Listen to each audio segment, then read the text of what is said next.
So hi guys, welcome to stream. So இன்னைக்கு நம்ம Snezhnaya Act 2 பண்ண போகிறோம். நேற்று வந்து Act 1 முடித்தோம். ஸோ இப்போது Act 2 கண்டினியூ பண்ண போகிறோம். Act 2 முடிச்சுட்டு கொஞ்சம் எக்ஸ்ப்ளோரேஷன் பண்ணலாம். ஸோ ஸ்டோரி நல்லா போயிட்டுருக்கு.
Ooh, it sure is cold today.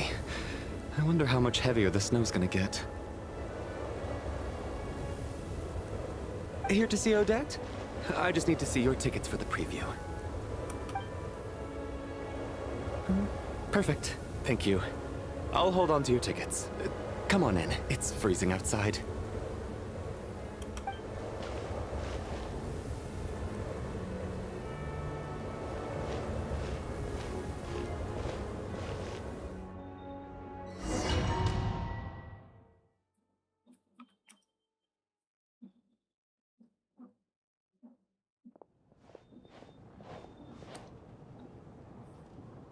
I think I'll leave the Lelic question until after the show's over.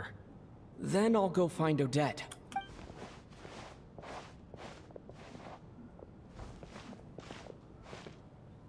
Child said he was originally going to come with Tonya.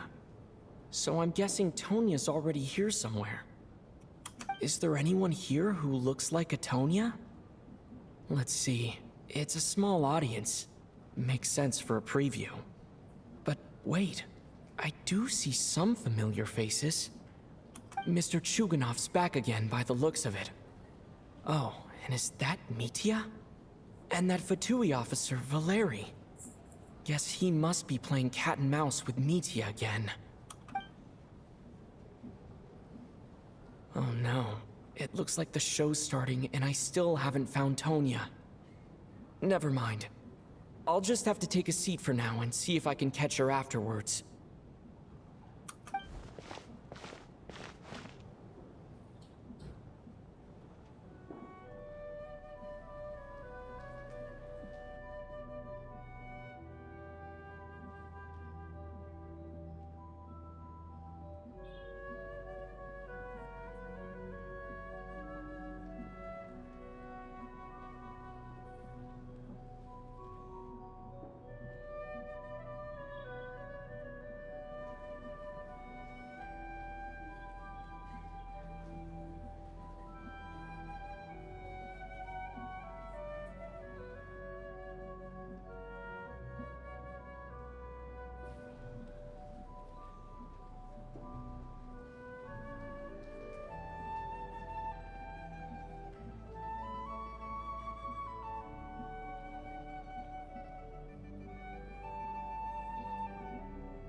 Members of the audience, I'm a staff member here at the theater.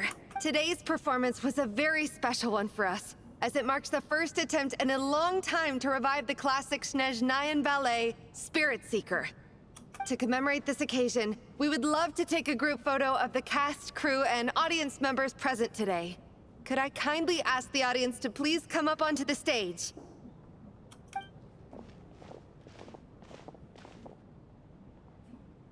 All right, everyone, huddle in a little more. Now, look at the camera. 1, 2, 3.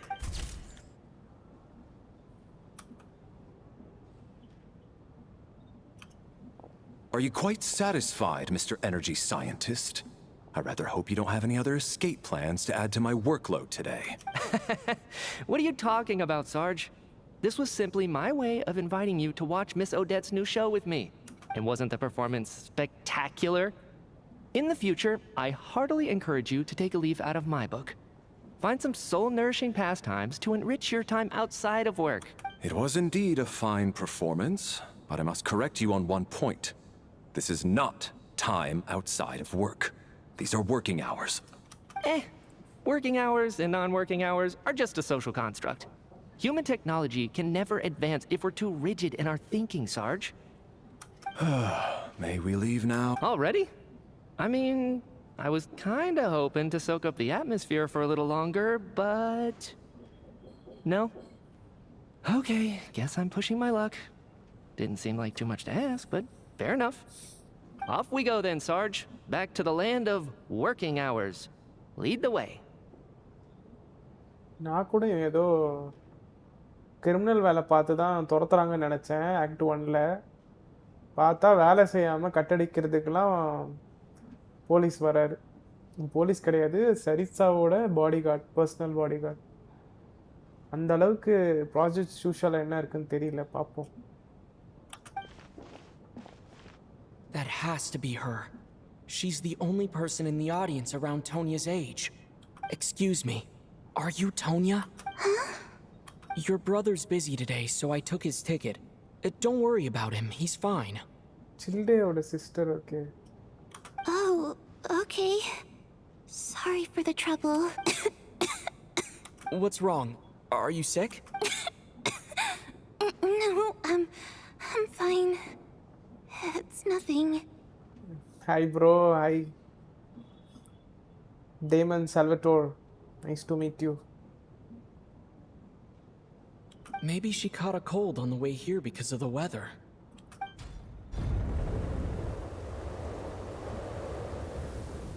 I haven't seen snow like this in a long, long time. It's most unusual. I know. It's completely white out there. You can barely see a thing. I've never seen such heavy snow in my life. Let's wait it out for now. You'd be lucky not to freeze to death in this weather, let alone find your way. Well, look at that. Maybe we shouldn't be in such a rush to get back after all. What do you think? Let's wait and see.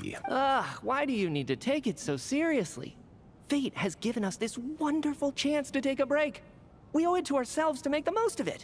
Come to think of it, there's a small inn not far from here that always keeps plenty of extra blankets on hand for guests. I know the route well.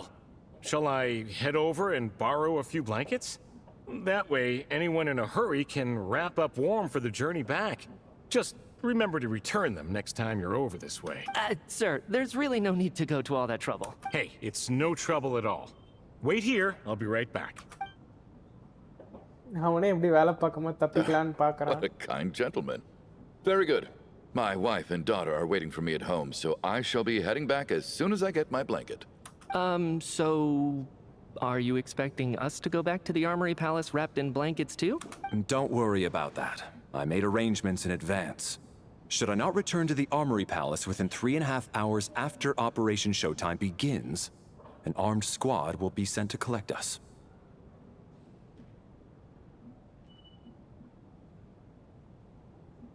They will escort us back. You are one of our key military personnel, so any weather-related risks must be eliminated. Operation Showtime? So, wait. Every single time you drag me back to work when I sneak out, it's a whole official operation?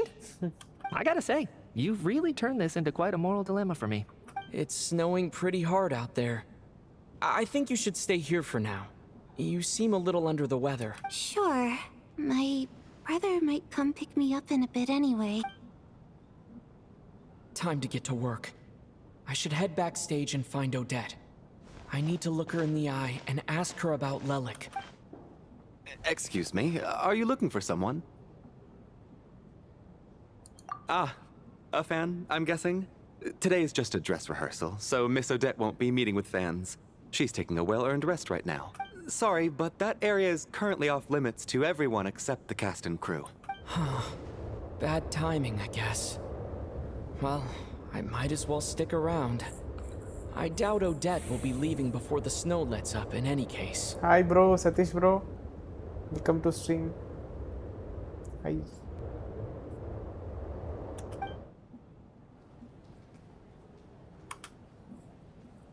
What happened to the gentleman who went to fetch the blankets? How has he still not returned? I was thinking the same thing. It's still snowing very hard. Do you think something might have happened to him? Whatever the reason for his delay, I must say I hate nothing more than people who make empty promises and fail to deliver. Well, I have to treat my employees like that on occasion, but that's different.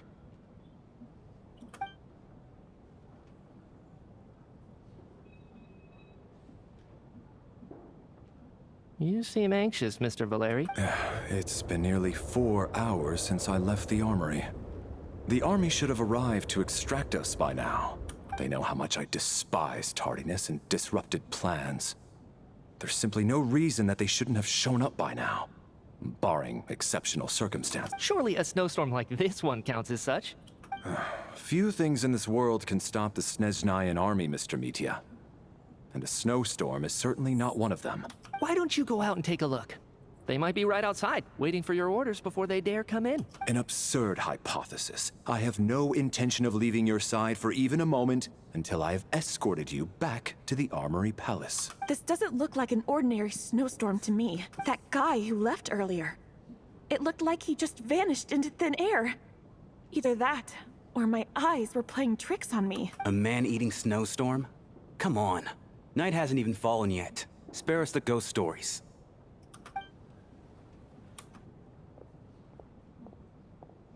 Traveler, didn't know you were coming today. How come you didn't say anything? Oh, right. I assumed you were looking for me and Vodenitsa. Odette's still backstage. Whoa, that's quite a snowstorm out there. I've been working backstage this whole time, so I didn't even notice. No wonder the audience hasn't left yet. Is weather like this rare, even in Snezhnaya? Yeah, snow like this. I'm sure I've seen it out in the wild before, but never in the city. Actually, I take that back. I don't think I've seen snow this bad even in the wild.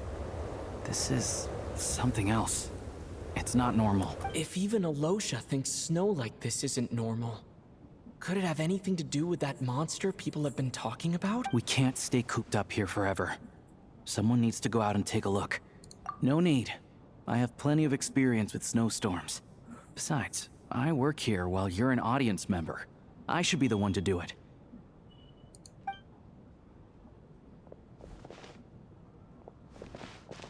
Everyone by the door. Careful not to let the snow soak into your shoes. In a snowstorm, you gotta look after your toes above all else. Heading out, my man? Be careful. I've been told the snowstorm eats people alive. Thanks for the advice. I am planning to be careful.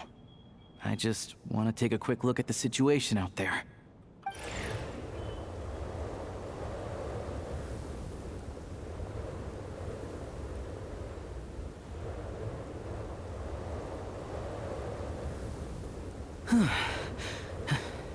He's back! He's back! How was it? What's going on out there? Did you see any soldiers patrolling the area? Something about this storm isn't right. There's no one out there. I didn't see a single soul. And something in the air gives me the creeps. This isn't your average snowstorm. I suspect it might be related to recent events in our nation. I strongly advise everyone to stay here until the snow dies down. Are you serious? So all of us are trapped here now? That sounds a little far-fetched to me. You want to go outside and see? I, for one, am not risking my neck in that weather. This just turned from a minor delay into a major hassle. We can only hope that our friend who went to fetch the blankets just ditched us and went home. Is it really that bad? But my daughter, I won't be able to read her a bedtime story tonight. Huh? What are you all still doing here? Whoa! It's snowing hard. So now we're stuck here? Oh, this is terrible. Luckily, it was just a dress rehearsal today, so there aren't too many people here. On the bright side, the theater's always well stocked with supplies. If the snow still doesn't let up as we get into the evening, you can spend the night here, everyone. At least, I assume that's all right? Odette? Fine by me. This seems like a sensible backup plan under the circumstances. My thanks to the theater for being so accommodating. What are you staring outside and praying for, my man? You anxious to get home too? Oh, Your Majesty the Tsaritsa, I beg you, please do not let tonight's snowstorm stop. This is a golden opportunity to spend the night under the same roof as the 2 top stars in all of Snezhnaya. It's a once-in-a-lifetime experience. I think I've changed my mind. Sir, if you so much as look at us funny, you'll be seeing stars in a whole other way. Behave yourself, or you'll be begging for that blizzard. It's getting colder. We need to keep the indoor temperature up. Close the door and lock it tight. Let's head somewhere warmer.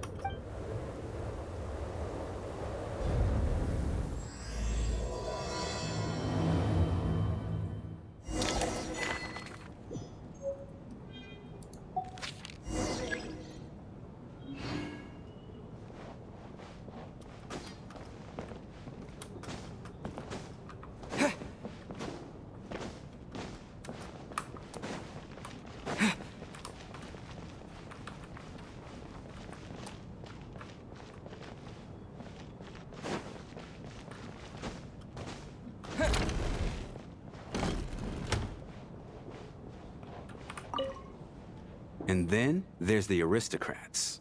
Easiest of all to deal with. You don't need to use any force whatsoever. All you have to do is show them the rope you plan to tie them up with. Do you know why? I don't. Because nothing horrifies them more than the thought of a cheap, coarse rope leaving creases on their precious million more coat. They'll do whatever you ask to avoid that fate. Unexpected, but funny nonetheless. Tell me another one. Oh, look at that. I got myself a new listener. Hey there.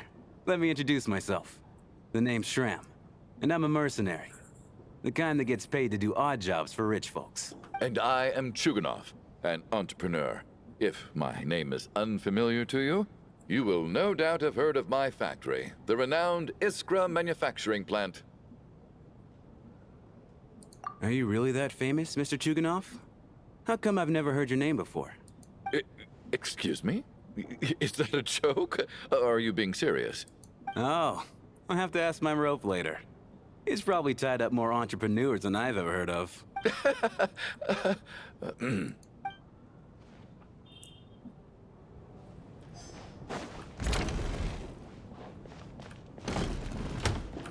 How are you feeling, Tonya?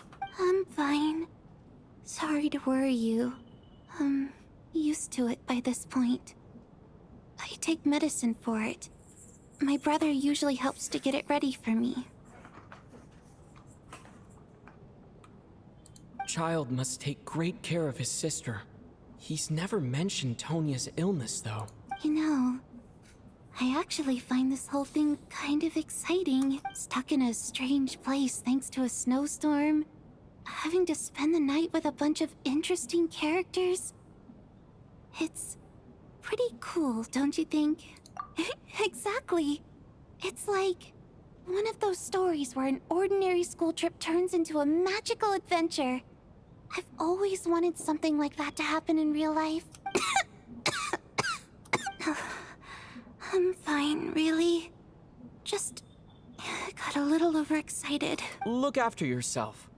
Otherwise, your brother will come after me.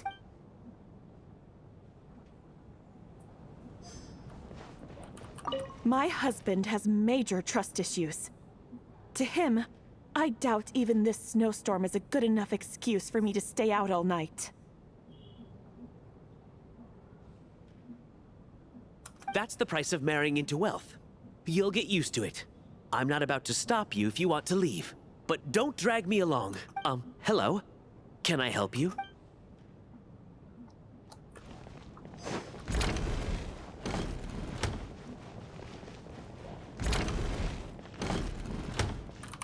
This is highly irregular. A delay of over an hour during an operation like this theoretically warrants a Harbinger-level response. I wonder what the issue is. The storm, or something else. Sarge, the day you learn to let go and just enjoy moments like this is the day you'll finally understand the meaning of life. Why, hello, sir. I believe you were the one sitting at a nearby table back at Podvorye Restaurant. Any friend of the theater's star performers is a friend of mine. It's a pleasure to meet you. I'm Mitya, from the Energy Commission. Greetings. Major Valeri, head of the Special Assignments Battalion. Armory Palace Royal Grenadier Guards, 1st Regiment. எவ்வளோ பெரிய title.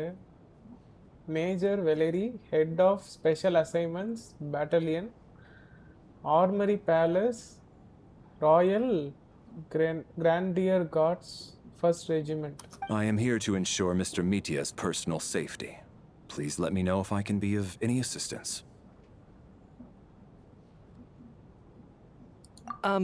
Mr. Traveler, I cannot help but notice that Miss Odette is stealing glances at me. Any idea what that could be about? I've racked my brains, but I can't think of anything I might have done to offend her. Perhaps she noticed me spacing out during her performance? So, Mr. Mitya, is your work related to Project Stuja? Yes, that's right. The higher-ups in the Fatui transferred me from the Energy Commission to the Armory Palace because they wanted me to... Really? I can't even talk about that? Pretty sure it counts as part of my private life. All right, I won't say anything. Sorry, Traveler. As you can see, I'm afraid this pleasant chat will have to end here. இப்படி என்ன secret இருக்கும்?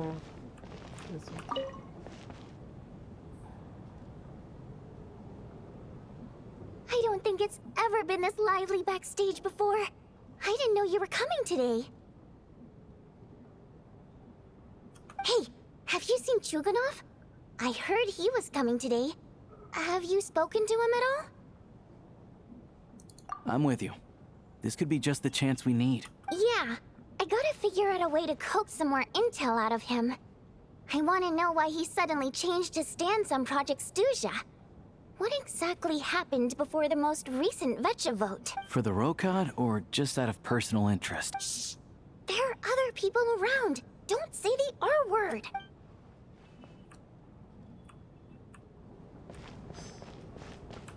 I have to say, even though today was a rehearsal and there were some hiccups along the way, Miss Odette's performance was one of the best I've ever seen. Even compared to an actual show. I couldn't agree more. Especially considering the weight of the subject matter. It takes a truly seasoned professional to do justice to a theme like love and regret. Do you think we were coming on too strong? Odette's ignoring us again. What about you? What did you think of today's performance?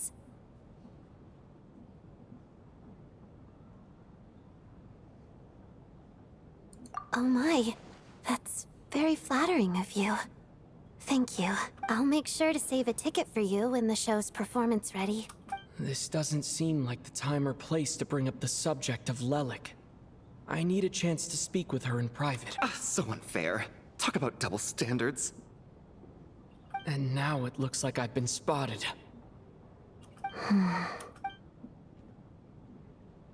You know Mitya too? No, I don't. I just have a feeling that he might be dangerous.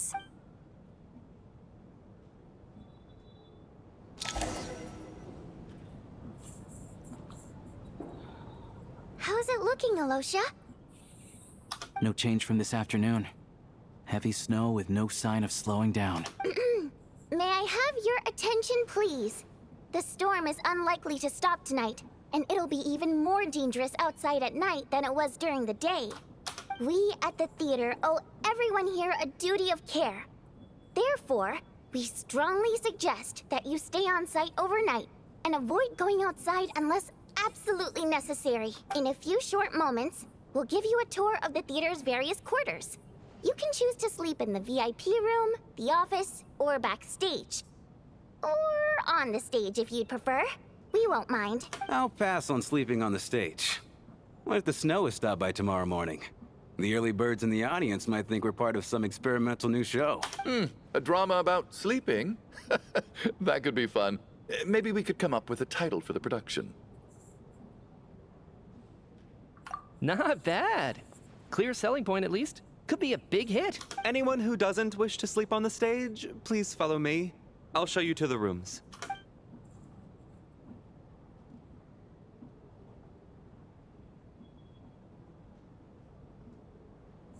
I guess I'll call it a night. Though I feel like I won't sleep very well without Paimon here. I'm sure she'll be worried that I haven't made it back yet. But as long as she looks out the window, she'll probably realize what's holding me up. I wonder if she's feeling any better yet. At least she hasn't been getting any worse. Still, I should try and get back first thing tomorrow morning.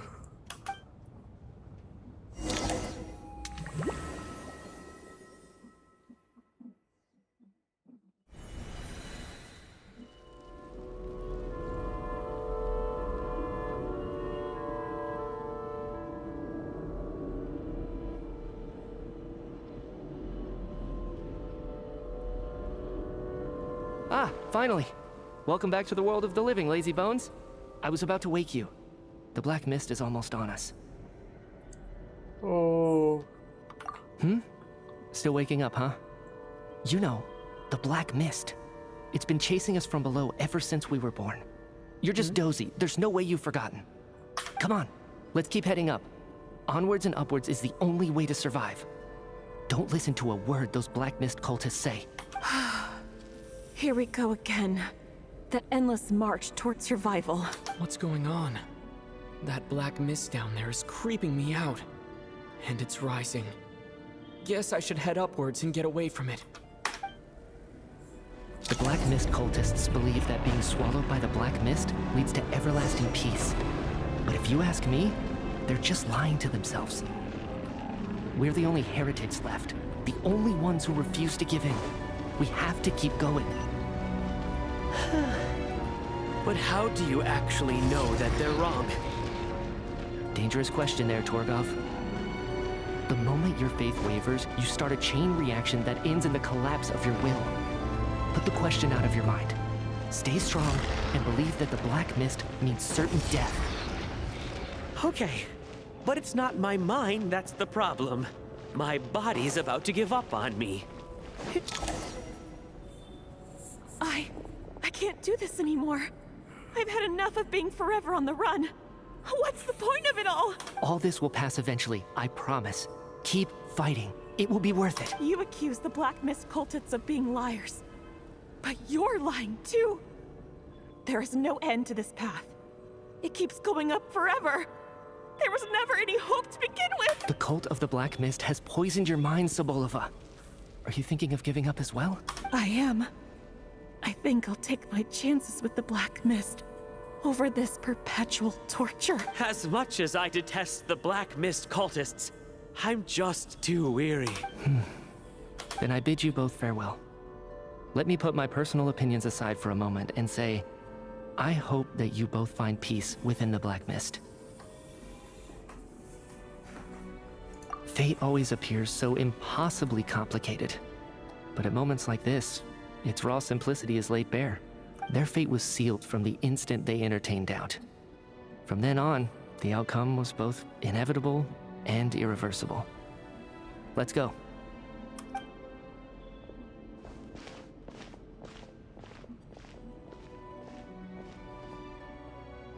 Torgov and Sobolova are gone. I never thought the day would come when even they would be swallowed by the Black Mist. It's just you and me now. Yes, it looks like it's satisfied. For now. This happens from time to time. But it won't be long before the Black Mist starts chasing survivors once again. No one knows how to stop its advance for good. Well, we should make the most of the precious moments of rest that those two bought for us. Huh? Are you really that sleepy, traveler? கனவுதான் இருக்கும். Help! Somebody, come quick!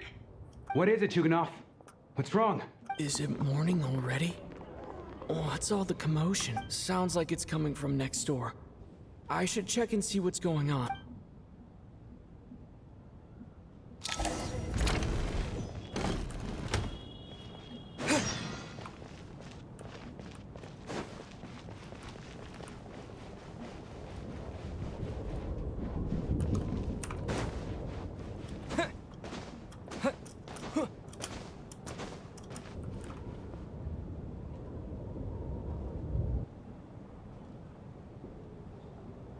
என்ன ஆச்சு?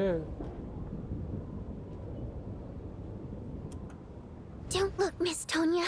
Stay here. Okay. What happened to them?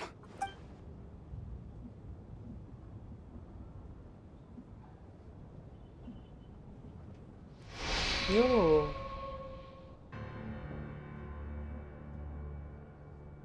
கனவுல அவங்க தானே black மிஸ்ட்குள்ள போனாங்க ரெண்டு பேரு. And then in the room completely still as if they are still see that they are not in sleep. Somehow we are. This is what death looks like. These two people have passed away. And the strange thing is that somehow I knew this was going to happen. I knew that they would be the ones to die. Have I seen this moment before? Or did I have some kind of premonition? I can't remember what it was. Let me take a look.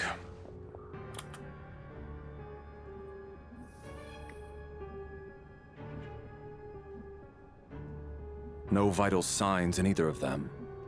They're dead. The cause of death, however, remains unclear. No wounds on the bodies, no signs of a struggle, and no skin discoloration caused by the buildup of toxins. But just last night, they were chatting and joking away. This is so sudden. Could they have had pre-existing medical conditions? Even then, the odds of them both dying of sudden complications on the same night are extremely low. It's hard to believe that they died of natural causes, nor does this appear to be a suicide. Who was the first to discover the bodies? It was me. But these deaths have nothing to do with me, officer. I got up early because I wanted to see if the snow had stopped. Then I noticed that the door to this room was open, and it looked like there was a man and woman inside. I just went over to see what was going on. I had no idea they were... I can corroborate this. I was doing my morning exercises near the stage. When I saw Mr. Chukanov heading this way, I followed him.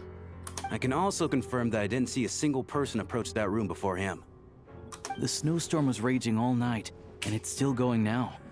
There's no way someone could have come in from outside, correct? You mean an intruder? No, not possible. I slept by the door last night as a precaution. There's no way I wouldn't have noticed if anyone had tried to open it. Everyone, split into pairs and search the theater for anyone in hiding, or any signs of suspicious activity. I'll follow up with a full search of my own shortly. Go. There is no time to waste.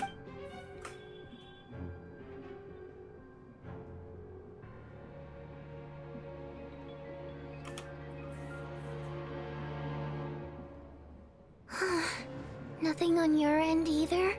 Backstage is clear. No signs of suspicious activity. We checked the basement. Also clear. I don't think there's anywhere here that a living person could hide. Are we certain that the theater doesn't have a back door? Or any tunnel or passageway wide enough for a person to fit through? No, there's nothing like that. If people were sneaking in through some secret tunnel to avoid buying a ticket, we'd have sealed it off ages ago.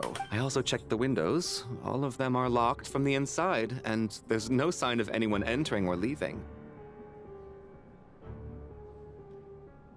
Hi, Atish, Tamil gamer. Welcome to stream. Mr. A. It sounds like we can safely rule out the intruder theory.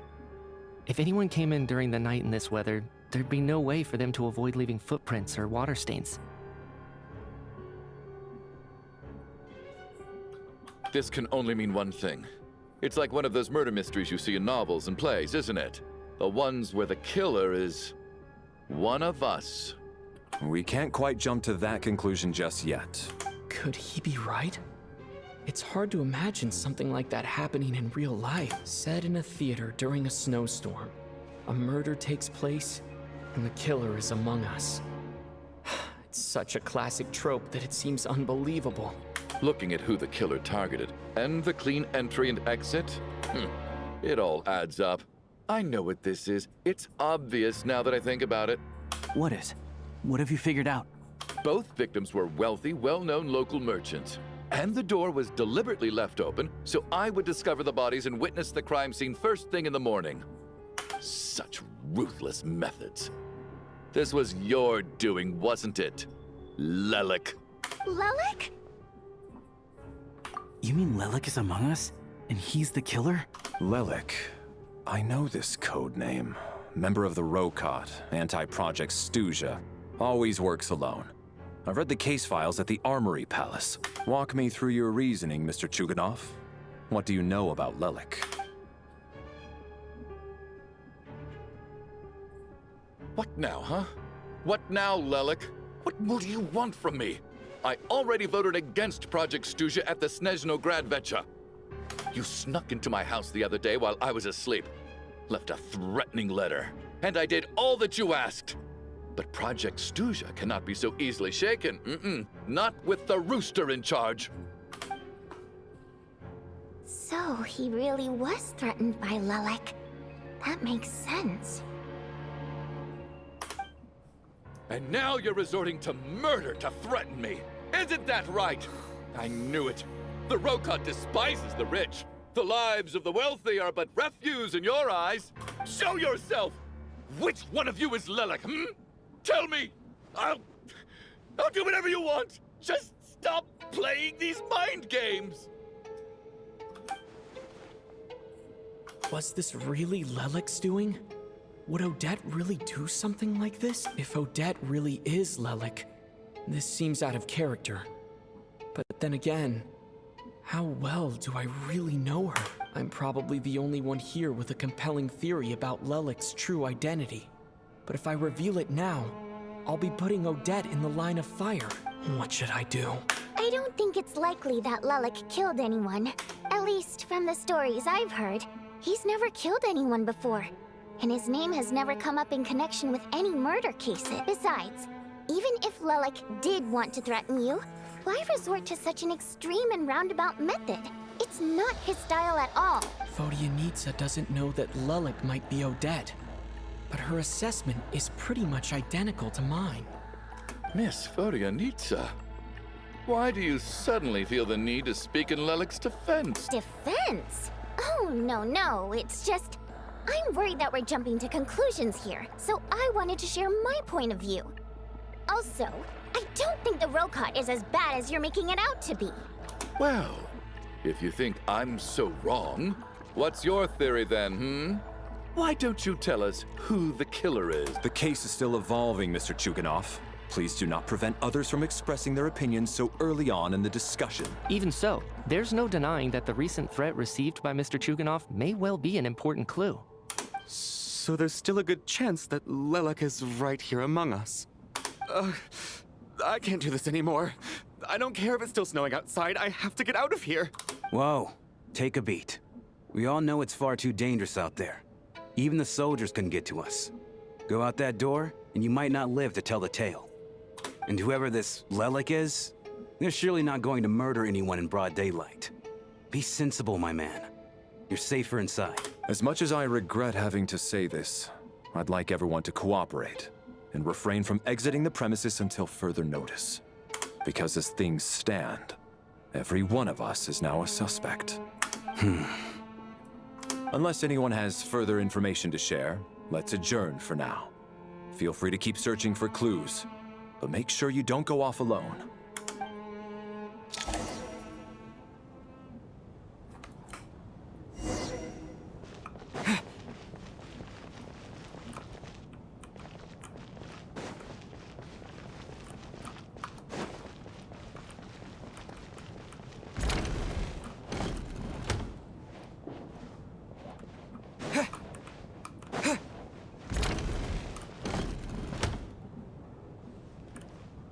You're right, that was my bad. It was a knee-jerk reaction. I didn't think it through. Luckily, no one suspected my identity. Oh, phew. It's just you. I thought someone was eavesdropping. Since Vodianitsa and I were on the same page earlier, I think I should share my thoughts with the Rokot members first.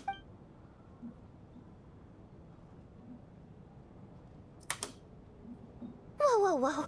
Are you serious? I don't know if this counts as gossip, but it's definitely on track to be the juiciest this whole year. Odette? Really?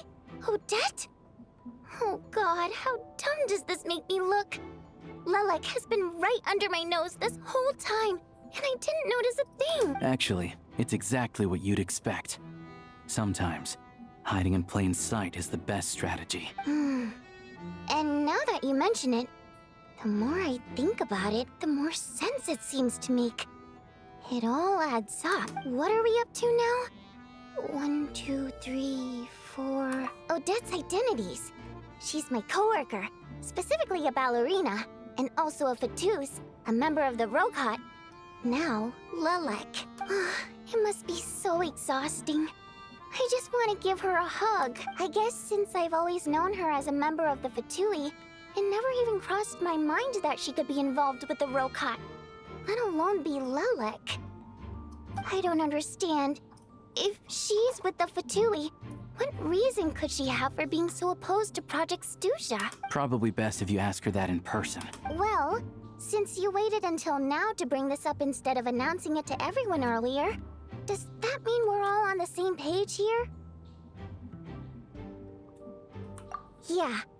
Lelek may not follow orders from the Rokot leadership, but as far as I'm concerned, she's never crossed the line. If anything, her actions benefit the poor.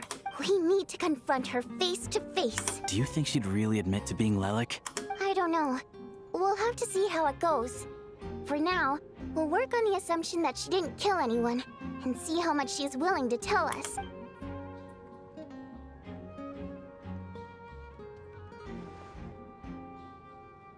Now's her chance. Odette's alone. Let's go. Hey, Odette. What is it, you guys? Shh. Keep your voice down. We need to talk. So, you're Lelek, aren't you? All right, fine. You don't have to say anything or explain yourself. Just hear me out first. None of us believes you'd kill innocent people. Whoever murdered those 2 people last night, it wasn't you. The Traveler was the first to figure out your identity, but he kept quiet during the discussion just now. Still, it's clear where the group consensus is heading. Everyone believes Lelek is the culprit. If your identity is exposed, you'll be in a really bad spot. We're your colleagues, and we know what kind of person you are. I don't want anything bad to happen to you, so can you clue us in? Tell us everything. The more we know, the more easily we'll be able to cover for you. All right. Yes, I'm Lelek. And no, I'm not the murderer. And thanks, but I don't need you to cover for me. Actually, I'm planning to reveal my identity. Huh? You're gonna reveal that you're Lelek? Here? That's right. I'll admit I was surprised at first when Chuganov guessed that I was here. It was just a lucky guess, but it caught me off guard. But after taking some time to assess the situation and confirm where everyone stands, I don't believe I have anything to worry about. Are you sure you don't need a second opinion?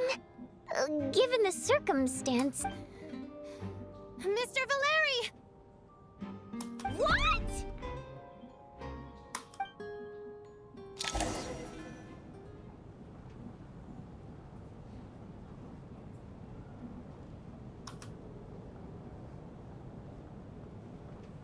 So... Odette is Lelek? I don't know what game you're playing, but you've got a lot of nerve. It's just one identity. So what if it's exposed? I can disappear and adopt a new identity anytime I please. I made my peace with this when I chose to become Lelek. But more importantly, I promise I am not the murderer. Which means that someone else is. So, if anyone still insists that I did this, you'd best produce the evidence now. Otherwise, I suggest that you bite your tongue. Because if you really believe I killed 2 people without making a sound or leaving a trace, pointing fingers at me would surely only make you my next target. Is this really the truth, Miss Odette? That's confidence, all right. I believe you. A real no-nonsense attitude. I can see why Marionette said that she's on track to inherit the title of the Fair Lady. Are you seriously buying this? Hey, officer! She just admitted to being Lelik. Aren't you going to do something about this? I do have one question, Miss Odette.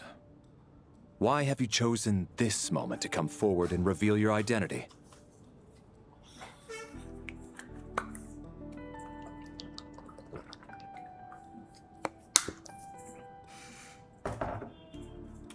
If I didn't say anything, everyone would be focusing all their efforts on finding Lelik. And that is exactly what the real culprit wants.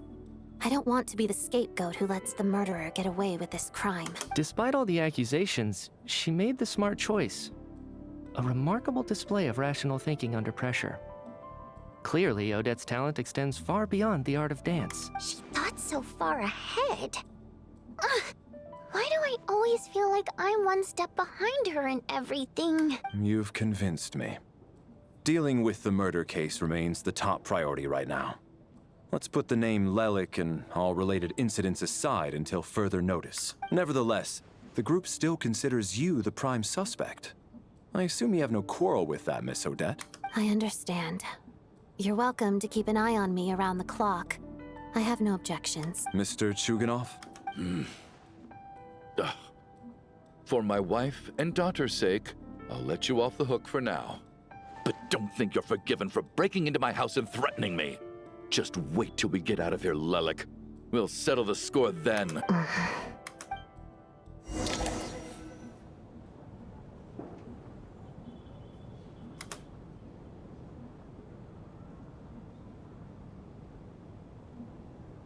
Good work, Lelik guard team. And Lelik, too. Here, have some hot water. Turns out Valeri knew about my exploits. So now I've been told I have to guard Lelik with him. Shouldn't you be facing my way if you're guarding me? At the moment, it looks more like you're my bodyguards. If the true culprit is indeed still at large, as you have claimed, we must keep our guard up against them also. Don't worry, Tonya. We'll get through this. Once the snow stops, the officials will step in. The investigation will get easier, and then we'll be safe. But once the snow stops, won't everyone just leave? You're gonna miss us, huh? Well, some of us work at the theater, so we'll still be here. I'll even give you a special backstage pass. Really, Miss Vodyanitsa? That's awesome! You've made a fan for life. Aw, you're so cute, Tonya. All right, let's swear to it. I promise to give you the pass, and you promise to never change your mind about being my fan. Promise. Don't indulge her, Tonya. You don't have to swear an oath over things like that. You really do get carried away sometimes, don't you, Miss Vodyanitsa? Hey! Mind your own business! Don't be nervous, Miss Water Imp. Everyone's here. There's nothing to be afraid of. Excuse me? Do I look nervous? Don't be ridiculous. No. You sound nervous, lass. Oh. Wait, but how... Okay, plenty of people know that I'm a water imp, but still... How come you understand our primary mode of expression? Primary mode of expression. I've not come across that concept before. Do enlighten me, Vodyanitsa. Well, it's just... We water imps tend to communicate our emotions to each other by singing, rather than facial expressions. The emotions we convey through song take precedence over our facial expressions. So, we think of it as our primary mode of expression. I'm impressed, Shram. I didn't take you for a man of culture, but you're clearly rather learned. It's not about being cultured or not. The thing is, this mode of expression can usually only be understood by other water imps. It's not a simple case of a song sounding happy or sad. And yet, you're clearly human, Mr. Shram. It's really not the big deal you're making it out to be. I think I just have a knack for it. Plus, I have a very close friend who's a water imp. A delightful lady. But keep that a secret. Anyway, we spent so much time together that before I knew it, I noticed I could understand her expressions. Oh, I guess that makes sense. Still, the fact that you have a water imp friend is even more surprising. I'd better watch what I'm singing when I'm around you from now on. Hey, what are you implying? You're not secretly insulting the audience in your songs, are you? Heavens, why would I do a thing like that? It's getting late. We should discuss our sleeping arrangements for tonight. It's a guard against the killer. யாருமே Someone needs to keep குளிக்கல watch. சாப்பிடலையா இப்போதான் ஏஞ்சி 2 பாடியை பார்த்தோம் அதுக்குள்ள தூங்க போறோமா I suggest that we don't sleep in separate quarters tonight. It will be safer if we all stayed together. As long as someone keeps an eye on Lelik, I'm quite sure we won't have any trouble. Are you saying that you wish to bet your life on Miss Odette being the killer? Nonsense. Of course not. Then I propose the following arrangement for tonight. The Traveler, Odette, and I will form the Night Watch. We'll sleep in shifts, but 2 of us must be awake at any given time. An excellent idea.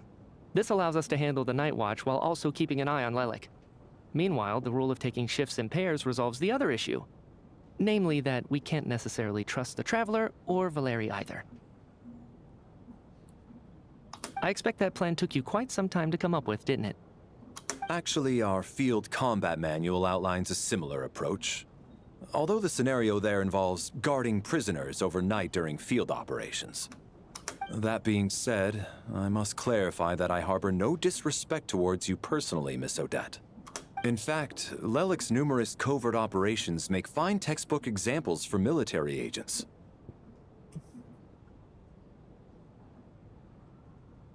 I care less about respect and more about the fact that you just robbed me of 2/3 of my sleep tonight. I'm calling dibs on being the first to rest. Good night.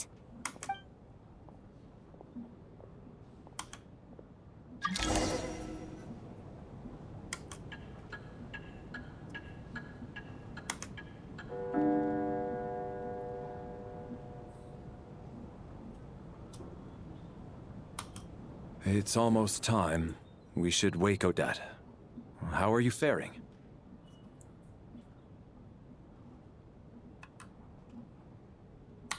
Oh, not going to argue with that. I'll take a quick nap. If you start to feel sleepy, wake me up anytime. It's finally time for Odette and I to share the Night Watch. I should wake her up.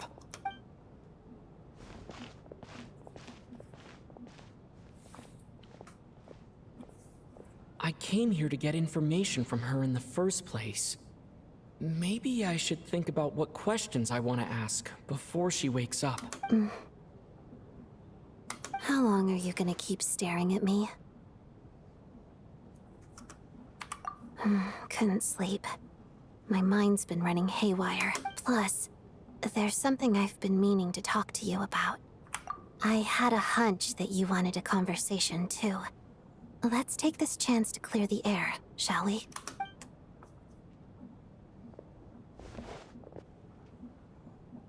I just had a simple question for you, really. It's, Rosaline. In her final moments, did she have any last words or anything? I see. Well, that was all. I have no other questions. No. She was utterly ruthless in pursuing her goals. That kind of person should be hard to miss. And yet, even though I never approved of her methods, and she was an abrasive person, the fact remains that I am indebted to her. Oh, she told you. I guess that makes sense. I think she and Rosaline were on pretty good terms. Yes. Rosaline wasn't the kind to gossip about this sort of thing. Not that it's any huge secret to me, though. When I was a child, I had to join the Fatui for the sake of my mother and me. I trained under Rosaline. It was extremely grueling, and it didn't exactly come naturally to me.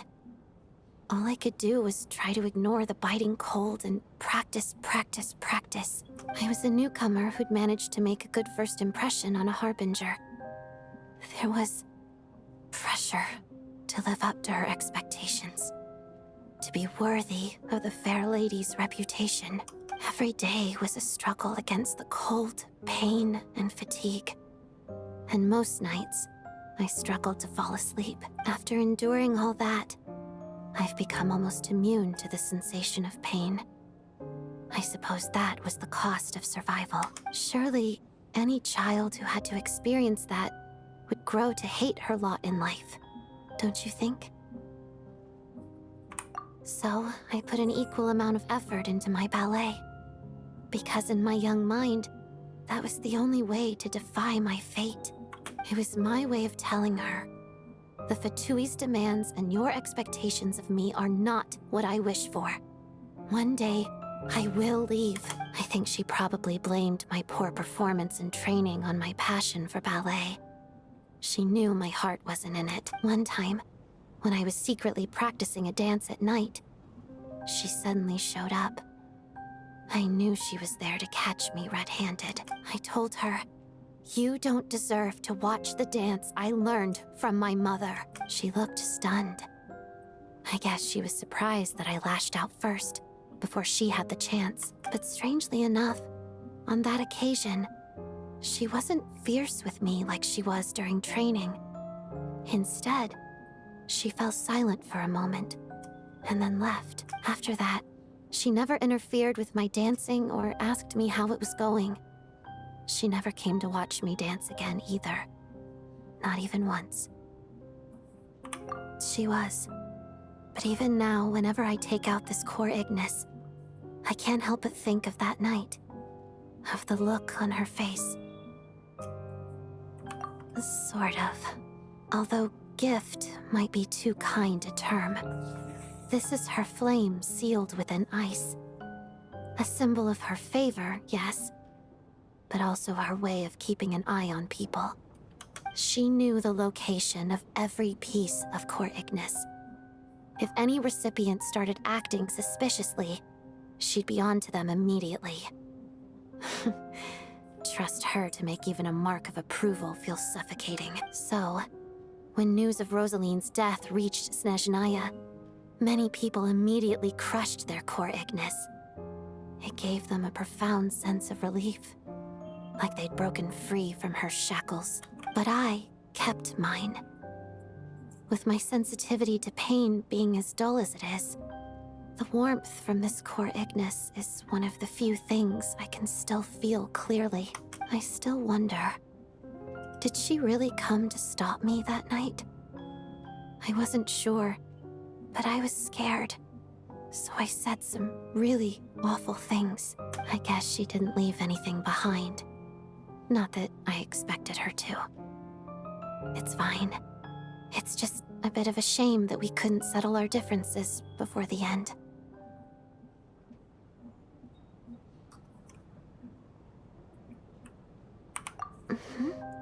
She did.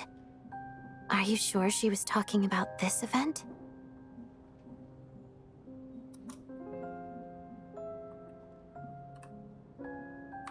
Huh. No, she didn't. I didn't even find out that she'd gone to Mondstadt until a while after she'd left. Wait, in that case... Okay, I will. Thanks for letting me know. There's something I'm trying to figure out. I'm beginning to suspect that Paimon's mystery illness is being caused by the energy research behind Project Stuja. Paimon's very important to me, so I have to get to the bottom of this. I figured that since you're Lelik, you might know something about all this. The ultimate goal of this energy experiment is to create a weapon for the final battle. The weapon's construction was completed in Nodcry. Now, all that remains is to arm it with a sufficiently powerful energy. Yes, the weapon's development and all the related experiments are overseen by Lord Piero, the Jester, and the lab is located deep within the Armory Palace. I'm not sure why this experiment would be making Paimon feel unwell, though. The best way to get to the bottom of it would be to go there in person. Once we get out of here, I'll help you apply for an entry permit. And I'm hardly the organization's proudest member, as you know. You answered my question about Rosaline. I want to do you a favor in return. It's that simple. What's wrong? Are you not feeling well? You two seem to be hitting it off.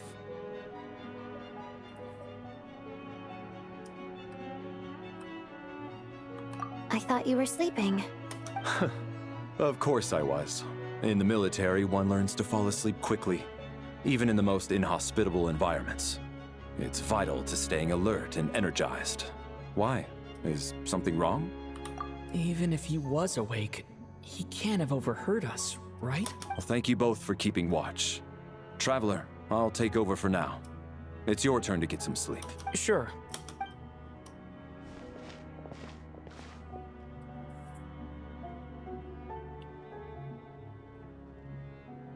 This is our second night here, but at least I've found out a little more about Paimon's condition. I hope she's been sleeping well the past couple of days. Why do I feel like I'm being watched? Seriously? Is this payback for when I stared at her earlier? But I thought she was asleep. Never mind. I'd better try and get some sleep myself.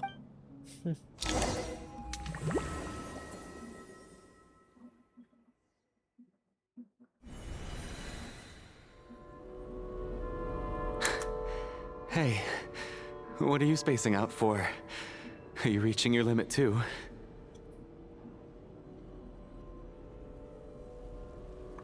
How long have we been walking for? Do you remember? Time's lost all meaning. Ever since we noticed that thing above our heads. What was it called again? A star key? Or key star? Anyway, the person who named it was swallowed by the black mist. Whatever it's called, ever since we noticed it, we've been walking up and up, hoping that as long as we reach it, we can find a way out of this place. But it seems like no matter how far we walk, we never get any closer.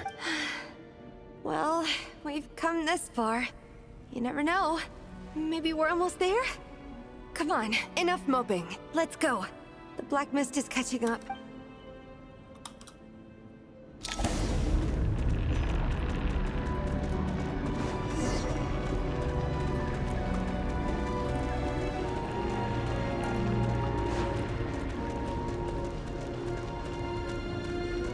We got ourselves a straggler. Watch out!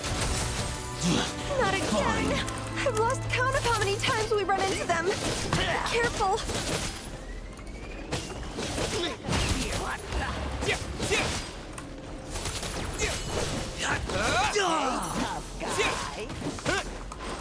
Hey, tough guy. Cryo storm!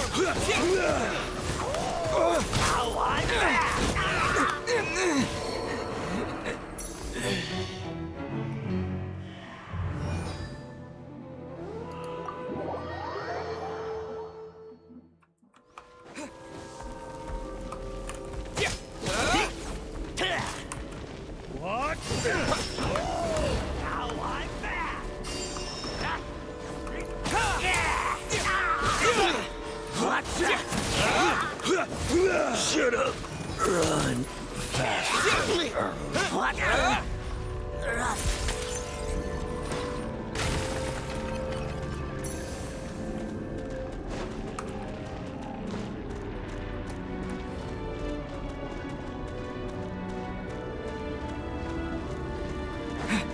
got ourselves a straggler. You wanna fight? Here they come again! Get ready! Backup is here. Condemn!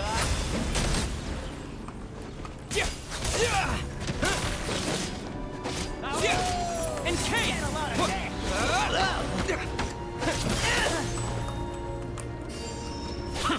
What the? What the?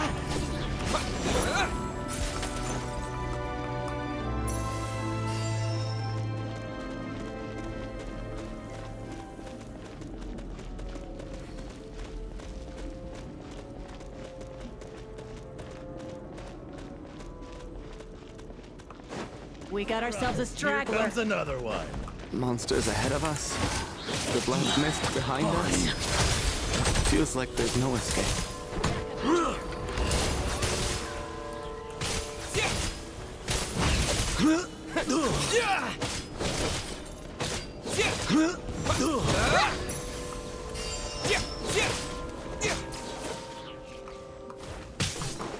And Kate!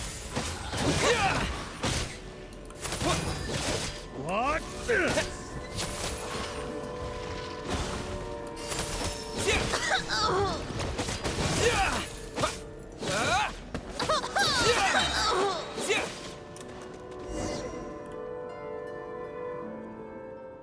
Are you hurt, Coolish?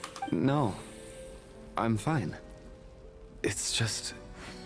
Suddenly I don't want to walk any further. I get you. In fact, I reached my limit a long time ago. Sometimes it feels like there's hope where there shouldn't be. Yeah. The hope that the star gives us is the only thing keeping us going. But I'm not sure it's real at all. It may just be a collective illusion. Otherwise, why would it always be out of reach?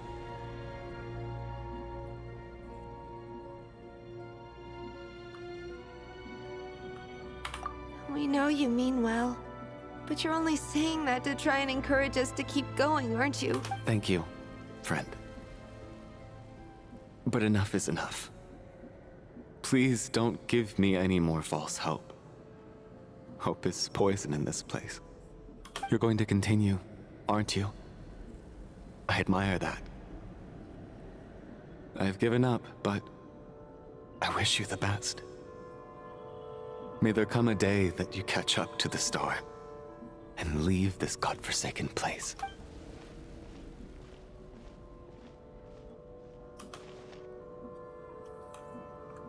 It's not an illusion.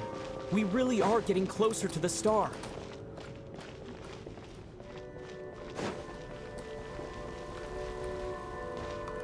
Congratulations. You are the first person to make it here.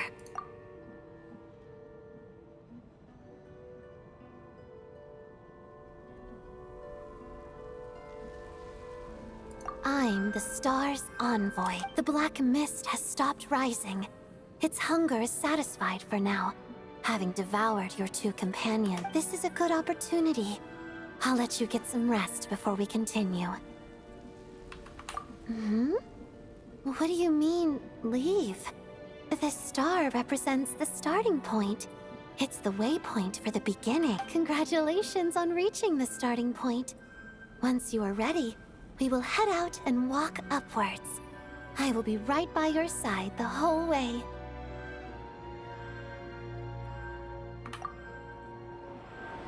Huh? What's wrong? Hey, don't give up before the journey's even begun.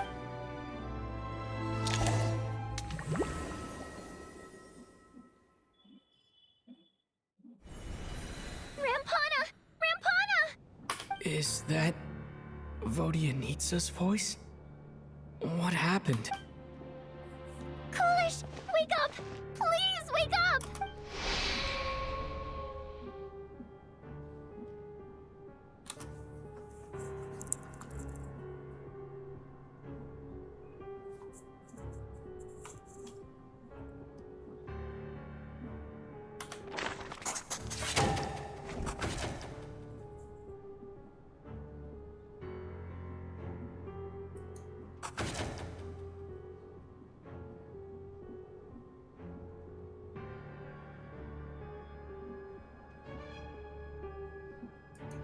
The situation is identical to that of the 2 casualties yesterday. We cannot ascertain the cause of death. At least there are some elements that we can rule out this time. They slept on the stage with everyone else. So I suppose the surrounding environment can't be a relevant variable. Rampana. Coolish. Weren't some of us keeping watch last night? 3 of us, in fact. How could you not notice something was wrong? I'm as confused as you are. Certainly nothing unusual happened on my watch. Likewise, and from what I've observed so far, both Miss Odette and the Traveler can be trusted. To be honest, I didn't get a wink of sleep last night. I couldn't help but think I was the target. So I just laid there with my eyes closed. I heard the Traveler and Lelik chatting, but otherwise I don't recall hearing any commotion during the night. Me too. I didn't want to wake everyone up, so I was concentrating hard, trying not to cough. I hardly slept at all. If anything had happened, I'm sure I would have noticed. Then, what could possibly be causing this? Once was bad enough. I can't believe it happened again. I worked closely with Rampana and Coolish for so long. I never imagined that one day they'd... And on the stage of all places... Florianitsa... 4 victims in just 2 days. And we still don't have a single lead. I need to get to the bottom of this as soon as possible. And above all, keep Tonya safe. I'd never be able to look Child in the eye again otherwise. Still snowing? Yes, I just checked. Still no sign of anyone outside either. So we only have ourselves to rely on. If you ask me, this killer can clearly strike whenever they please. The Night Watch was a useless endeavor from the start. Lelik must be an expert in poisoning. Clearly she used some poison that can't be detected on the corpse. Here we go again. Listen, I was already thinking to myself last night, was Lelik's reason for revealing her identity the real story? Well, now I have my answer. It most certainly was not. She's been playing us for fools. You get off on this, don't you? Revealing your identity, only to carry on with your killing spree? That's a hideous thought. One that only a hideous mind like yours could dream up. How dare you? That's enough. Yesterday, you named Lelik as a suspect because the victims were both wealthy merchants. Lelik might have had a motive then. But today's victims were just ordinary people. Not to mention that they were colleagues of Odette and mine. What reason would she have to murder them? Let me guess. Just to scare you? Who knows? Maybe you don't know her as well as you think. I implore you all to ask yourselves, how many people are there really in this world that have what it takes to kill another person? Not many, I'd wager. Lelik is well known to be a ruthless operator, and now she has revealed her identity. How could it be any more obvious? Everything you've said so far is still just conjecture, which doesn't constitute a concrete lead. You need to back up your claims with some evidence. How can you defend her, officer? What did she say to you while you were on Night Watch? Maybe I shouldn't be so surprised. You military types are always colluding with criminals to target the rich. All so you can get your grubby paws on our hard-earned fortunes, then tell us to fall in line. The Fatui, the Druzhna, and the Rokot. Thugs, the lot of you! Don't you dare! Sir, but... You were the one who told us not to stop other people from expressing their opinions yesterday. 4 people have already died. Only yesterday I was chatting with Mr. Coolish. Then we woke up in the morning and he's turning against one another is the last thing we should be doing right now. Little girl. Even if Mr. Chuganov is a puffed up pig-headed windbag who doesn't have a clue what he's talking about. He's still one of the victims here, isn't he?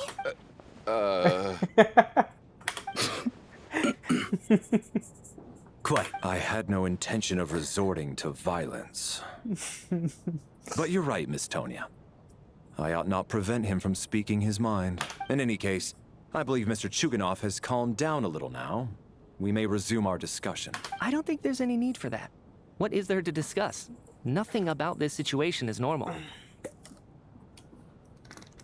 Did you have an idea, Mitya? You're the brainiac here, right? Come on, clue us in. I've been mulling something over. All the leads we have so far concern things from outside the theater. Miss Odette's alter ego, the threats Mr. Chuganov received. But then there's the 2 double murder crime scenes themselves, which have given us absolutely nothing to go on whatsoever. That's highly unusual. Even with the most careful killers, there's always some evidence left behind. So what are you suggesting? I think this could be a supernatural event. It isn't characteristic of human-on-human homicide at all. Correct me if I'm wrong, but aren't you supposed to be a scientist? That doesn't sound like a conclusion someone like you is supposed to make. I got into scientific research because of my insatiable curiosity. But if the present situation defies all known scientific explanations, I don't mind shifting my curiosity toward the paranormal instead. Now that you mention it, I remember when I first came to the theater. I heard rumors about this place being haunted. Haunted? Yeah, I think I heard the same thing. But I mean, they're only rumors, right? We've worked here for years. Surely we would have noticed any spooky goings-on by now. Well, this has taken an unexpected turn. A haunted theater?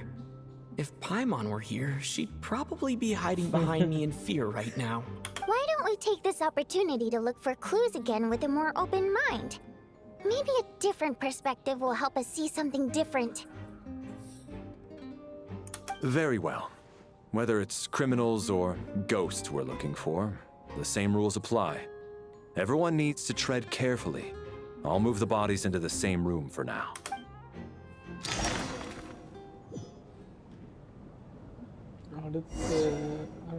அடுத்து எல்லாமே main characters ஆச்சு.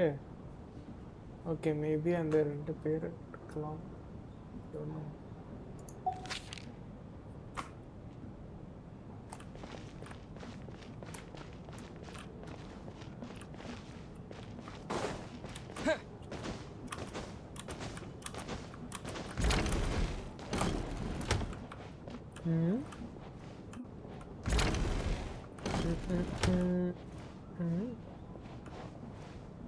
Okay.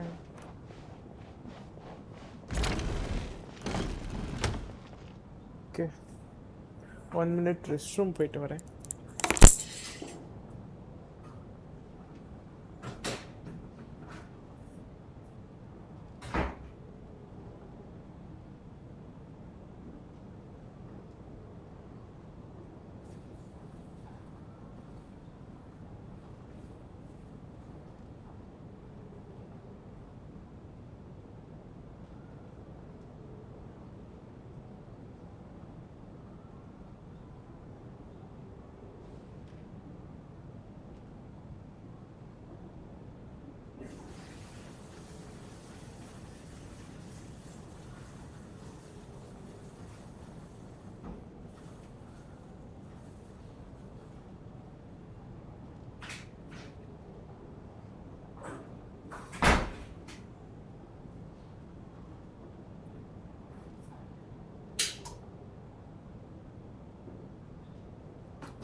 Tonya, did you find anything? Not yet. Still looking.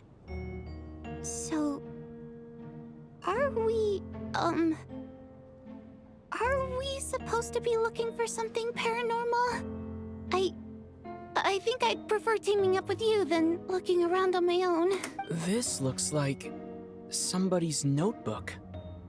Shall we read it together?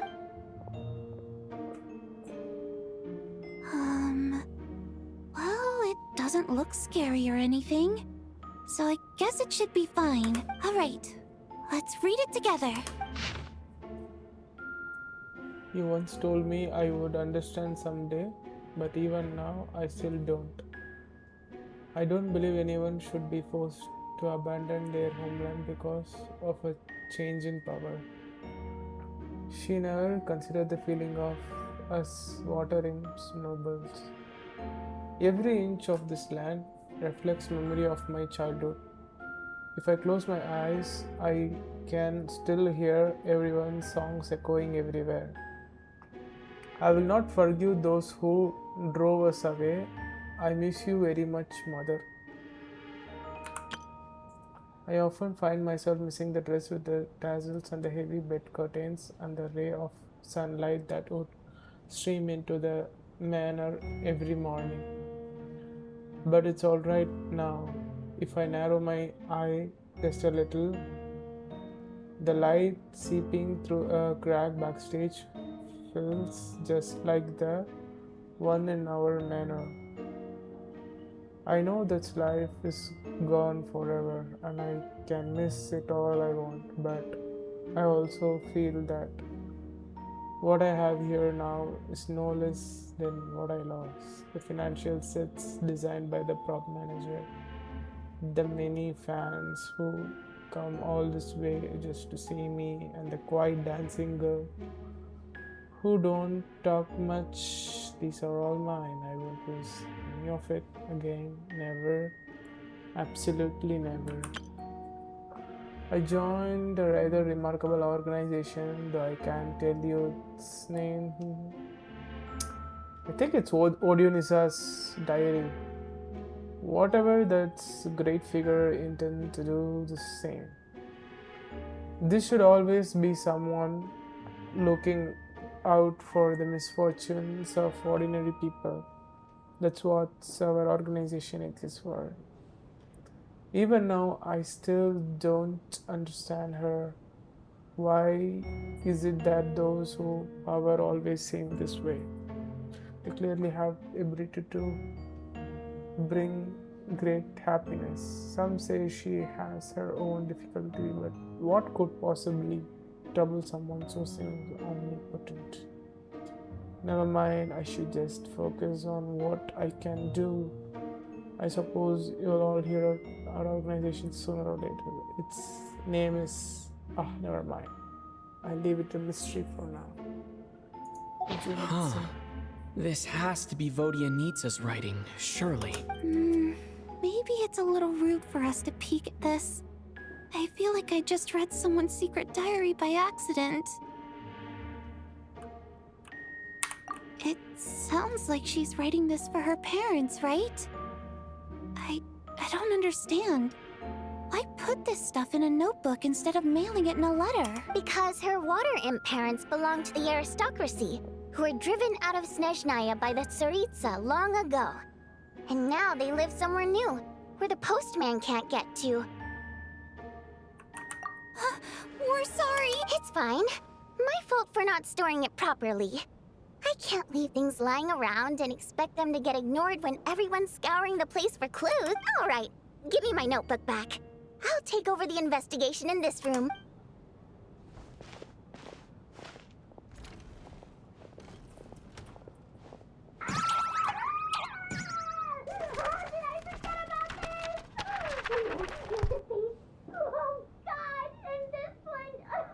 Oh my! Why am I so embarrassed?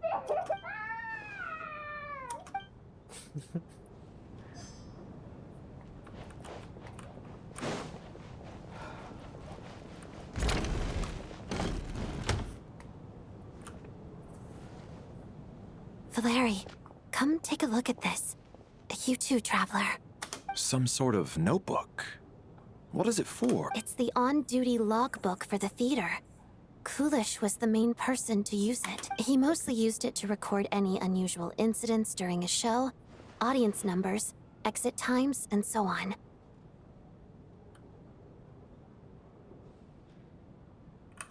Yes, he'd always have this logbook with him when he checked tickets at the entrance. This should confirm a lot of key details about the recent show. So, you find anything unusual? Yes. The number of people. I've checked and double-checked, but the numbers just don't match what's recorded in the logbook. Apparently, we have an extra person among us. Are we certain that logbook is accurate? Could someone have sneaked in without buying a ticket or something? Unlikely. Coolish took his duties very seriously. I've rarely seen any errors in his work. Not to mention that this was a dress rehearsal, meaning smaller audience numbers and tighter ticket restrictions than usual. Everything would have been well within his control. We no longer have our tickets with us, do we? They got collected on entry. I assume there's no way we can check them again. Unfortunately not. The theater recycles tickets. Once people are in the door, they don't tend to leave until the show ends, so we collect the tickets at the point of entry.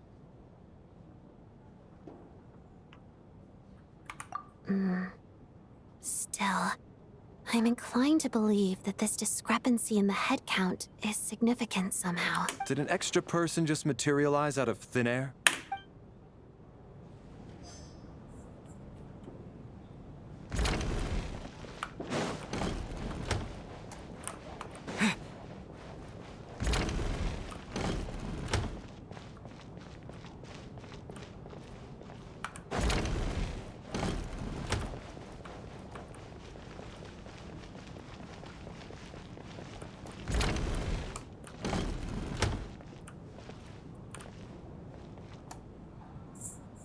Ah, Traveler. Since you're here, come take a look at this. Alosha found it. We're both curious to hear your perspective. It appears to be an investigation report. And the focus of the investigation was the rumors of haunting we heard about earlier.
So இந்த லெட்டரில் என்ன சொல்கிறாங்கன்னா, இந்த இந்த place, இந்த theatre வந்து ஒரு haunted place மாதிரி டிஸ்கிரைப் பண்ணுறாங்க. அதாவது ஜென்ரலாக ஒருத்தவங்க இறந்து போனாங்கன்னா ஜென்ஷனில், அவங்களோட சோல் வந்து டைரெக்டாக வந்து லேலைன்ஸ்க்கு போயிடும். லேலைன்ஸ்னால் அது வந்து ஒரு ஹெவன் மாதிரி வச்சுக்கோங்களேன். ஸோ லேலைன்ஸ்க்கு போயிட்டு அங்கே அவங்க சோல் லைஃப் வாழ்வாங்க. ஸோ இந்த இன்வெஸ்டிகேஷன் ரிப்போர்ட்டில் என்ன போட்டிருக்காங்கன்னா, இந்த சோல்ஸ் வந்து லேலைன்ஸ்க்கு போகாமல் இந்த தேட்டருக்குள்ளே நடமாடும். அதாவது இன்டெஃபினிட்லினா இந்த தேட்டருக்குள்ளேயே கடைசி வரைக்கும் நடமாடிட்டுருக்கோம் அப்படின்னு சொல்கிறாங்க. ஆனால் அது ஹியூமன் ஆர் ஃபிசிக்கல் வேர்ல்ட் அதை டிஸ்டர்ப் பண்ணாதுன்னு சொல்கிறாங்க. சம்டைம்ஸ் ரேரான சுச்சுவேஷனில் ஏதாவது ஒரு சின்ன சயின்ஸ் தெரியும், பட் மோஸ்ட்டாக நம்மளால் பார்க்கவும் முடியாது, அதுவாலையும் இன்ஃப்ளூயன்ஸ் பண்ண முடியாது. அதுதான் போட்டிருக்கு. But for me investigation does not end here uncovering the reason why the lens has been so inquiry after consulting multiple sources.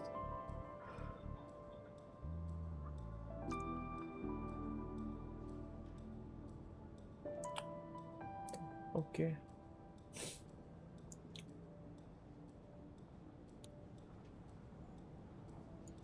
An investigation report, huh? Looks quite old. This person's name looks to be of Sumeru origin to me. Was the investigator from Sumeru? The theater manager must have hired an investigator once specifically to look into this issue. But it doesn't look like anyone ever looked at the report. Presumably, the manager wanted to know if the supposed haunting was dangerous, while also being fearful of word getting out in case it affected the theater's business. Anyway, the bottom line is, the haunting is actually real after all. It's caused by an obstruction in the ley lines. Is there any chance this is the key to finally making some progress with the murder cases? Ley line problems are pretty unexceptional to me by this point. And while it certainly offers an explanation for the ghost, it's hard to imagine what connection it could have to these two murder cases. Some of the language that appears at the very end of the report caught my eye. Angel civilization, ley line renovation? My area of research doesn't touch on any of that, so it's completely outside of my wheelhouse. Huh? A piece of paper just fell out from the report.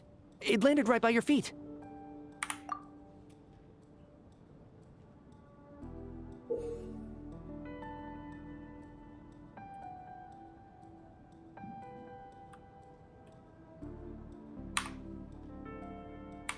How unnerving. It was tucked inside the report, so it must be a note left by the author. Death is near. Is that supposed to be what's going on here? With us in the theater? But if so, how did the author foresee it? Could he predict the future somehow? Maybe things are more complicated than we thought. No, wait a second. If we take the report and the note at face value, they completely contradict one another. The report definitively concludes that the hauntings in the theater are harmless and cannot affect the real world. But the note seems to be warning of potential danger. The question is, what exactly does the note mean by death?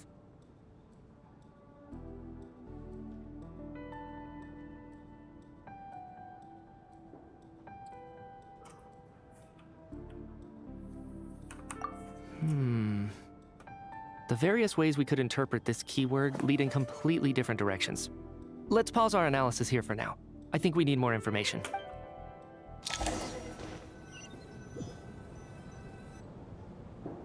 If we take all this together, it's not impossible, is it? If anything, it's the natural conclusion. Oh, I beg to differ. This sounds to me like a product of a researcher's vivid imagination. And perhaps it's because I'm still viewing this through the lens of a typical murder investigation. But still, I'm struggling to be persuaded by your theory. Does it really sound that far-fetched? All right, well, let's treat that as speculation for now. I do agree with what you've said, so let's go with your idea for now. Good. Okay, now that we finally have some meaningful leads, I think it's time to reconvene. Let's get the others.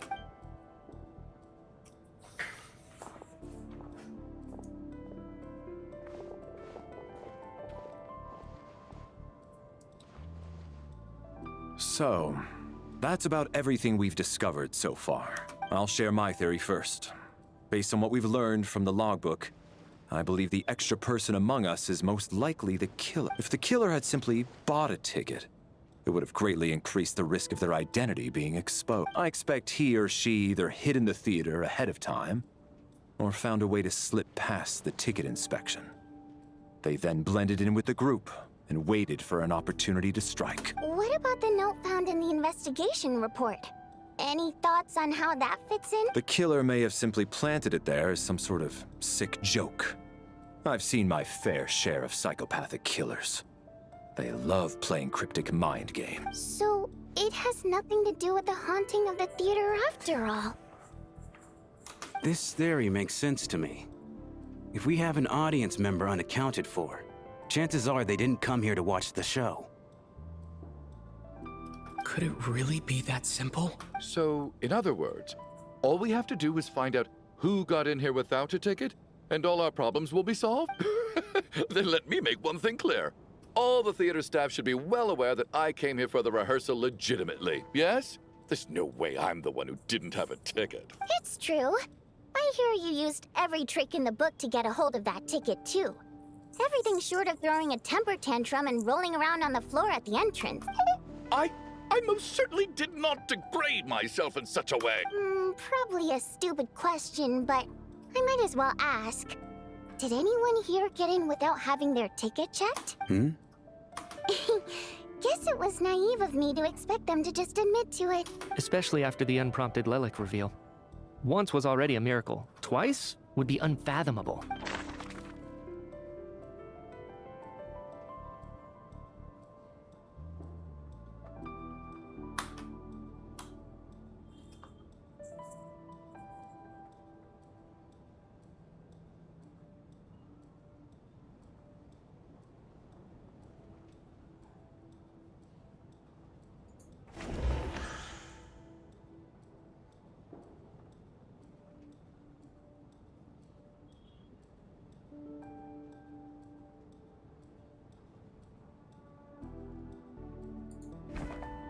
I don't believe any of us here knew Shram before all this. If no one can verify Shram's identity...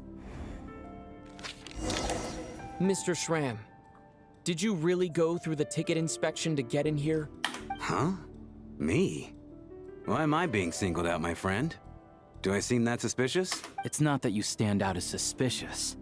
More that everyone else has been ruled out as trustworthy. Okay. Well, we spent the best part of 2 days together now, so I'm sure you can all tell what kind of person I am. I'm a true gentleman. I never dream of doing something like sneaking to the theater without a ticket. Yeah, I have no doubt that you're a good person. But the problem is, none of us here actually know you, so no one can say for sure that you are who you claim to be. Although, actually, what was it you said last night? Yeah, you're friends with that water imp, which is why you understand our primary mode of expression. Last time I checked, there were barely any of us remaining in Snezhnaya, since most of the water imps left. Could you tell me a little bit more about your friend? There's a good chance I actually know her. And I suppose it's also kind of a way for everyone else to get to know you a little better.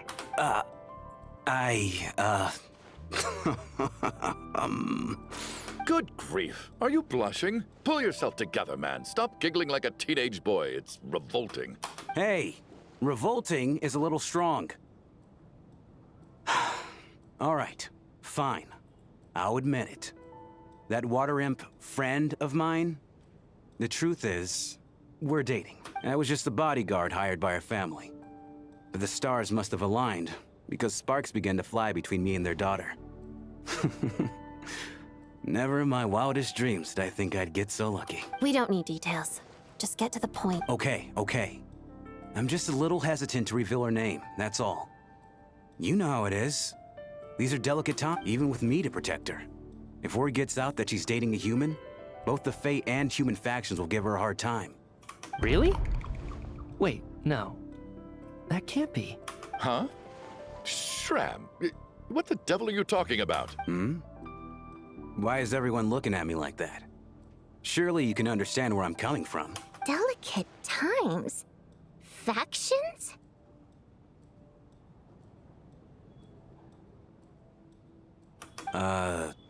Yes? You know, the Civil War? Last time I checked, the Fae and the humans were still at each other's throats.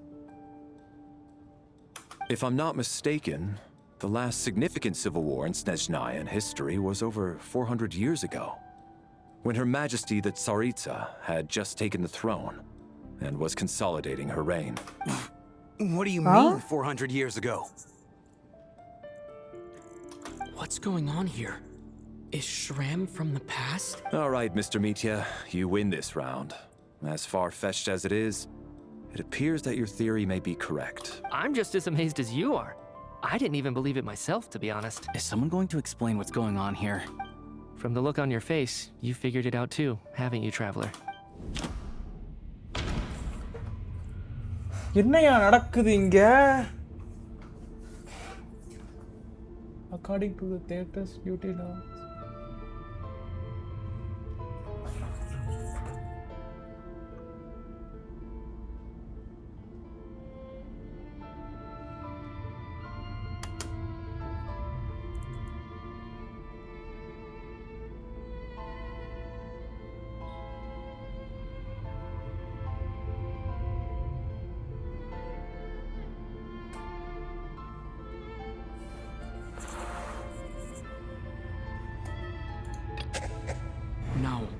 The truth lies within the clues we've already discovered.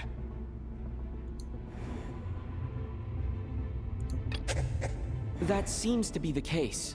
Shram's the extra person, but there's no way of learning his identity. Vodyanitsa's private letter touches upon the history of the Water Imp aristocracy's exile, but reveals nothing about Shram's identity.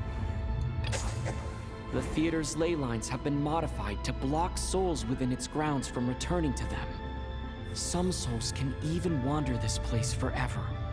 Mr. Shram's statement proves he is from hundreds of years ago. And according to the investigation report on the theater hauntings, Mr. Shram is very likely a lost soul wandering the theater.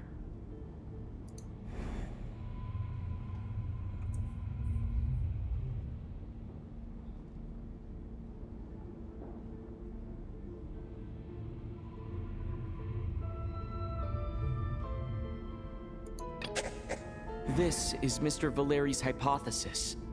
If there is no supernatural element to this incident, it's very likely to be true. I don't think I'm that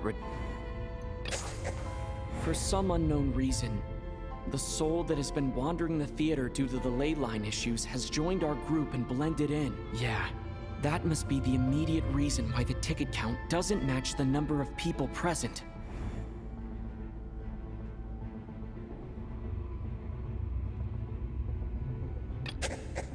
The death of those victims is an irrefutable fact.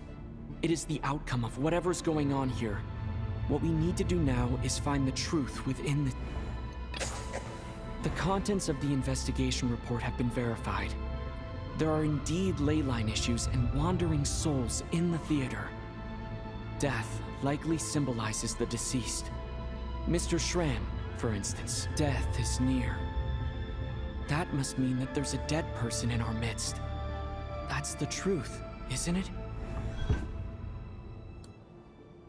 Yeah, the logic is clear now. The investigation report said that there would be souls stuck wandering around the theater because the ley lines were cut off. Mr. Shram must be one such soul who died in the theater a long time ago. In which case, that also makes him our extra person. So when the note said death is near, it must have been referring to death as in the deceased. People who died a long time ago. Someone who died a long time ago. In short, there's a dead person among us. The extra person we've been searching for is a ghost from the past.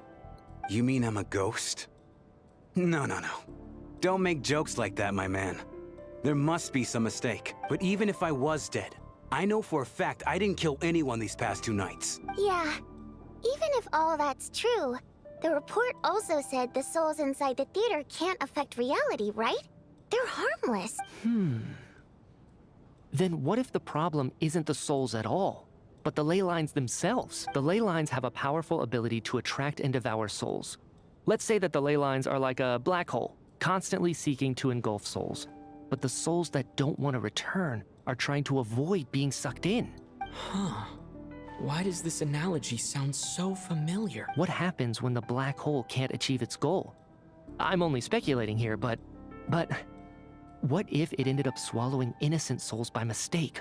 Or intentionally taking other souls to compensate? That could explain why we weren't able to determine a cause of death. If you're right, and their souls were devoured by the ley lines, it does make some sense. It does seem to explain a lot of the things we couldn't make sense of. Does that mean it's true? Except there's no concrete evidence. Mitya's relying on a lot of logical leaps. Still, it seems like the best explanation we have under the circumstances. All right, so how could Shram not know that he's dead? Seems a little unlikely that he hasn't noticed anything unusual even after several days interacting with us. On the contrary, it's perfectly normal for a soul to wander the theater for centuries without questioning their existence or reason for being there. It's simply what's natural for them. You know what, Mr. Brainiac? I think you might actually be right after all. I'm trying to remember and... even though my head feels like it's going to explode, I think... it's all coming back to me.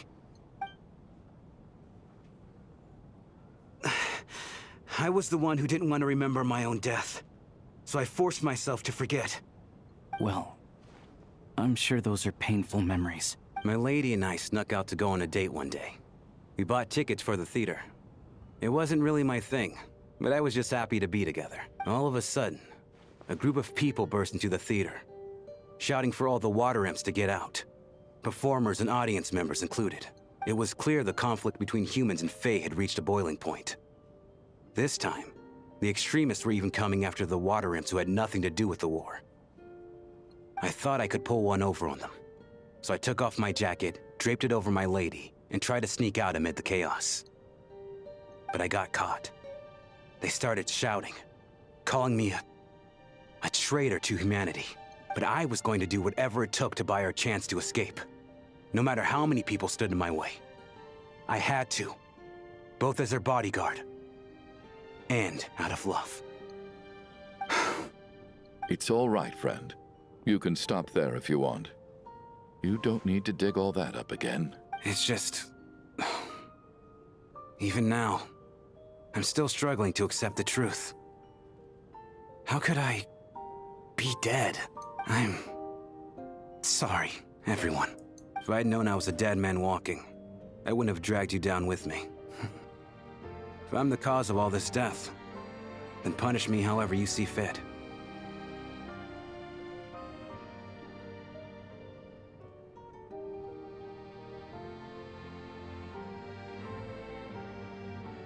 But, Mr. Shroom... No.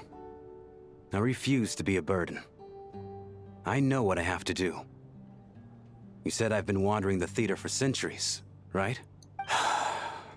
I guess it's high time I got a breath of fresh air. Out there, I mean. I'll leave this place, and take all this death with me. Go out on my own terms. Mr. Shram, I'm sure we can figure out a different course of action. My good sir, we both know I'm not supposed to be here. I should have accepted my death long ago. One way or another, this has to end.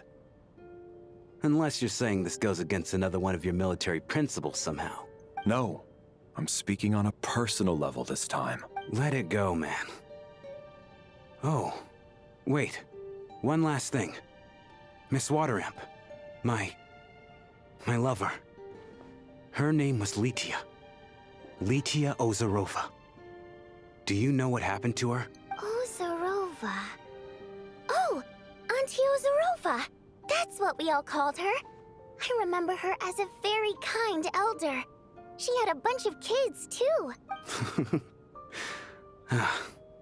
I'm so glad she survived. And she had lots of kids? Good. That's... good. I could hardly expect her to stay single just because of what happened to me, right? As long as she went on to be happy. That's all that matters. Besides, I'm dead. My soul's been wandering around here for so long because I was worried about her. But now, I can go without regret. There's no need to see me off, my friends. I've enjoyed our time together over these past few days. Perhaps we'll meet again in the next life.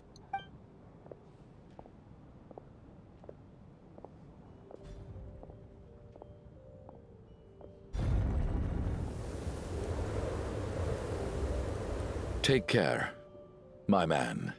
I knew Mr. Shroom was already dead, but... I still feel so sad. Death is cruel, no matter how we might try to make sense of it. So, was the conflict between Fae and humans really that bad back then? I was only little, so I don't remember much.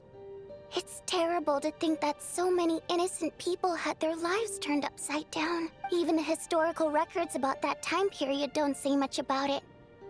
All people know is that the Tsaritsa founded the Fatui, drove out most of the Fae aristocracy without explanation, then used her terrifying power to suppress the humans. It seems to me like the Tsaritsa chose to make herself the enemy. She downplayed the conflict, directing whatever animosity both sides had for each other at herself instead. That's also why, despite how brutal the conflict was at the time, there hasn't been much lingering tension between humans and Fae since. Things have been fairly harmonious for the past few centuries. So, the Tsaritsa banished the Fae to protect the Fae living in the city? She offered herself up to be hated in exchange for peace. Maybe it's not quite as bad as it sounds. I don't think Her Majesty is too concerned if mortals hate her or not. And besides, there are very few who truly do. All this time, I had no idea. All right. If Mitya's theory is correct, then I think we can consider this matter settled. Let's all take a break. Ugh, if only this blasted storm wasn't still raging on.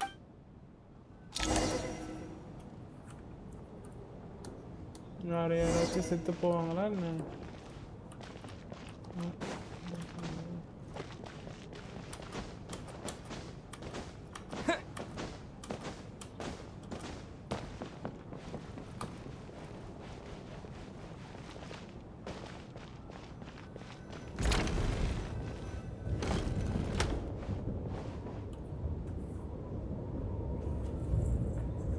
Looks like now we can just rest until the snowstorm stops.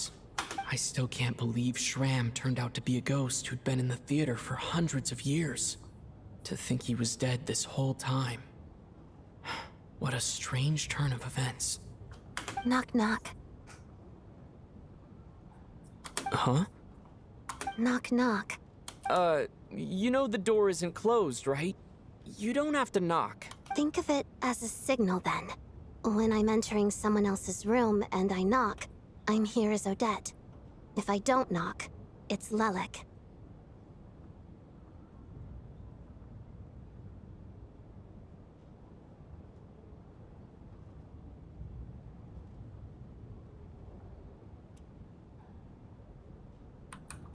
Thanks.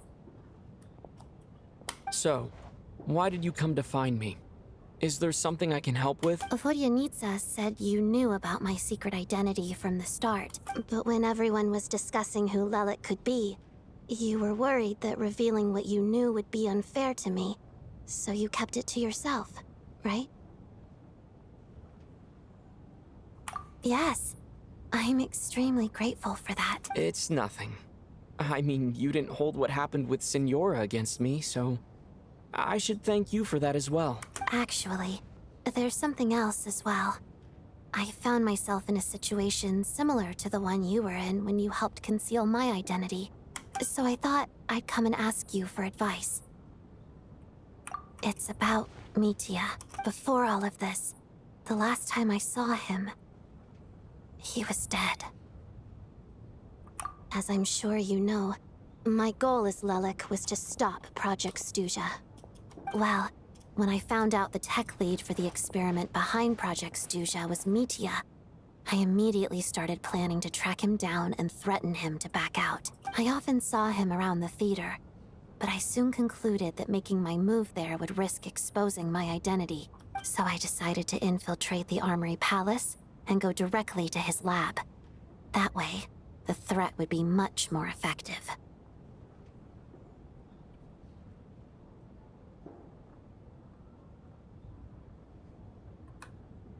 Well, I suppose there was a bit of luck involved. But I am a Fatus, so I already had some familiarity with the building's layout. But when I finally made it to his lab, Mitya seemed to be dead.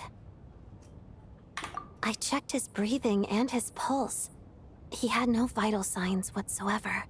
I'm certain of that. I thought maybe another anti-Project Stuja activist had beaten me to it, and chosen a much more brutal method. So I made myself scarce.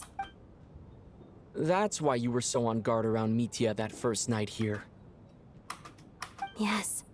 When I saw him sitting in the audience during the performance, I could barely contain the shock. To me, it was a miracle. Somehow, he'd come back from the dead. But then, the murder started happening and things got so complicated that it wasn't really at the front of my mind. That is, until Mitya himself said there must be a dead person among us. Then I couldn't ignore it any longer. And yet, you thought that bringing it up right away would single Mitya out. Just like when everyone was suspecting Lilith. Exactly. I thought there could be something I was missing. Besides, we soon figured out that Mr. Schramm was a ghost. And we knew there was only one extra person. So we thought he had to be the one. But now, it seems like there's another candidate. I understand why you kept it to yourself. There was so much information being thrown around during that discussion. Bringing up Mitya would have just introduced more confusion. So, what do you think we should do? Let me confirm one thing first. When was it that you found Mitya dead? Around a week ago. Sometime in the afternoon. A week ago? That's earlier than I thought. I saw him just a few days ago at a restaurant. That definitely would have been after you found him dead. He seemed completely normal to me. Chatting with Vodyanitsa, trying to avoid Valeri. So he was definitely alive on that day. Huh. Well, all I can say is I know what I saw. Here's a thought. The reason we even suspected a dead person could be among us was because of the problem with the theater's ley lines. But Mitya's death happened inside the Armory Palace. The ley lines affecting the theater shouldn't reach that far. You're right. I guess he doesn't fit the profile of the person we were searching for. I think the chances of it being him are very low. Surely he can't have died for real in the Armory Palace. Unless what? Unless he really did come back from the dead. You're right. Do you think we need to disclose this to the others? Huh, what's this? A private meet and greet? Where do I line up? That's not what's going on here. Well, I was just making the rounds. Thought I'd try to lighten the mood a bit. Vodyanitsa's handing out food if you're hungry.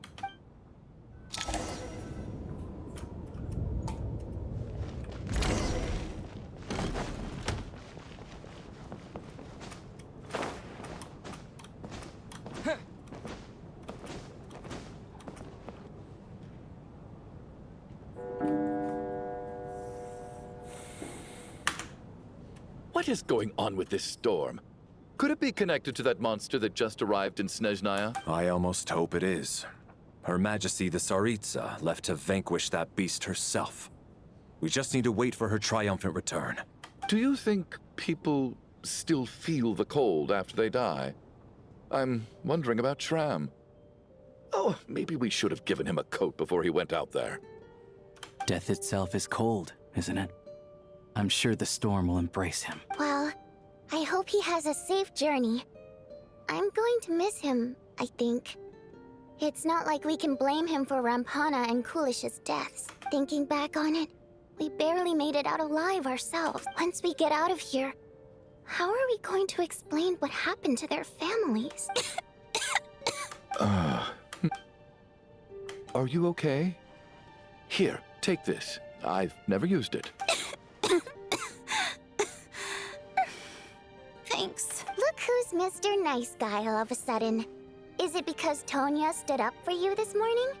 At least you know how to return a favor. Yeah, without Tonya, who knows how badly he would have been hurt. I told you already, I never intended to resort to violence. Bunch of rascals. Little girl? I was rather surprised when you spoke up for me this morning. I didn't think I had many admirers here, so, thank you. Oh, no need to thank me. I said some bad stuff about you too. I've been, too embarrassed to admit it, but, you remind me a lot of my daughter. So kind to everyone, but never lets her old man off the hook. Unless my wife and I are having a fight, then she's always on my side, especially when she was little. Every time I took her out...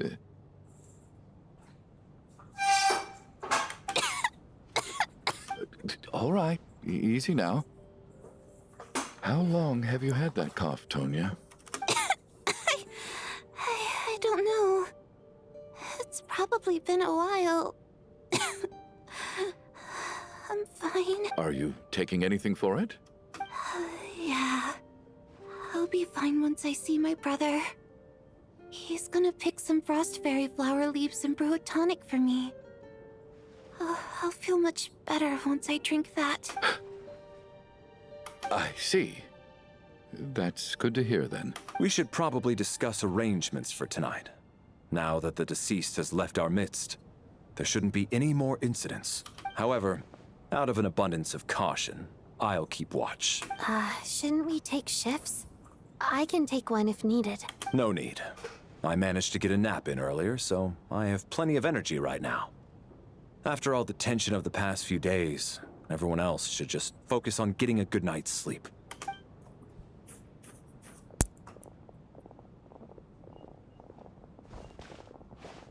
What a long day. This whole situation turned out to be way more complicated than I expected, but Valeri's right. I should just try to calm down and get some rest. The last thing I wanted. திருப்பியுமா தெரிஞ்சு அவன் He's தான் awake. businessman. He's awake! Get over here, you big lug, and take a look! If you must call me something, call me Mr. Door. The Black Mist is coming. You need to go. Are you all right? Can you walk?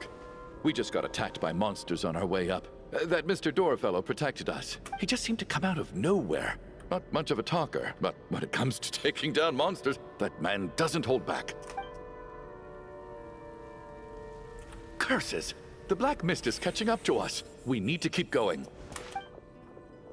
Mr. Door, I don't believe I've ever seen you around here before. Why is that? There's no need to try to get to know me. I'm just Mr. Door. Mr. Door! Looking for trouble! Get rid of them! I can just push these ones off. Oh. Well, anyway, we're lucky to have you here. Thanks for saving us earlier.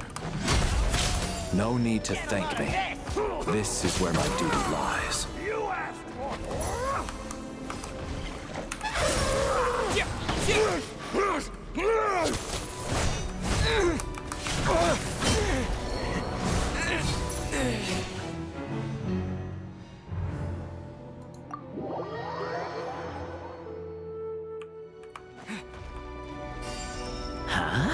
Looking for trouble? Taste my blade!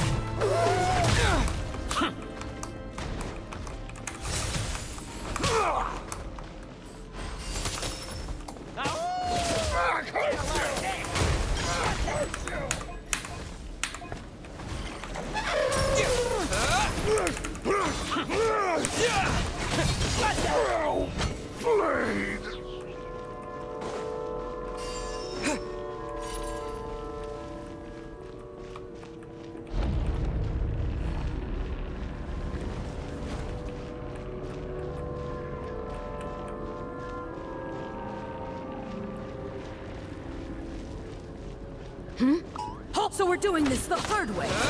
Encase! Taste my... Fighting frog!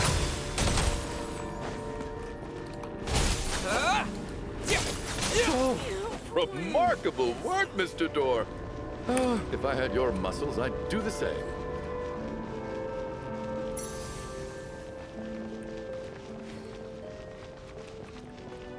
Are none of these doors the one you're looking for? No.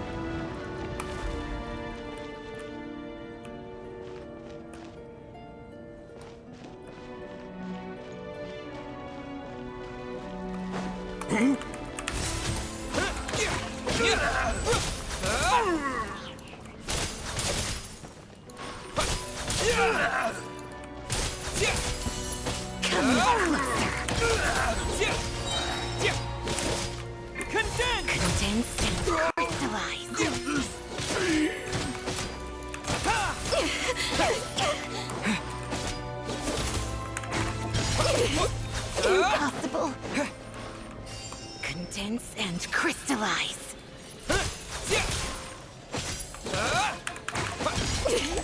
Impossible. I'm so exhausted. And the Black Mist is still rising. Oh, wait, look! There's more monsters down there. Are they coming from within the Black Mist? No, no! They're gaining on us. Quick, keep going, or they'll be at our heels any second.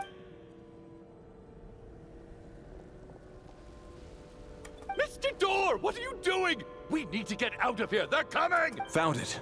This is my door. What? You mean you're going to stay here? I am a door. This is where my duty lies. No! You saved us. We can't leave you behind. You must keep going. A door can only keep things out for so long. You must make haste. But... Oh, you're right. Let's go. We can't let Mr. Door's sacrifice be in vain. Valerie. The black mist isn't moving anymore. Looks like both the monsters and Mr. Door are gone. I didn't just imagine all that, did I? Surely I wasn't so scared out of my mind that I hallucinated a door as a human being. Oh, okay, good. There's no way we both hallucinated the same thing, getting sleepy? Well, looks like we're safe for now. Go ahead. Let's get some rest. Valerie main character ஆச்சே. What time is it? Is it morning? I think I had a nightmare. I guess everyone's still asleep? These past 2 days have been exhausting. Valeri's keeping watch though, so he's probably the only one awake. Valeri?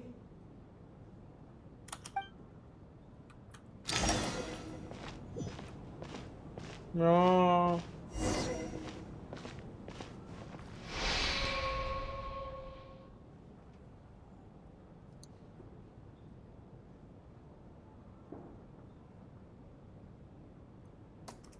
Wake up! Everyone needs to wake up! Valerie.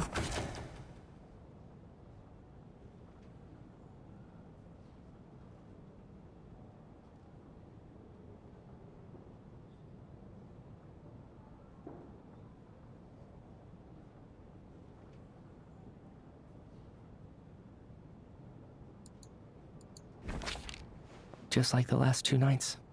No clear cause of death. I've been a real thorn in your side, haven't I, Mr. Valeri? Now you can rest in peace.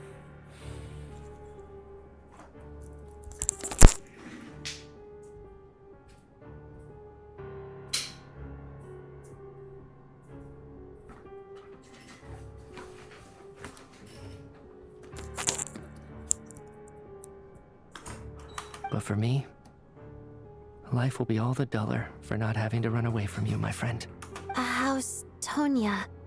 Is she okay? I just checked on her, and it doesn't seem like anything serious. She's just exhausted from the past couple of days, and she's still recovering from her illness.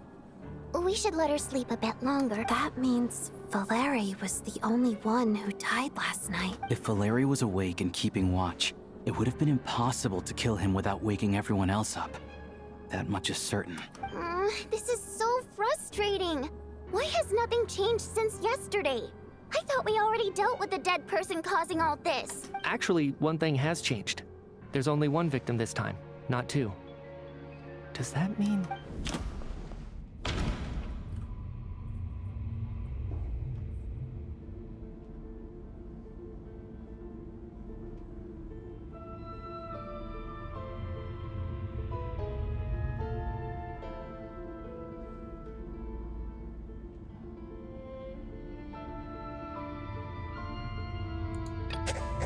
But Mr. Schramm was already deceased to start with. That doesn't seem very likely. Can a death at night even be defended against? This...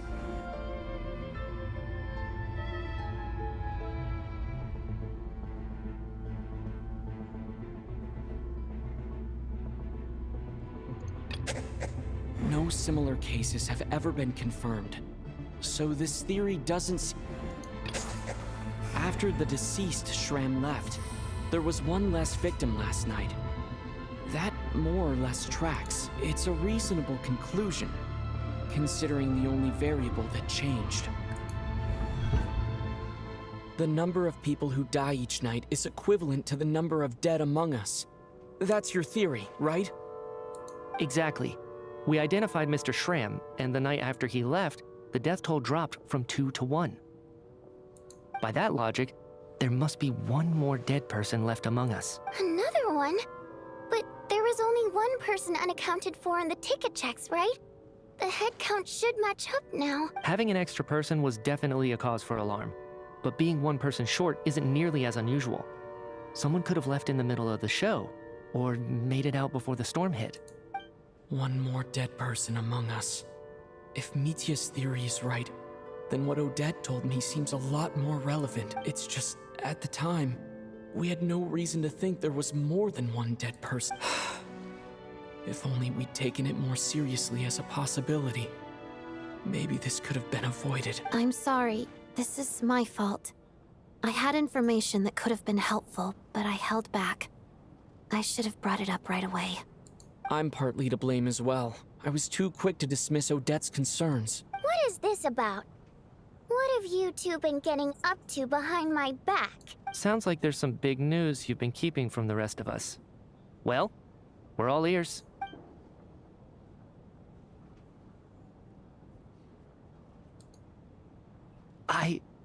I'm the dead person? Wow, that's certainly news to me. Odette and I talked about it yesterday, but we thought it just wasn't possible, so we left it at that. Yeah, I don't blame you. If I'd been there, I probably would have reached the same conclusion. It just sounds too unbelievable. Let me just try and verify this. I just scoured my memories trying to think back to the afternoon Miss Odette mentioned, but I honestly have no recollection of dying. That's where I'm different than Mr. Schramm. Having seen Mr. Mitya a few days ago myself, I also find it hard to believe he could be the other dead person among us. Well, if it isn't Mitya, then who? Do we vote on it? If you don't mind me asking, Traveler, I believe you mentioned that you know Tonya's brother. Had you ever met her before all this? No, never. Wait, are you saying... Now just 1 minute. I know where this is going. You can't just randomly point a finger at anyone you want. You're in the hot seat, and all of a sudden you want to divert our suspicions onto somebody else? Trying to pick a fight, Mr. Chuganov? Whenever you open your mouth, all you do is attack people, and I've had enough of it. If you don't want to engage in a civil discussion, you can shut up. You little brat! Did Mitya ask about Tonya because he suspects her? I suppose I only identified her by age, and nothing else. Could that mean... I'm just saying, you're going around casting suspicion on people for no reason. How could Tonya be dead? I can vouch for her if nothing else. I've seen her before. She's the sister of that Harbinger, isn't she? The one called Child. Oh, really? You're telling the truth? Since being here, I don't think I ever mentioned she was Child's sister specifically. Does Chuganov actually know her? If Chuganov can vouch for her, then it can't be Tonya either. In which case, it seems unlikely that there's another dead person among us at all. Miss Odette, could you go over that afternoon with me one more time, when you found me dead? No problem.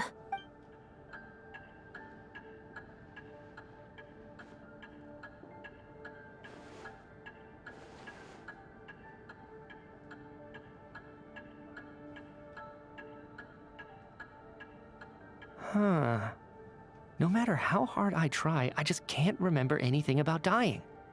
But I do remember something else. Miss Vojanitsa, during our last meal together, I told you how some of the researchers were suffering from temporary memory loss. Do you remember that? Oh, yeah. You said it was hindering the progress of your experiments. You thought they were just under too much stress or something. Right. And even though I don't remember dying that day, I'm pretty sure I experienced something like amnesia. Some of my memories from that afternoon are missing. Are you suggesting you're missing the memory of your... Of course. How am I only just realizing this? Humans aren't necessarily aware of their own death. You mean being silently assassinated, or dying in your sleep? Situations like that? The researcher's amnesia. Suddenly it all makes sense. I must thank you, Odette. I think your perspective just helped me reach a breakthrough on a series of issues that have been troubling me for quite some time. All right. It's decided then. I'll be the one to leave today. Oh, leave? Hey, wait a minute. Aren't you rushing into this? What if you're wrong? You'll pay with your life. Come on, kid. Aren't you gonna fight for your life? This seems like a rash decision. I have other reasons beyond what's been discussed. In fact, thinking back, I remember during Miss Odette's performance, while I was sitting in the audience stalls, a brilliant new idea for my research popped into my mind. But then, my train of thought suddenly cut off. I can't remember it now at all, and I didn't take any notes. I guess that must be another instance of temporary amnesia. No. Hold on. I see where you're going with this. You're suggesting that each instance of temporary amnesia is a death, right? There's a glaringly obvious flaw in that idea, no? How can one person die so many times? I believe Miss Odette's account. During the period where my memory is blank, I must have been either dead or in a similar state. All it would take is for the same thing to happen in the theater, and I would come under the effect of the ley lines in this vicinity. This increases the likelihood of me being the deceased, does it not? But... There's no evidence to suggest that anyone other than me is a candidate for the deceased. So allow me, as a scientist, to treat this as an experiment. Please relax, everyone. I don't think things are as bad as they may seem. If I really am the deceased, then to leave the theater will be a relief for me. If, on the other hand, I'm still alive right now, well, apparently you've all witnessed my resurrection recently anyway. Who's to say I won't return from the dead again this time? Mitya's right. This is the only thing we can try right now. I think he's deliberately downplaying the gravity of the situation, though. He probably doesn't want to burden everyone. What is a scientist if not someone who gambles on experiment after experiment in an attempt to obtain the truth? With this snowstorm, the ley line phenomenon, ghosts of the dead, and my amnesia, we've been paralyzed by not knowing and powerless to do anything about it. It's a terrible feeling. But if I do get resurrected, you can be sure that I'll come back with the truth of all this. Just you wait.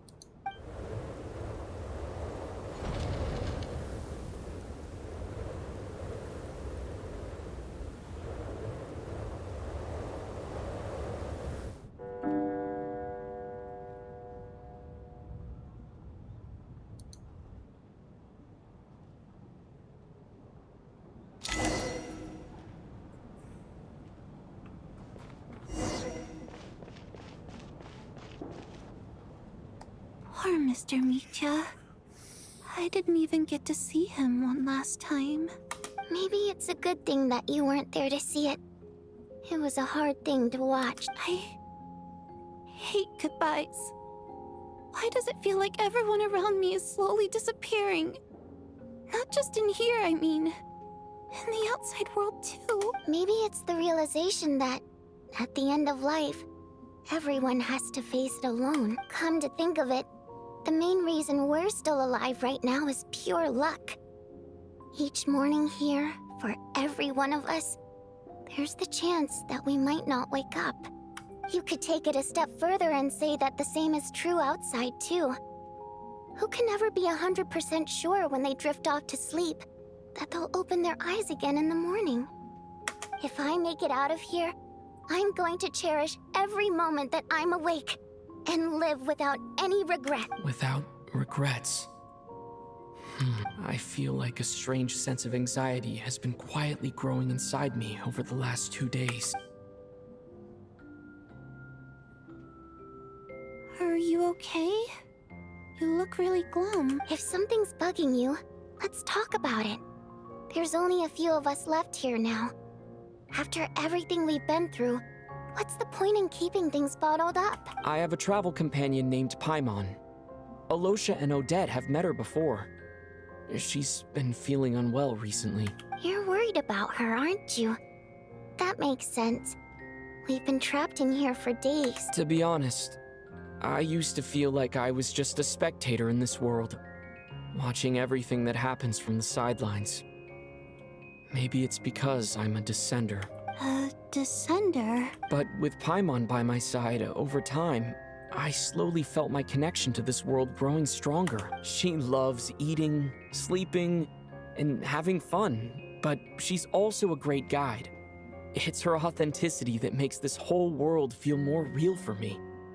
Over the last few days that we've been apart, I've often caught myself wondering, what would Paimon say if she were here right now?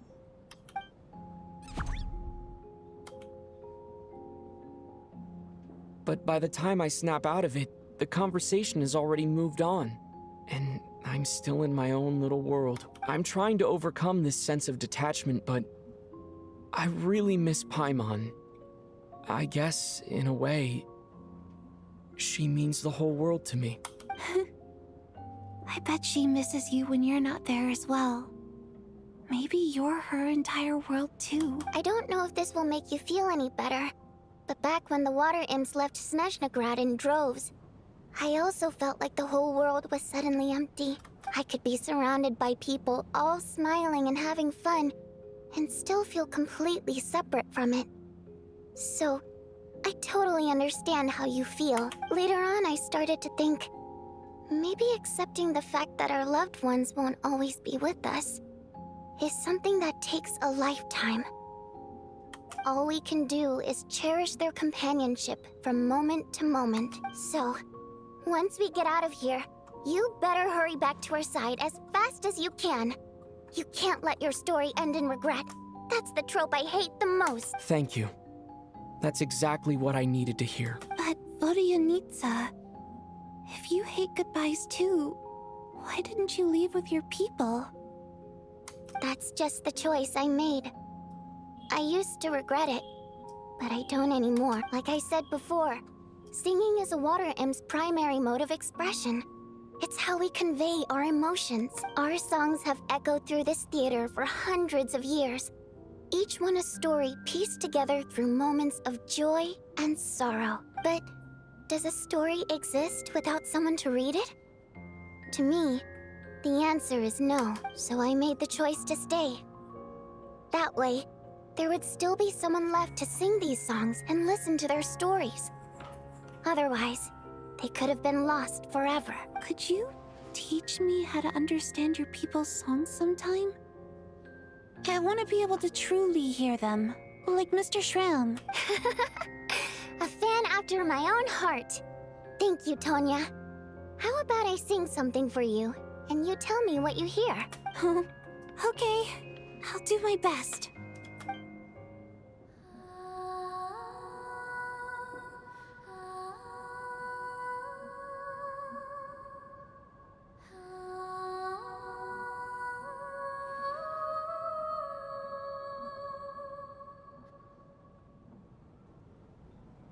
I've never heard that one before. I feel like I can hear a sense of longing somehow. I wonder why that is. Color me impressed, Tonya. You're a keen listener. Most people can only tell if a song is happy or sad. I didn't think you'd be able to pick up on such specific details. So, what's the song about then? Come on, tell me! I've actually never performed this song in the theater before, because it has more of a ceremonial purpose for our people. It's not meant for the stage. It means something like, may those we have lost watch over us, and follow this song back home in the night, so that we might be reunited once more.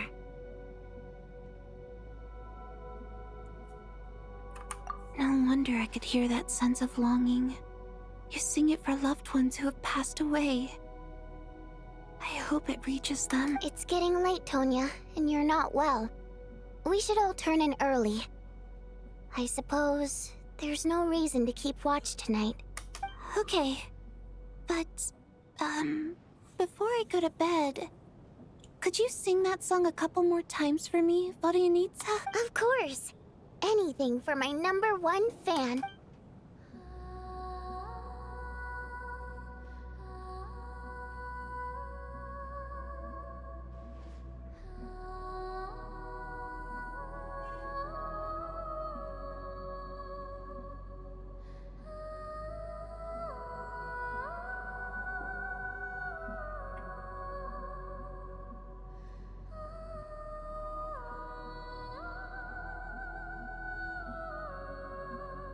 Once I get out of here, I definitely don't plan on ever coming back.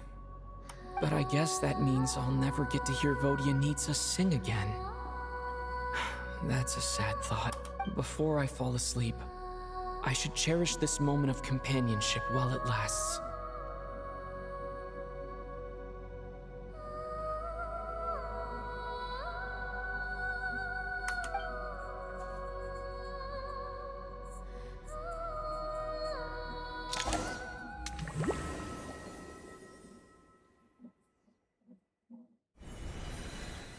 Where am I? It's so dark in here, and I feel kind of dizzy. Am I alone? Tonya? Huh? What was that noise? Tonya?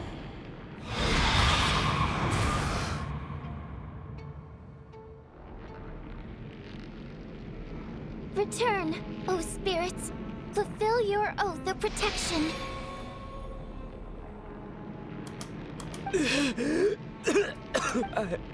I'm alive? What just happened? No time for questions. Quick, over here. Turn on the switch. We need to bring back the light.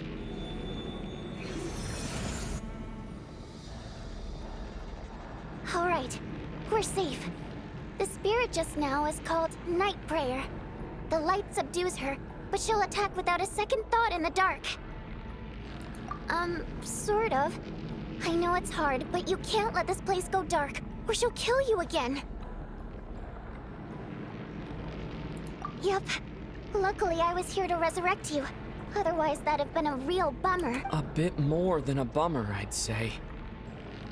Wait, so you have the ability to resurrect people? Sure I do.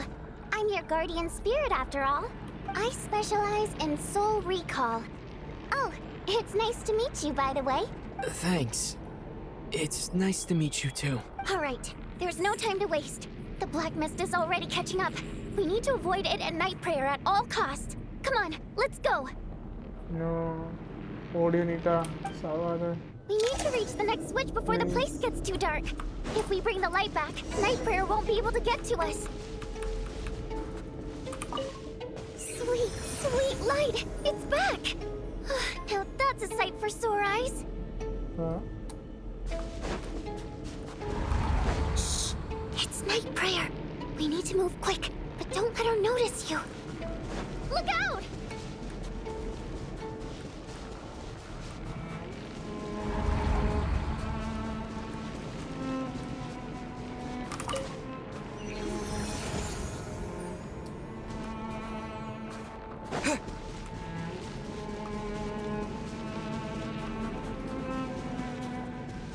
The next switch is over there.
No, Night Prayer is here too. Oh, this can't be the only path.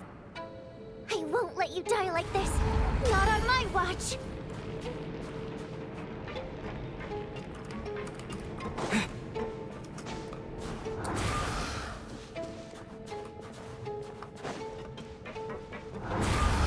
Maybe I wasn't meant for this world. I won't let you die like this. Not on my watch.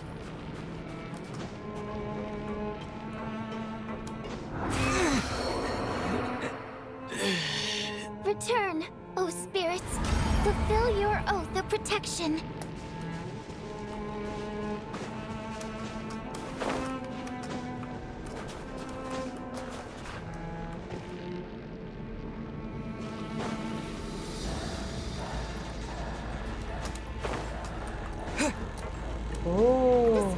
Just up ahead!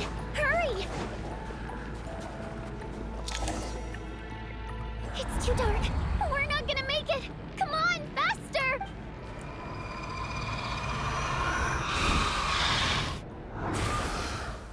Traveler! I won't let you die like this. Not on my watch.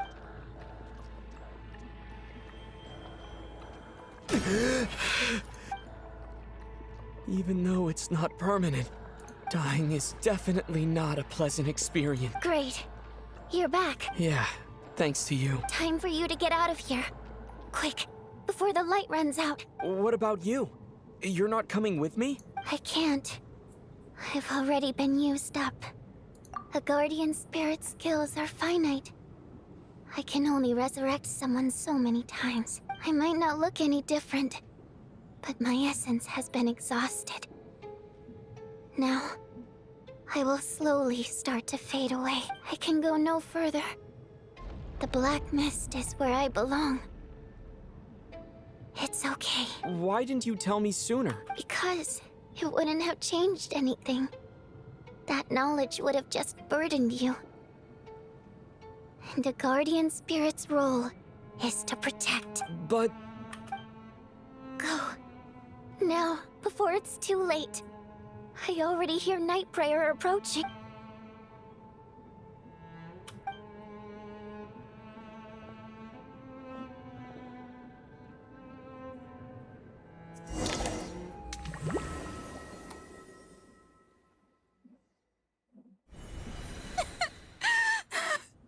What do you need, sir? How could this happen? Well, I guess there's no need to inspect the body.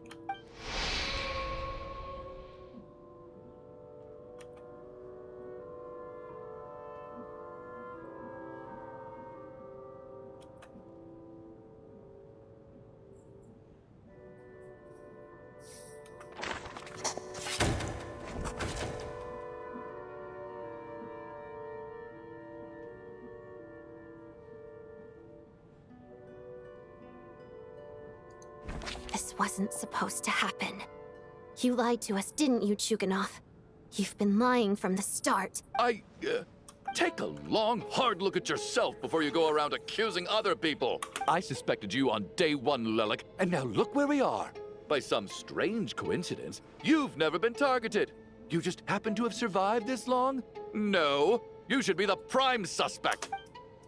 And you, little hunter, ever so content with staying on the sidelines. Yet, you were the one who stopped us from leaving from the start! Why are you trying to keep us here? Now you're just lashing out indiscriminately. That's either a sign of anxiety or a guilty conscience. Where was all this passion and bravado before? Decided to fight until the bitter end. Is that it? Is that a threat? Fine, bring it on! You think I'm afraid to die after all this? You want to kill me? Go ahead! I'd like to see you try. After all the trauma of the past few days, everyone's been pushed to the breaking point. Valeria and Mitya aren't here anymore. Someone else needs to step up and take charge. But first, I need to think this through. Considering everyone left, who's the most likely candidate for the deceased?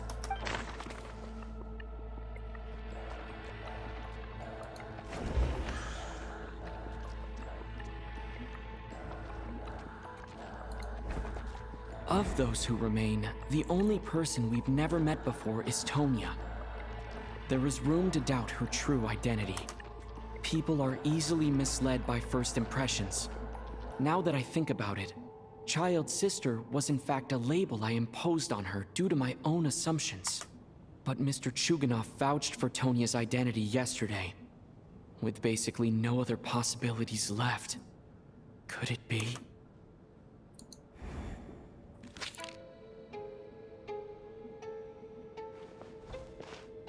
Tonya, how's Tusser been lately?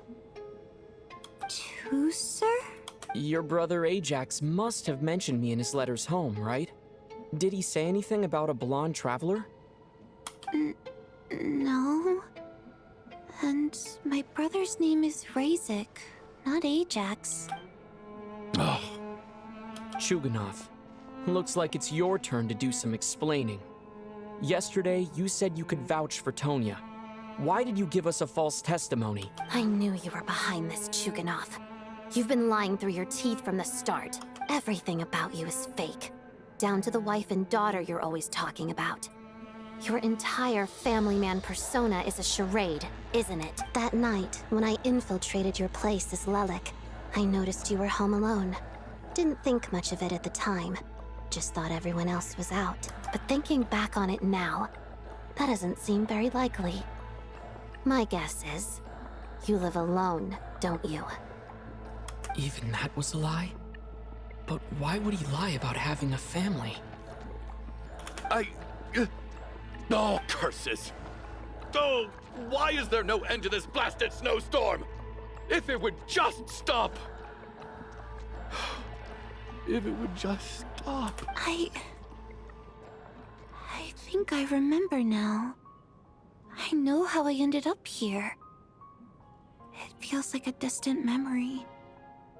But at the same time, it's just like it was yesterday. The reason I'm always coughing is because I got sick with frostbite.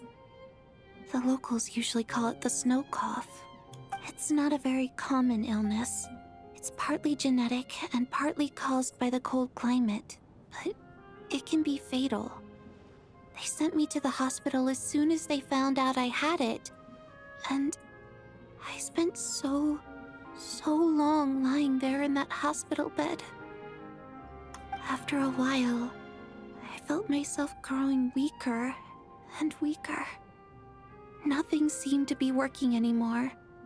Neither the treatment that the doctors were giving me, nor the medicine my brother was brewing from frost fairy flower leaves. So one day, I told my brother that I wanted him to take me outside for once, so things could be like they used to, just for one day.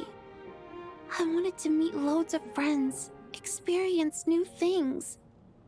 He agreed. He snuck me out of the hospital, and we escaped. We got to the theater, bought tickets, and went inside. Oh, it was all so exciting. I remember the show very clearly. It was amazing. But I found myself getting sleepier and sleepier. Oh, Tonya. When I woke up, I couldn't find my brother anywhere. So I guessed he'd already left, but there's no way he'd leave me behind. So I decided to stay here and wait for him.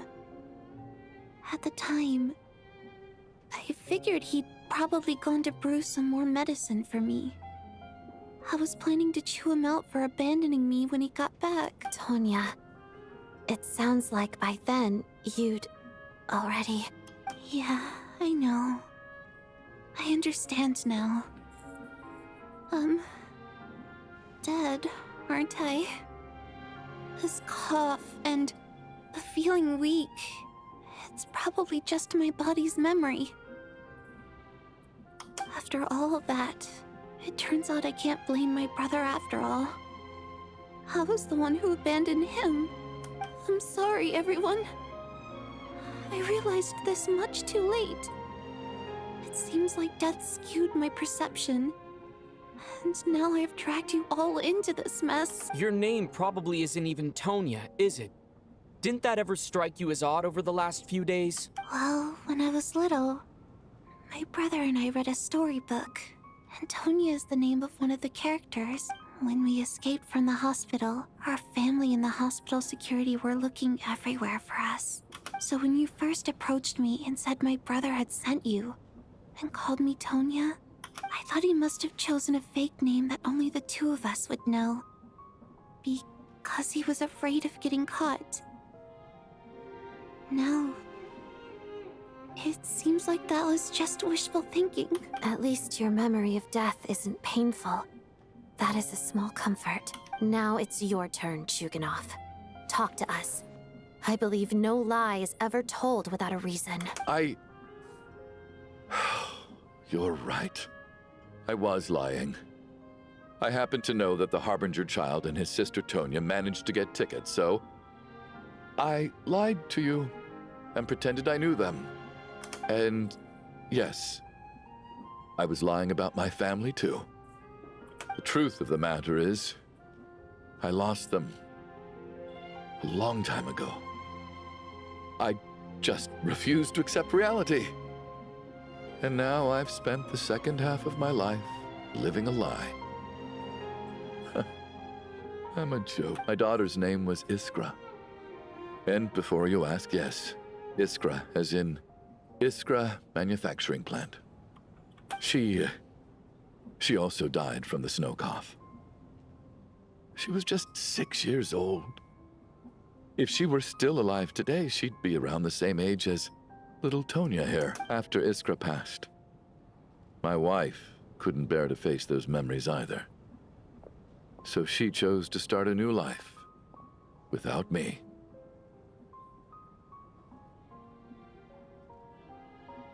One day when I came home from work and saw the empty room, I felt like I couldn't breathe. Subconsciously, I started to imagine that they were still there. I soon discovered that this was the only thing that made me feel any better, so I just embraced the delusion. Nothing more than a pathetic means of escapism, I know. But at least it's not a crime. So explain your false testimony then.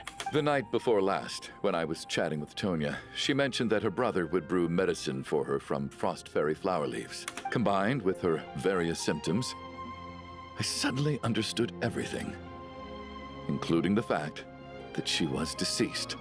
The snow cough used to be an incurable illness. I would pick frost fairy flower leaves to brew medicine for Iskra too. It took hours and hours on the stove, but the year after my daughter passed away, the jester of the Fatui announced that a cure for frost blight, also known as the snow cough, had finally been developed. It turned out that all previous treatments were completely ineffective. No better than random concoctions. That was the final straw for me. I just couldn't take it anymore. Just one more year. One more year, and everything would have been okay. So, more than anyone, I know full well that in this day and age, no one in their right mind would still be using frost flower leaves to brew medicine for the snow cough. Poor Miss Tonya, therefore, had to have been from an era when snow cough was still a terminal illness. So, you projected your daughter onto her? Even though you knew she was one of the dead?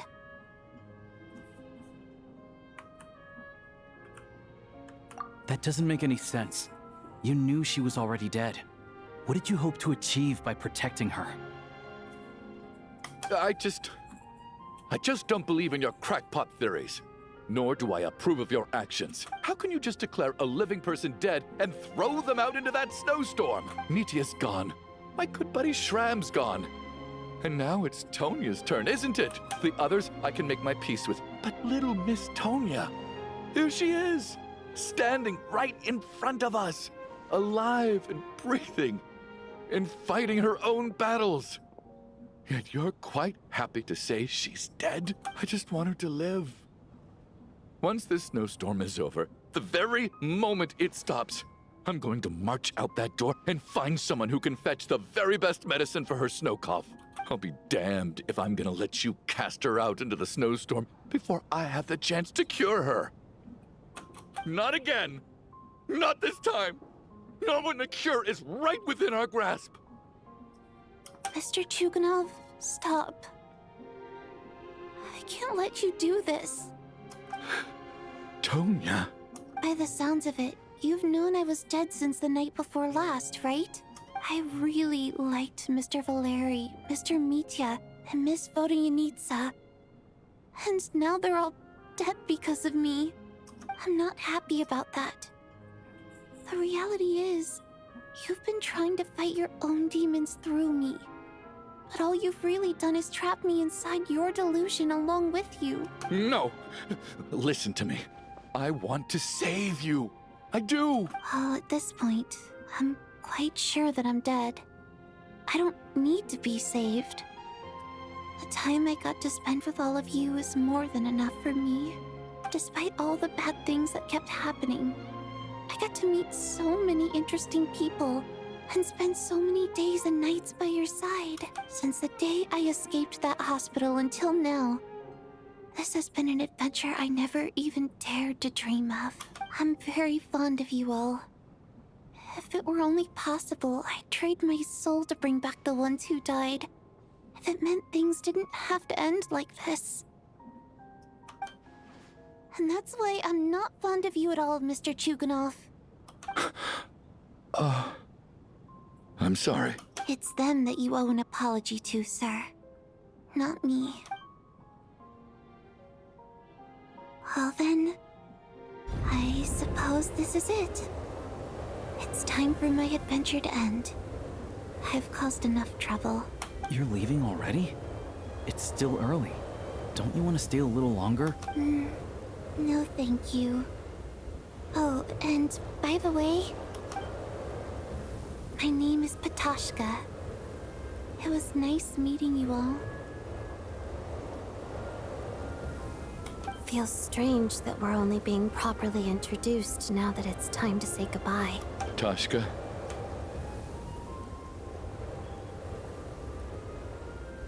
What are you doing, Chuganov? Are you crazy? Let me leave. I can't keep lying to myself anymore. In your dreams. Don't think you're getting off that easy when you had a hand in the deaths of so many people. The Fatui have honed quite an array of enhanced interrogation techniques since they were founded. Once we're out of here, Lelik will personally give you a taste of every last one.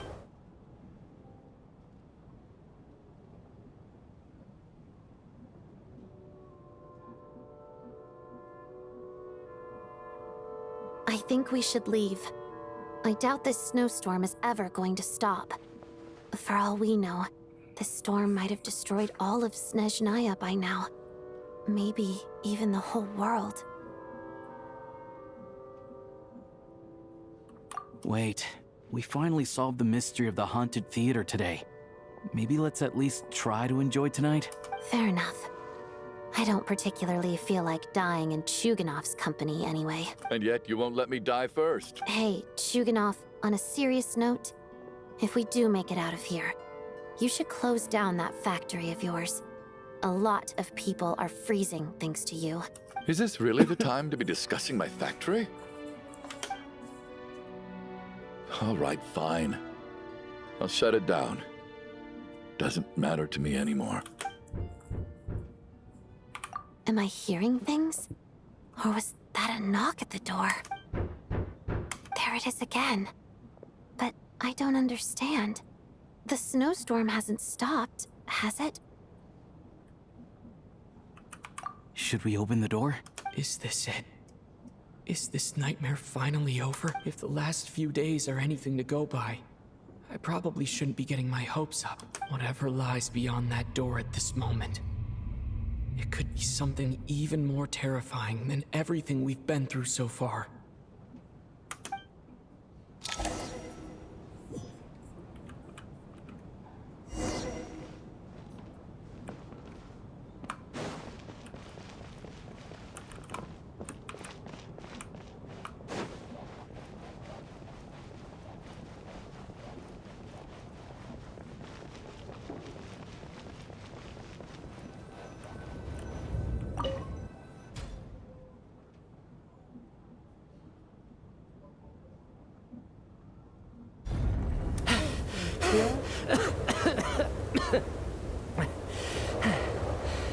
Hey everyone, I'm back. How are you doing?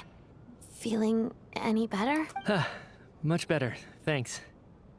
Whew, it is so good to have you guys here.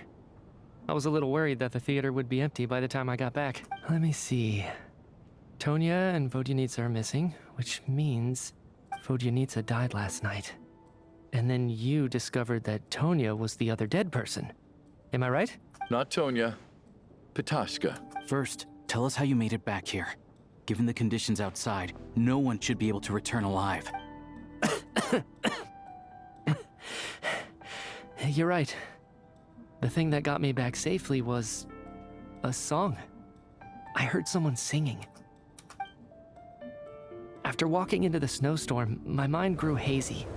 I don't know how long I walked through the storm before my mind completely slipped away.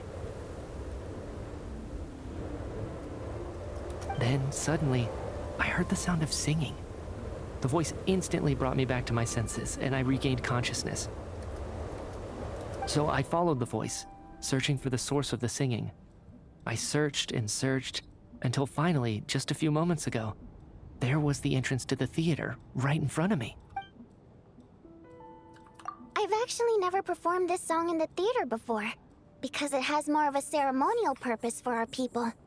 It's not meant for the state. It means something like, "May those we have lost watch over us, and follow this song back home in the night, so that we might be reunited once more."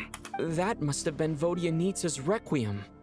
Who knew it actually worked? That song is meant to guide the souls of the dead. Mitya, that must mean that you... Huh. No kidding. Huh, seemed like I guessed right then.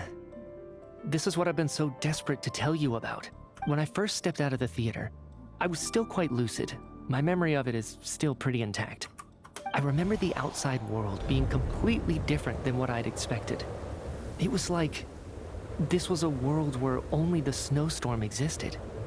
There wasn't a trace of any humans or buildings ever having been there. I don't know how else to describe it, except to say that it just didn't seem like the real world. And as for the Requiem, if I was guided here by Vodyanitsa's song, it can only mean that I must already be dead. And this is my soul, not my body. But I didn't experience a clear moment of death while I was out there. Nor do I feel any different now than before I walked into the snowstorm. You don't seem any different to me either. In fact, this is something I've been wondering about for a while now. If souls aren't physical, shouldn't they lack tangible form? Both Shram and Patoshka were clearly deceased, and yet their souls didn't look or feel like ghosts at all. They were visible, tangible, no different than you or me. This raises a truly terrible thought. Is that really what Mitya is suggesting?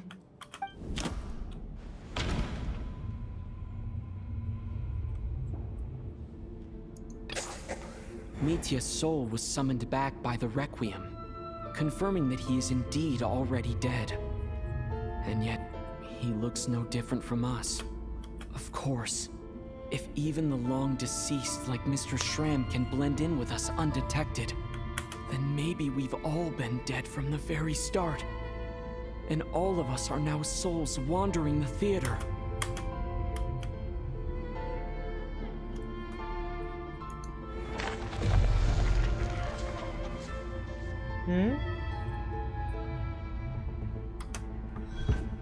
Yes.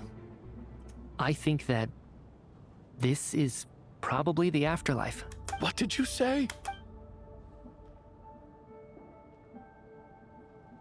You heard me. We died in the theater. All of us did. But due to an obstruction in the theater's ley lines, our souls are trapped here, while an endless, infinite snowstorm rages outside. It's ironic, really. All that time, we were working so hard to figure out who the deceased among us were, when the truth was, we were all deceased. The only difference being some of us died more recently than others. Do you remember that note, "Death is near"? Seems like we misunderstood what it meant after all. Death was nearer than we wanted to think all along. The note simply meant that all of us were already dead. So all our attempts to survive, our search for the deceased, it was all for nothing? Hard to say. At the very least, we helped two lost souls find clarity and go to where they belong. The presence of those two is probably what caused our souls to be drawn in by the ley lines. In which case, the deaths we've awoken to over the past few days were just souls returning to the ley lines for good. If what you're saying is true, doesn't that make us the lost souls now? Huh, no wonder. This afternoon, when I was moving Vodyanitsa's body, I noticed that the other bodies in the room hadn't decayed one bit after all these days. That's further proof that those aren't physical bodies at all, but merely our shells here in the afterlife. Am I really dead? This doesn't feel real to me at all. No, that's impossible. This cannot be how it all ends. I still find it hard to believe that all of us are dead. How exactly did we die in the real world? None of us have any memories of dying, right? Not even knowing how we died is preposterous. Good grief. Surely there has to be some reason. Exactly. It's hard to rest in peace when you don't even know how you died. It gave me lots to think about as I strode out into the snowstorm. I racked my brains trying to remember the cause of my death, the exact moment I died, the root of all of this, right up until my consciousness faded. Wait. Hold on. Right before I lost consciousness, I think I saw something. I can't remember. And I think I lost my notebook and pen. Mitya, your hand. Is that blood on your fingers? Huh? You're right. There's blood on the fingertips of my right hand. Looks like it's already dried. When did that happen? What the? I guess this was what I saw. I must have desperately drawn it in my own blood right before losing consciousness. What's wrong? Do you recognize the symbol? It's Renova, the ruler of death. Alosha, do you still remember that Snezhnayan folktale you told me about? It was about the Grim Reaper. When someone's about to die, he appears as an incarnation of someone familiar to guide their soul into the afterlife. And as soon as you recognize his face, your life is over. I heard a similar tale when I was little. You think the Grim Reaper in this story refers to the ruler of death you mentioned? That's right. In which case, death is near could also mean that the Grim Reaper is here disguised in a familiar form. Death, the deceased, and the Grim Reaper? So it's a triple entendre. When I first saw this note, I thought it contradicted the investigation report. But now it seems like that was the whole intention. So the Grim Reaper deliberately misled us. Then, we started suspecting each other and searched for the deceased while they hid in plain sight. By that logic, the one person most likely to be the Grim Reaper incarnate is...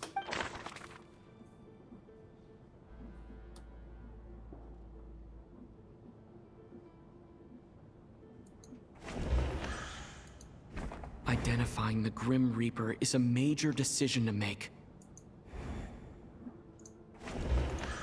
Identifying the Grim...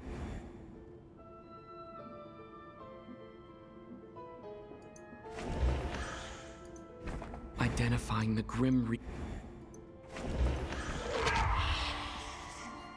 Alosha? No doubt about it.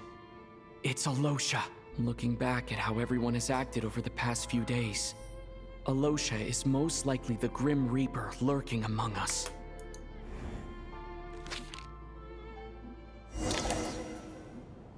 Is it you, Alosha? You were the first to discover the investigation report, and you had plenty of time to slip the note inside to mislead us. So?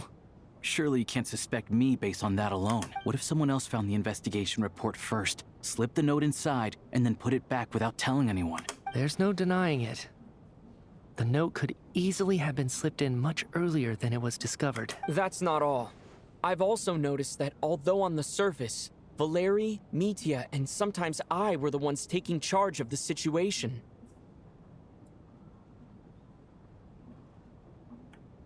looking back now, even though you didn't say much, you were always subtly guiding everyone from the sidelines. What do you mean? You were the one who emphasized how dangerous it was outside and insisted we all stay here. It was also you who suggested that we all sleep in the same place. And earlier today, you tried to convince Patashka to stay. I don't understand why, but it was out of character. So, you didn't understand my intentions, and now you're assuming the worst. Seems pretty unreasonable if you ask me. He still won't admit it. Fine. Let's see how he responds to the most damning evidence of all. The biggest question I have right now is, if the Grim Reaper is impersonating Alosha, then where's the real Alosha? When did they switch?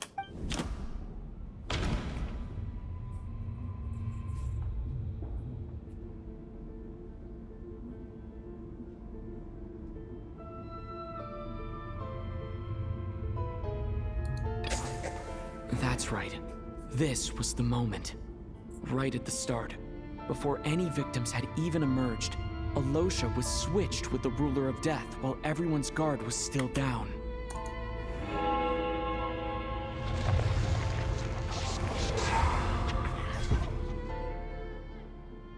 When all this began, right after the performance ended and the snowstorm began to pick up, no one suspected anything unusual. We just assumed we were snowed in. It wasn't until we discovered the bodies the morning after that we realized something out of the ordinary was going on. But it's clear now that the oddities actually started earlier than that, when Dimov walked into the snowstorm and never came back. Right. So Mr. Dimov was the first victim, not Sobolova and Torgov. And if we pinpoint that moment as the beginning of this incident, then one thing becomes clear. Alosha, you are the only person who walked into the snowstorm and came back without the help of Vodyanitsa's Requiem. More precisely, Alosha never came back at all. The one who came back was the Grim Reaper. Not bad. Well, since you've backed me into a corner, I suppose there's no point in keeping up the act anymore. Alosha? You're the Grim Reaper? I am no such tired cliché. Mortals should address me as the Ruler of Death. Before being wiped out for good, you identified the two deceased, and even sensed my presence. A commendable achievement. Far beyond what I expected. I heard you can ferry souls. Those deaths each night. Were they your doing? Your initial conclusion was correct. Due to the existence of the two deceased, the ley lines yearned to reclaim those long-lost souls. Every night, they devoured an equal number of souls to fill the void. This required no intervention from me. Though, of course, ferrying souls is indeed my authority. Here, take a look.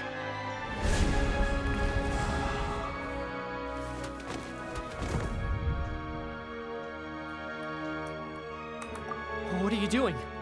That takes care of today's two. Don't get so worked up. You are already dead, and your souls must return to the ley lines. I know we're already dead. You murdered us, didn't you? Murdered? No. Murder is when mortals usurp my authority. Death is my jurisdiction. If I require someone to die, I need not resort to such laborious methods as murder. You simply met the criteria to trigger my curse of death. I know about the curse of immortality. So there's another death-related curse too? You cursed us? When? And why would you do such a thing? So often, humans pray to me, begging to know when their death will come, and what form it will take. But few people ask why. If you must have an answer, know that death comes simply because one's time has come. So you're not gonna tell us the truth? Hold your tongue. By all rights, you shouldn't even be allowed to speak with me. Those angels from the past are to blame for the reckless renovation of the ley lines here. It's made my work on this occasion infuriatingly complicated. Work? So trapping us here, making us watch our friends die, that's just another day at work for you? You clearly have a lot of questions. Fine. As a reward for your remarkable accomplishments over the past few days, I shall answer a few of your inquiries, provided they aren't too unreasonable. After the physical body dies, the soul must return to the ley lines for that person's death to be considered complete.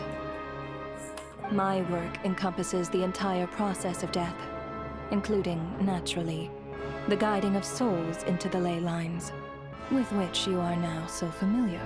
You must also be rather familiar with Natlan's Night Kingdom, I presume? It was I who supported the creation of the Night Kingdom.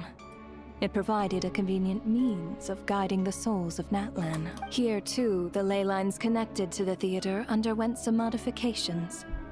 The angels hoped to make them capable of accommodating the souls of some special creations. But this actually hindered their ability to accept ordinary souls to some degree. This effect manifested itself after you died from the curse in the theater, leaving you stranded in the afterlife, unable to achieve a complete death. But if souls who die from the curse of death fail to return to the ley lines within a short window of time, they will miss their chance for good. Then, they will remain forever suspended between life and death, no longer subject to the authorities of either. So if you don't resolve this matter soon, and see all our souls return to the ley lines before long, we'll escape your control.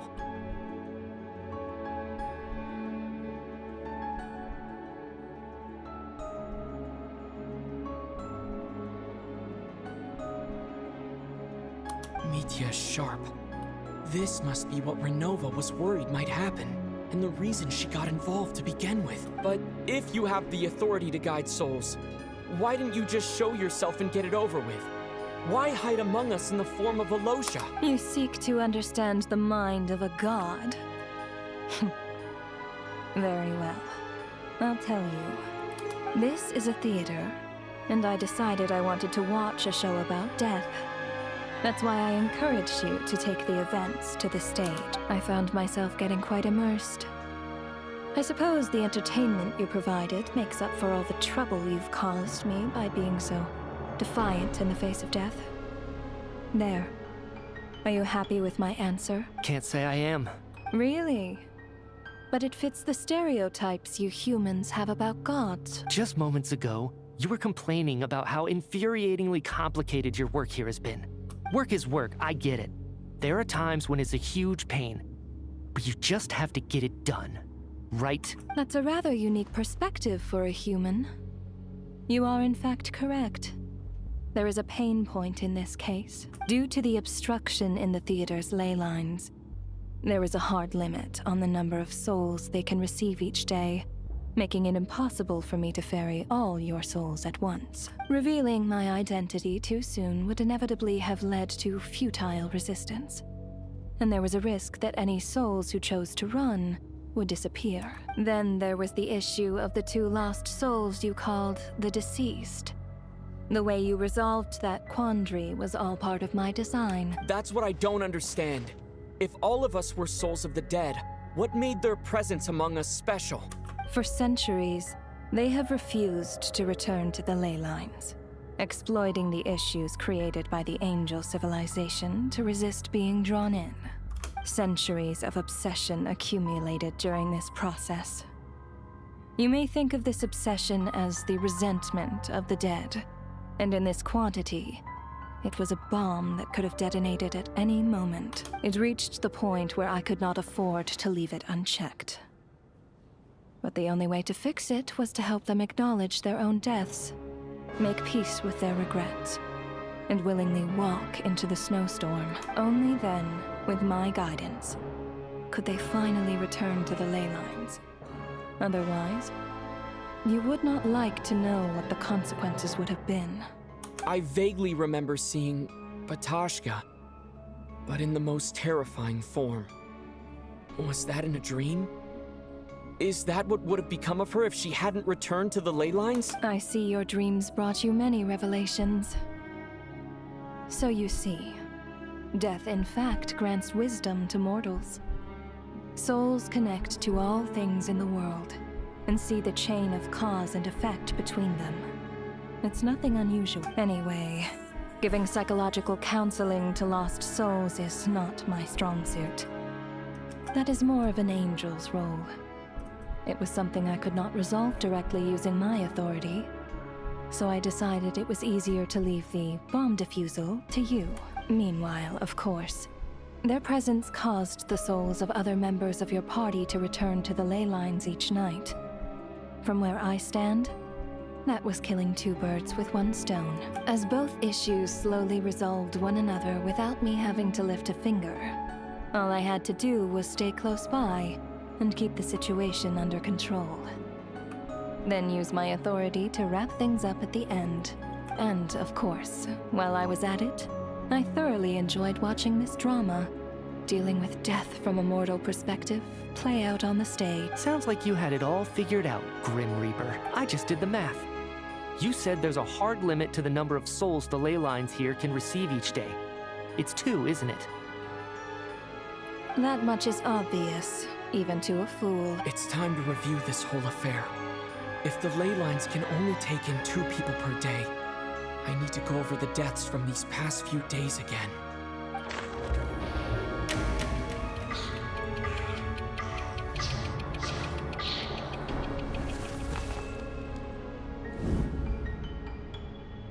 Looking back now, none of us had the faintest idea at the time. From the moment that staff member named Demoff walked into the snowstorm, the incident had already begun.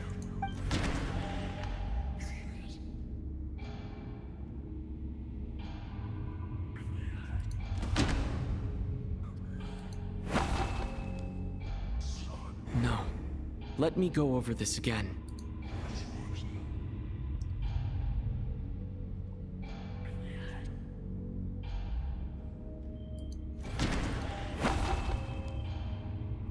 No.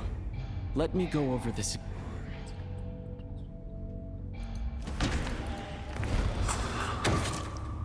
Alosha was the second to walk into the snowstorm after Demoff to investigate. During this process, the ruler of death assumed his identity, making him one of the victims.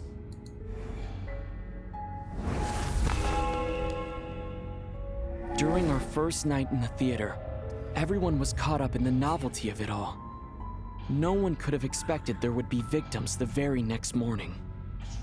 Despite all the confusion, and with the help of hindsight, we finally began to realize that something was amiss with the snowstorm.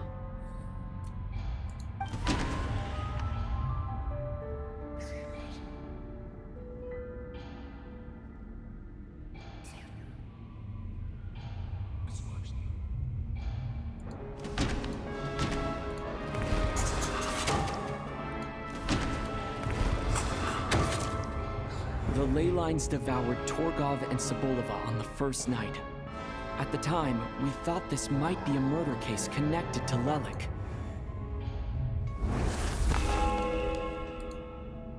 Odette and I spoke a lot that night. 3 people were on watch, but in the morning, we discovered that someone had fallen victim all the same.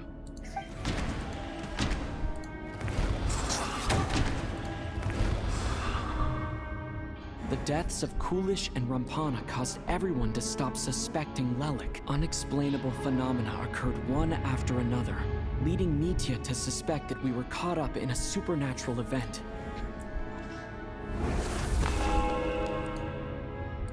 Later, we discovered that there seemed to be an extra person among us, and subsequently discovered the existence of the deceased.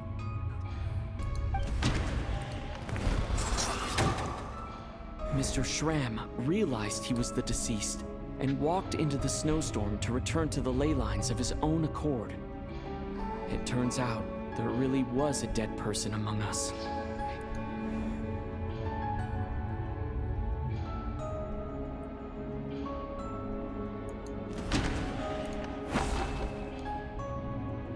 No, let me go over this again.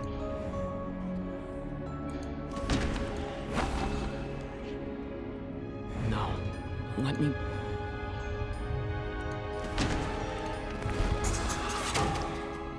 We thought it was all over, but Mr. Valeri's death was a rude awakening for everyone. The ley lines consumed him during the night regardless. A lot happened today. Mr. Valeri's death led us to discover the connection between the number of deceased and the number of victims during the night.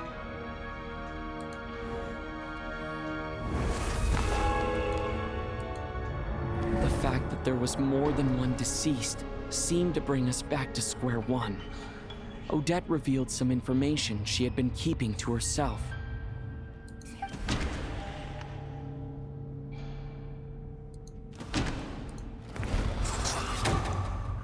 Vodyanitsa was swallowed by the ley lines in her sleep, but the requiem she sang before falling asleep was quite a game changer.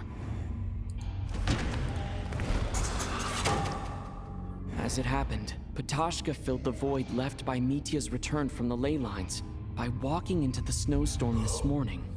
The girl I thought was child's sister Tonya turned out to be another of the theater's deceased. Come to think of it, Patoshka was about to walk into the snowstorm at that time, and Renova, unaware that Mitya would return, was concerned that her soul would overflow from the ley lines. That's why she used Alosha's voice to try and persuade her to stay behind. Looking back, I suppose that was an early slip-up on her part.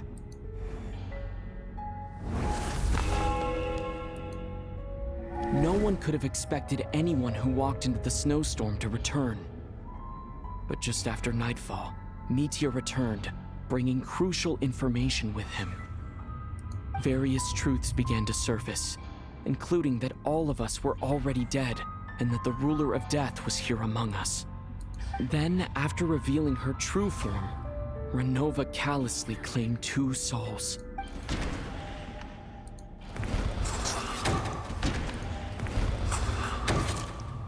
In fact, everyone was already dead by the time we took the photo.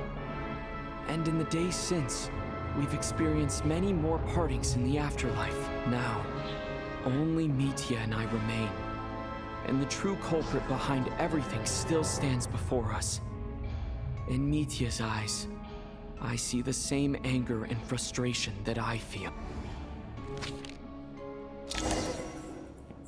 That covers everything. It's all clear now. Your work isn't finished here yet, is it? The Traveler and I are still standing here, safe and sound. The Water Imp's song threw things off a little, but it is of no consequence. The ley lines have already anchored your soul, and the first ray of light tomorrow morning will take you back.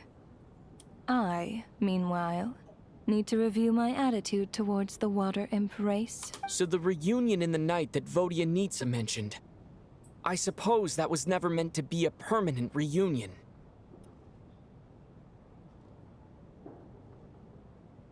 That just leaves you, Traveler. My power only allows me to temporarily separate your soul from your body. The ley lines of Tevat would not accept you. And your soul is firmly anchored to your body by your will, for a descender like you, who is not bound by Tevat's rules.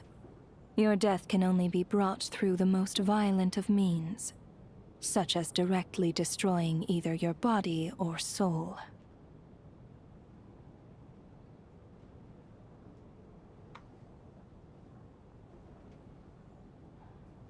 I have no interest in involving myself with Descenders. For now. Although, this may change if Asmodee remains missing, or you insist on interfering with our affairs.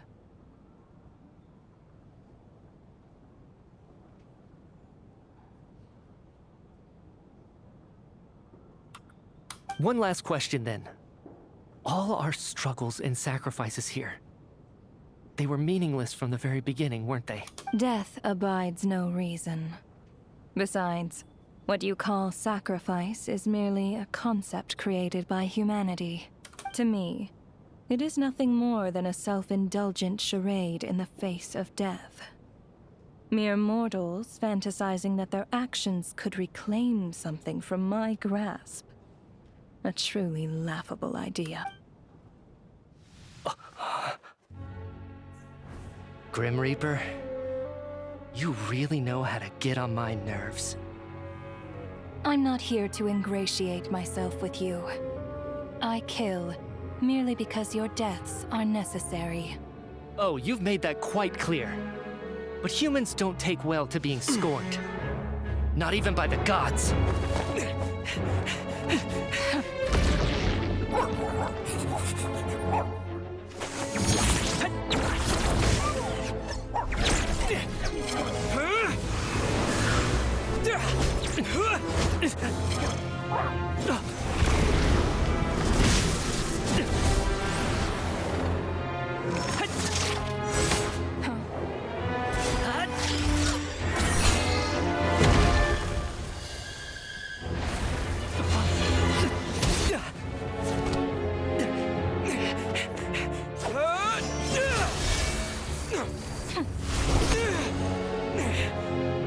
This is futile. You must know that you are powerless against me in my own domain. I suggest that you save your strength. For what? Maybe we can't change it. But if nothing else, we can at least teach you to have some respect for the dead. Audacious.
Huh?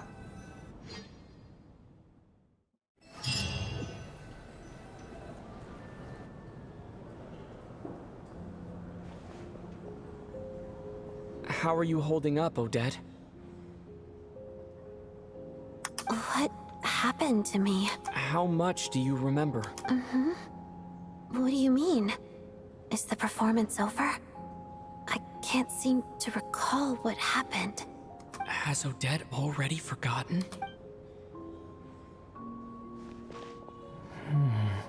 Mitya? Oh, I'm sorry. I guess I spaced out there for a second. Remind me who you are? Don't you remember anything? Yeah, I remember now, comrade. Looks like we guessed right. Just like me when Odette found me at the Armory Palace. For some reason, everyone killed by the Ruler of Death eventually came back to life. Just with one catch. They forgot what happened while they were dead. Odette and the others have already forgotten everything. Why were you able to remember this time? Could this be the reason? You said this is the Ruler of Death's symbol, right? I don't see anything there. You don't? Huh. Okay, I guess that makes sense. I carved this into my hand in the afterlife, so it's not visible in the physical world. Does that mean I carved this symbol into my soul? What an unsettling thought. Still, at least I get to remember what happened. I suppose it's a blessing in disguise. What about you, though? The Ruler of Death mentioned that you're a descender? Is that why you can remember? A full explanation would get complicated very quickly. But that's essentially it. Well then, now that it's all over, let's figure out what we've learned.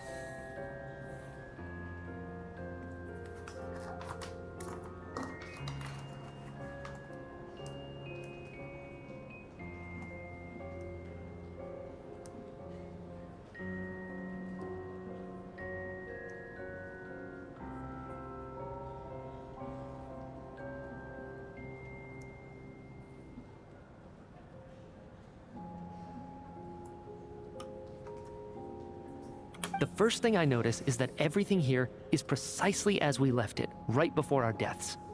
This confirms that time passes differently in the afterlife than in the real world. They say that right before death, time slows down, and your whole life flashes before your eyes. That must be how you know you have one foot in the afterlife by that point.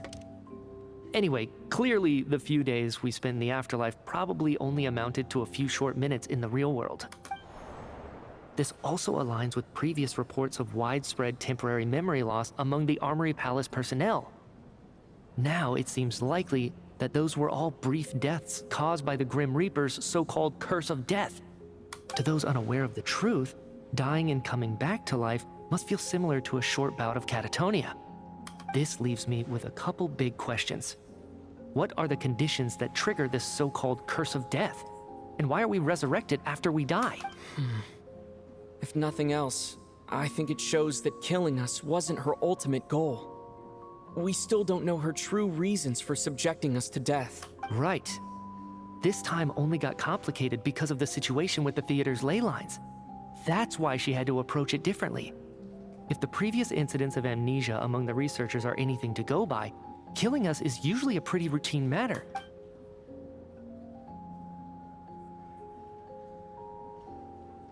Come to think of it, wasn't I about to note something down before I died? I can't remember what it was, but I think it was something related to my research project. Sorry, Traveler. I'll catch up with you again later. Right now, I have to make a trip back to the Armory Palace. Sir, if I may, no one of your description has ever shown up in my investigations into Mr. Mitia's friends.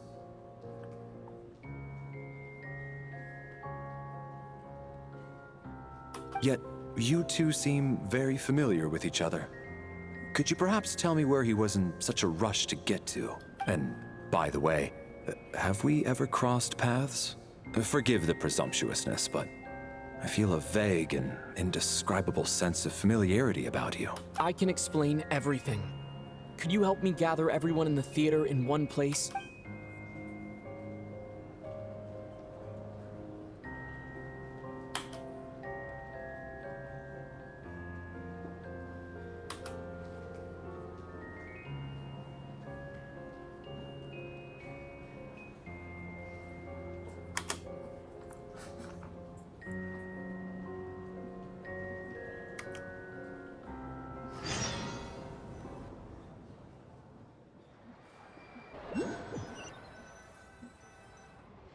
So, Chuganov really is going to shut down the factory. I guess this theater incident actually did us some good after all. So, you said I promised to take you to the Armory Palace while we were in the afterlife, yes? I believe you. I think I even have a vague memory of it. Agreed. Let's check in on her first. The whole reason for our trip to the Armory Palace anyway is to figure out what's going on with her health. Oh my god, bro. What a quest.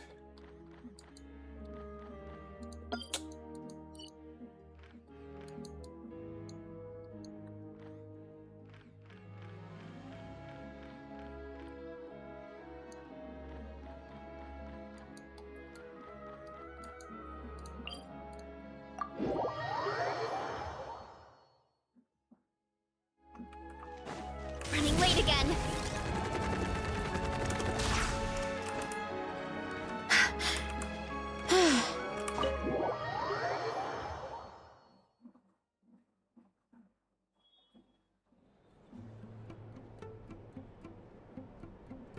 I'm finally back, even though a long time has passed from my perspective. As far as Paimon's concerned, I probably just went out to watch a very short show. I should keep my emotions in check when I see Paimon again, or it'll seem weird. Wait. The atmosphere here feels off. Shh. Stay quiet. Let's go inside and take a look. Have we still not been able to notify Child yet? We need new orders. What if that person comes back again? I'm so sorry. Under the circumstances, there was really nothing we could do. Tell me, what happened to Paimon? It was the Jester. He came here in person and escorted Miss Paimon away. He's the director of the Fatui. His authority supersedes all others and cannot be questioned. There was nothing we could do. How long ago did he leave? And what was Paimon's status? It was about an hour ago. Miss Paimon was fast asleep at the time. The jester simply walked off with her as if it was only natural. I assure you, he absolutely did not use any force. Do you know where they went? The Armory Palace, most likely. Lord Piero, the jester, has been overseeing the experiments there lately, keeping a close eye on their progress. Everyone in the Fatui has heard about it by now. I'm surprised he came in person. Whatever his reason for taking Paimon, he'll most likely return to the Armory Palace first, which is exactly where we were headed anyway. Then lead the way, Odette. Okay, let's go. இப்போதான் ஒரு பெரிய problem முடிச்சதுன்னு பார்த்தா oh my god. It's just up ahead. Quick, let's get inside. No, I'll go alone. You know I'm planning to force my way in. You're with the Fatui, so you should stay outside. I was hardly planning on taking you through the official channels anyway. I'm here to force my way in, just like you. I may be a Fatus, but I'm also Lelik, enemy of Project Stuzha. Paimon's safety is paramount right now. With me around, you'll have an extra pair of hands. There might be devices inside that are easier for an insider to deal with. If you say so. Let's go. There's no time to hesitate.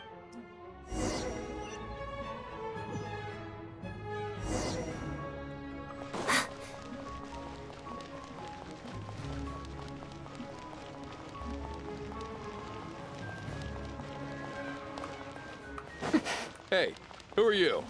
This part of the Armory Palace isn't a restricted access. What do you think you're doing? No questions, please. We're short on time.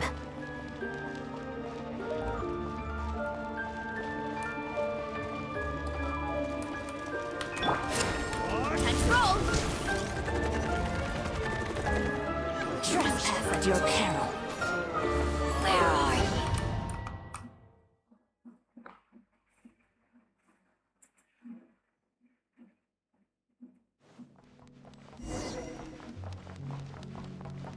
Do you have a pass?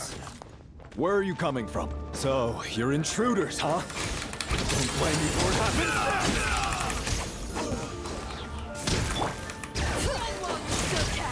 There's nowhere to hide! Bow your head.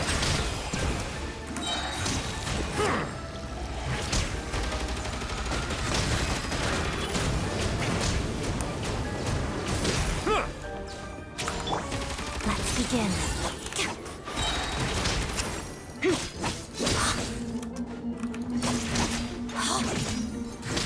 Didn't take too long. Let the mountain's veins boil!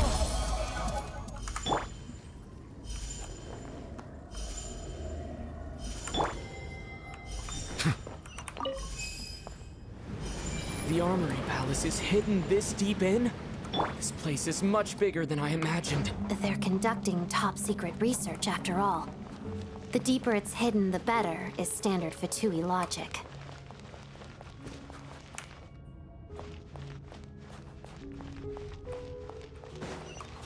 The style doesn't really look like the Fatui's handiwork, though. They must have requisitioned some structures from the past. It's like we're in for a tough Intruders! Stay alert!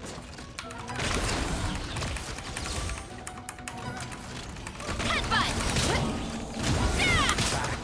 You're pretty tough! The tides beckon. Settle down. Crystalline Adagio.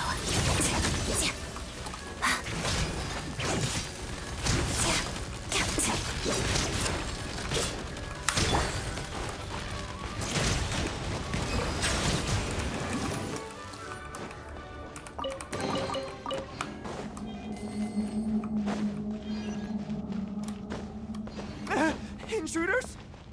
Don't come any closer. Just what are you guys trying to do here? I'm short work of short scout! Mission couldn't! Let the mighty be humbled. Mission, couldn't!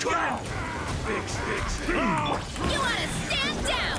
Hero incoming! Hero incoming! No one interferes with the Jester's work. Roll! Charge! Couldn't fix it. Shadow me. You're pretty sharp.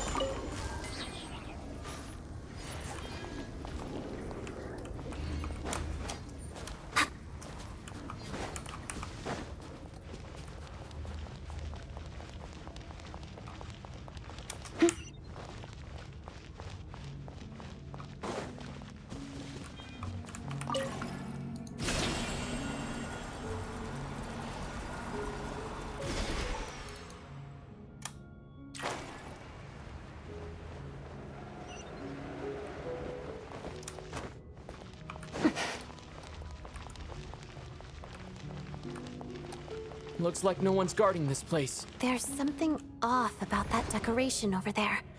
Look out! Let's deal with these before we move on.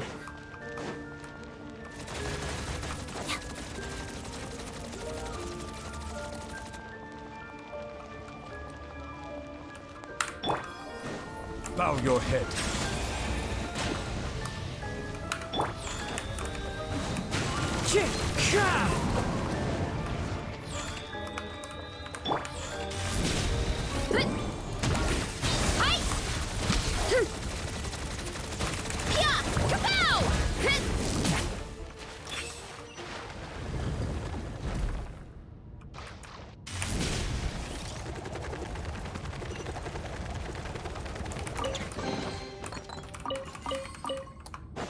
Running late again.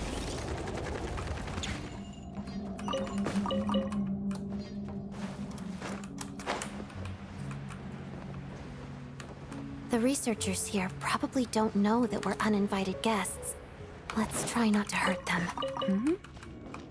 What's the big star from the theater doing here? That's Miss Odette. She's a member of the Fatui. Was the whole reason for Project Stuja to support the research here at the Armory Palace? Just what are the Fatui and the Tsaritsa planning?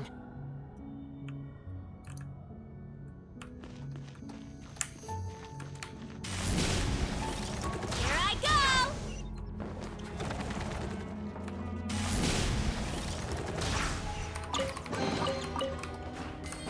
Hurry up, Brassa!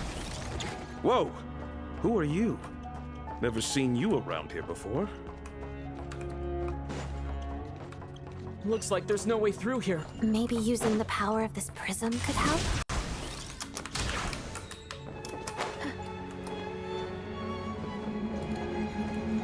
Heads up!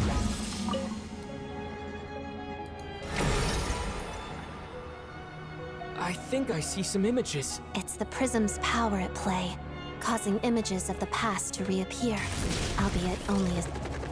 Paimon. And the Jester. What's going on here? What happened? The source seems to be the Armory Palace. They must have started some large-scale experiment. Wait, what if this has something to do with Paimon? We need to hurry!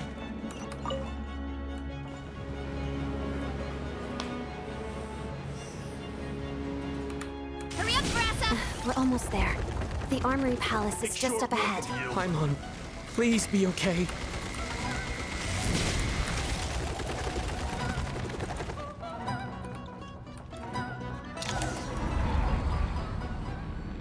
What's going on?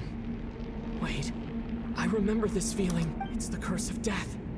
No, no, not now! Why is the curse of death striking again already? Odette.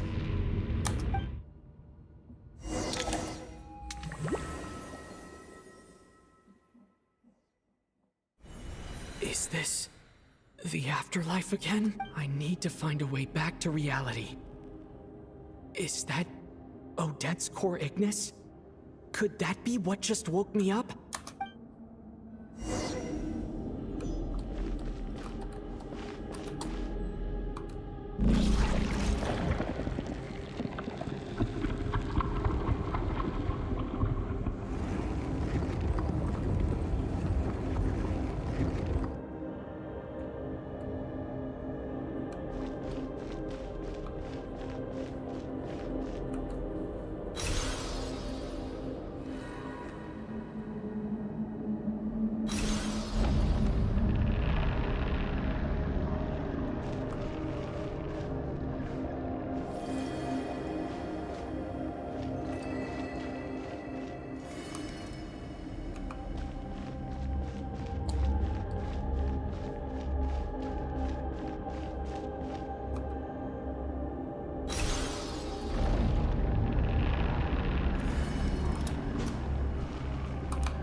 Odette?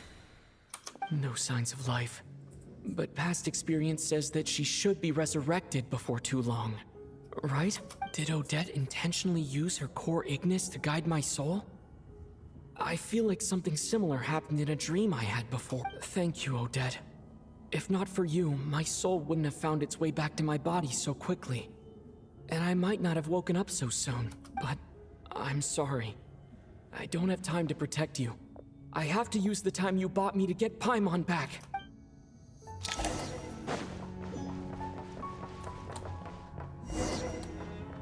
Sure enough, everyone here has been affected by the curse. Paimon! Paimon! No, wait. Paimon probably didn't escape Renova's curse either. She won't be able to respond to me right now. I'll have to find her myself.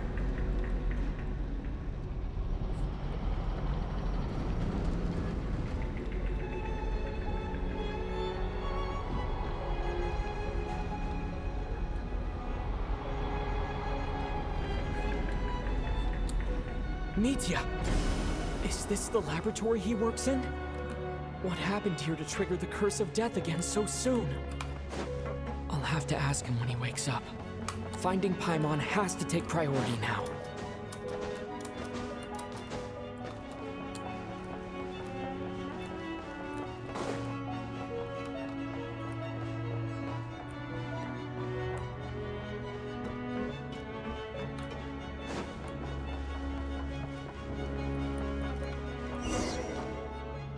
Found her! Paimon really is here!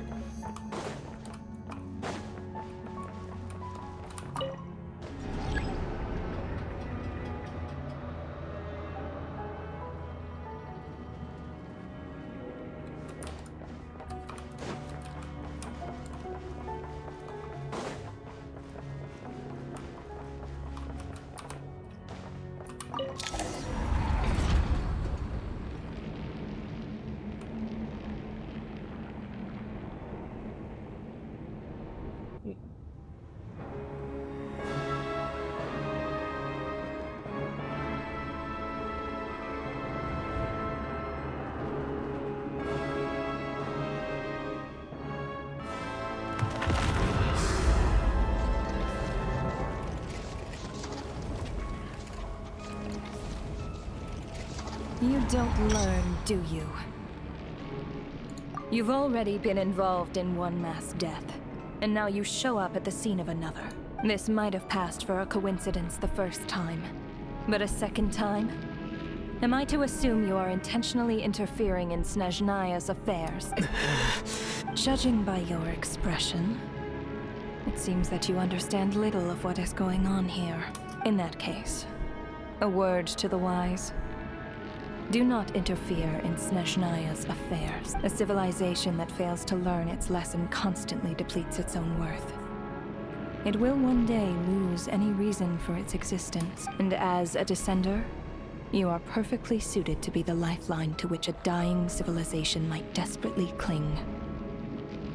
Consider your position carefully. No advice needed. I'll make my own judgments. Suit yourself. When the day of reckoning arrives, not even a descender can hope to escape The time for resurrection fast approaches. The mortals here are not yet worthy to behold my form. So that will be all for today.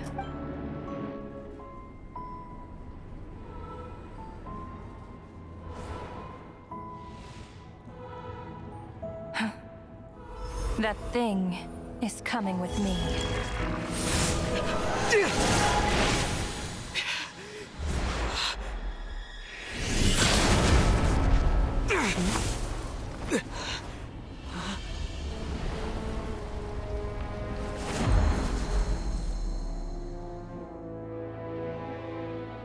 You awoke sooner than I thought. The curse of immortality is stubborn, unable to enter the ley lines, yet not content to remain a spirit. Ruler of death, what do you want? You perplex me. Both you and you. That thing may be a creation of Celestia, but it possesses none of Celestia's power. let alone authority. Your obsession with it baffles me. No matter, the resurrection will soon begin. It's worthless anyway. I'll reclaim it next time.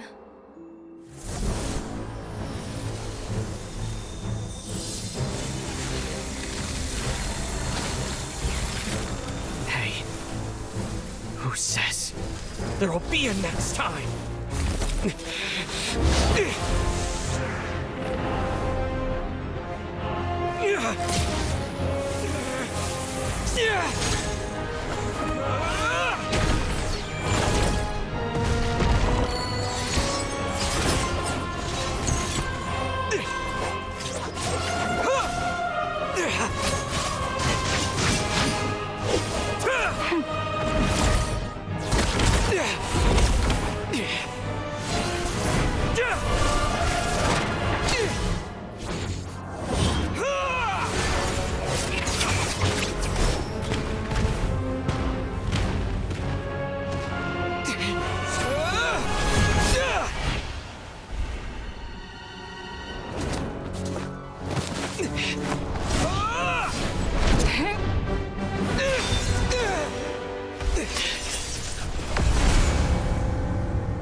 I missed you, Paimon.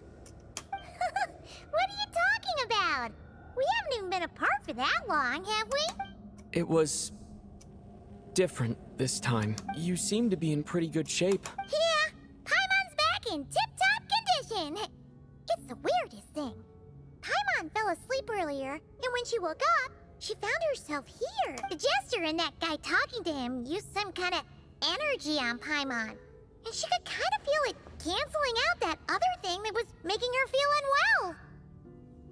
So, Mitya helped too? Apologies for leaving in such a hurry at the theater earlier. I was in a rush to verify some theories.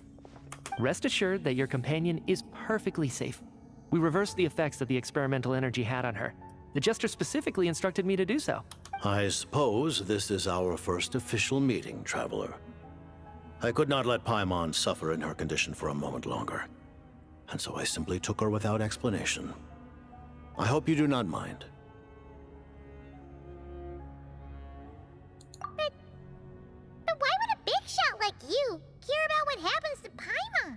As I said when you first arrived in Snezhnaya, we once spent some time together in the distant past.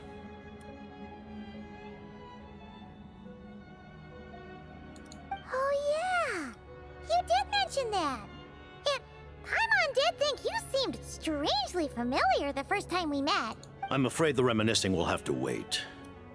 Mitya, let us continue with the report. What conclusions, if any, did you reach from conducting the final experiment of our energy research ahead of schedule? The good news is, my hypothesis regarding the Ruler of Death has been verified. As for the bad news, I recommend we suspend the experiments and Project Mistelton until further notice. Currently, we have no means with which to make a breakthrough. I say this purely as a scientist, guided by reason alone. I will trust your judgment. We shall put the project on hold until the Ruler of Death has been eliminated. Wait, what are you guys talking about? You want to get rid of Renova? Like, how? By killing her? By whatever means necessary, so long as it removes the threat she poses to us. Until then, everything we do will be in vain. After what just happened, I've ascertained Renova's goal. Or rather, the trigger condition for the Curse of Death. Okay, let's hear it. What she's doing is blocking Snezhnaya's technological progress, preventing us from possessing any means with which to threaten the heavenly principles.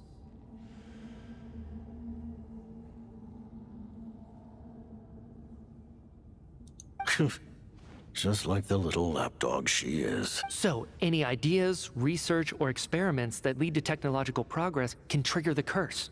Just now, for instance, I was set to launch a final phase energy experiment ahead of schedule. If the experiment was successful, we could have achieved a crucial breakthrough. As expected, though, the moment the experiment began, all the researchers, technicians, and witnesses died from the curse. All that effort, not to mention the energy and materials we relied on Project Snezhnaya to gather for us, went to waste. In the end, nothing was gained. Does that mean something similar happened when we were at the theater? That's right. During the performance, I thought of an important breakthrough regarding the experiment, and wound up dragging everyone into this. So the nature of the curse seems to be something like... when moments of technological progress occur, all life in the vicinity is taken away. What a violent method! Of course, that meant the curse was normally limited to the Armory Palace. Since outsiders are forbidden from entering, this mass death phenomenon went unnoticed until Odette came along. I believe she was the first witness. The curse of death was triggered just before she infiltrated the Armory Palace that day. But you mentioned something about a final stage experiment. Doesn't that mean you've actually made some progress? That's right.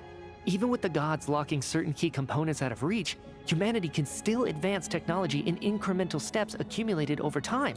But, as I'm sure Renova anticipated, even incremental progress has its limits, a point where the truth you're seeking must be put to the test in an experiment. You mean the experiment you were just about to do? Yes, we were at a critical juncture, a moment where the quantitative was about to translate into fundamental qualitative change. With this single experiment, we could have brought everything we've worked for to fruition. But now, after already being forced to fumble around in the dark all this time, it feels like we've truly hit an impenetrable wall.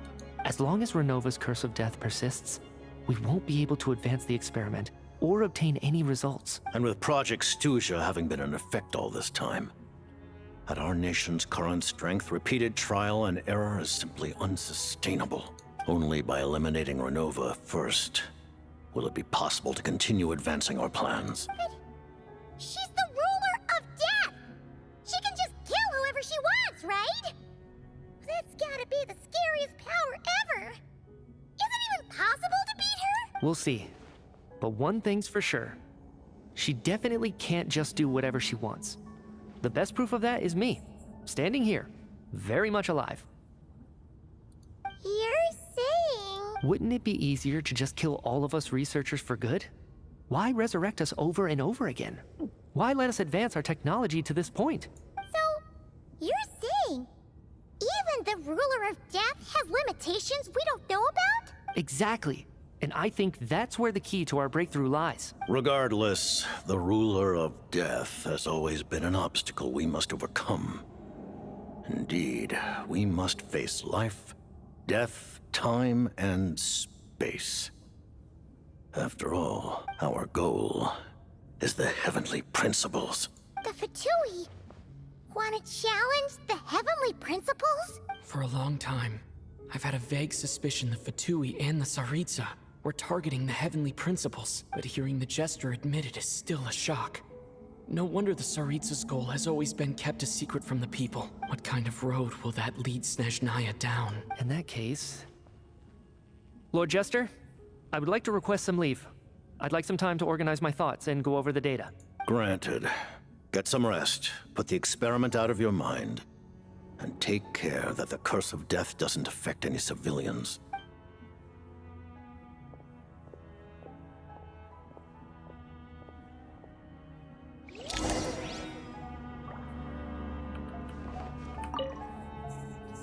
While there is yet time, allow me to offer you my hospitality, honored guest of Snezhnaya. Is there anything you wish to know? I remember hearing the term Mistleton from Columbina. Yeah! Paimon wanted to ask about that when the name came up just now. What is it? Paimon's heard of Project Snezhnaya, one. As you know, Project Stuzha is a series of measures enacted to consolidate our nation's resources, the greater purpose of which is to serve Project Mistleton. Many of the things you have encountered thus far are essentially for the advancement of that project. This includes the Kuvaki Experimental Design Bureau in Notdry. Researching Kuvaki was merely a facade. Its core objective was to use local resources and research findings to build Mistleton itself. And that's a weapon built for the final battle against the Heavenly Principles, isn't it? Huh? How did you know that? I was given some intel, and I made some deductions. Wait. You must mean that thing over there. Oh, Paimon's gotta take a closer look at this thing.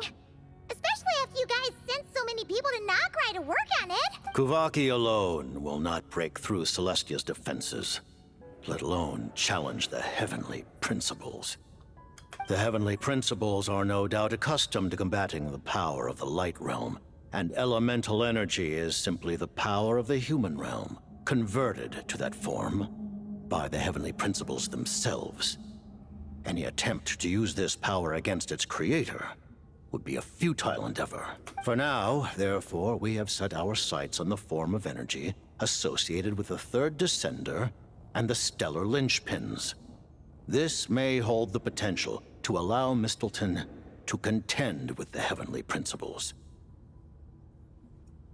You could say that by reverse engineering the Stellar Linchpins to extract the energy within, we have obtained a source of anti-Celestia energy.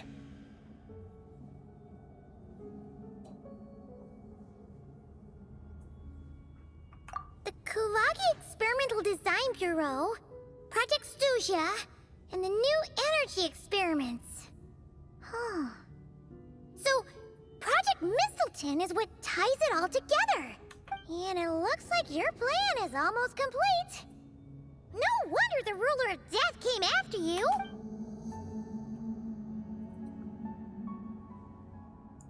Her Majesty the Tsaritsa has embarked upon an expedition to vanquish a monster. Were it not for this, I imagine she would have been delighted to grant you an audience. Seems like the powers that be in Snezhnaya don't intend to hold my past conflicts with the Fatui against me. The Harbingers have been granted significant autonomy in retrieving the Gnosis. But by the same token, they do not completely represent Snezhnaya's official stance. You read my mind.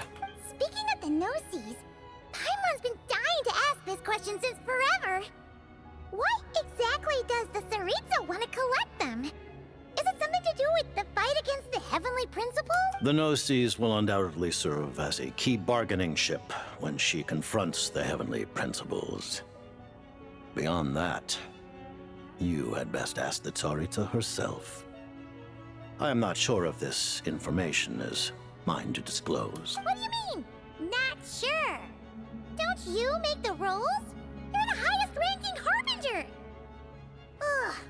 Never mind. Taking on the Heavenly Principles is something most people wouldn't even entertain in their wildest fantasies. Why is the Tsaritsa so fixated on this? Intervat today. Civilization is nothing but an illusion. Something whose very existence can be negated at any moment. Our civilization may very well be destroyed in the struggle, but as things stand, the Heavenly Principles could choose to negate our existence on a passing whim. And we must not sit back and accept that fate. Only by changing the state of affairs, only by overthrowing the Heavenly Principles, can our civilization truly be said to have taken root.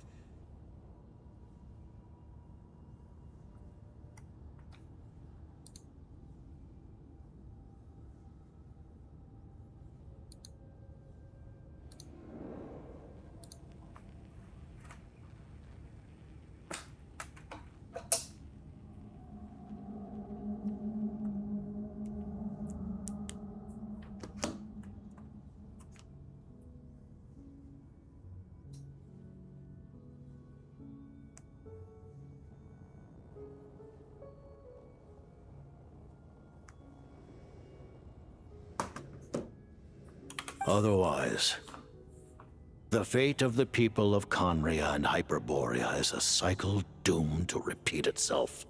Accepting potential destruction in return for getting to control your own fate. Furthermore, perhaps this is still somewhat difficult for you to understand.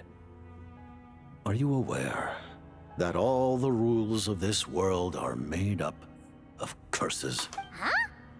All of them? Paimon knows about the curse of death you mentioned, and the curse of immortality that you and Dainsleif have. Then the birth of the Hilly-Churls, the rules of Natlan's Ode of Resurrection. Those are curses too? Farina's long life seems to stem from a curse placed on her by Focalor as well. Yes. Even a god's love for humanity is a curse the heavenly principles inflicted upon the gods. What? The Tsaritsa has always had ample reason to hate the heavenly principles. If she can seize their authority, she will reconstruct the entire world, and when that time comes, humanity will be completely liberated from curses and lies. Look forward to it. It will be a world beyond your imagination. Though the ordinary people of Snezhnaya may not understand these details, in this frigid land locked in a ceaseless struggle against the environment, in this nation to which the gods have never shown favor, we all believe that standing in solidarity with the Tsaritsa in our shared struggle will surely usher in a new and better world.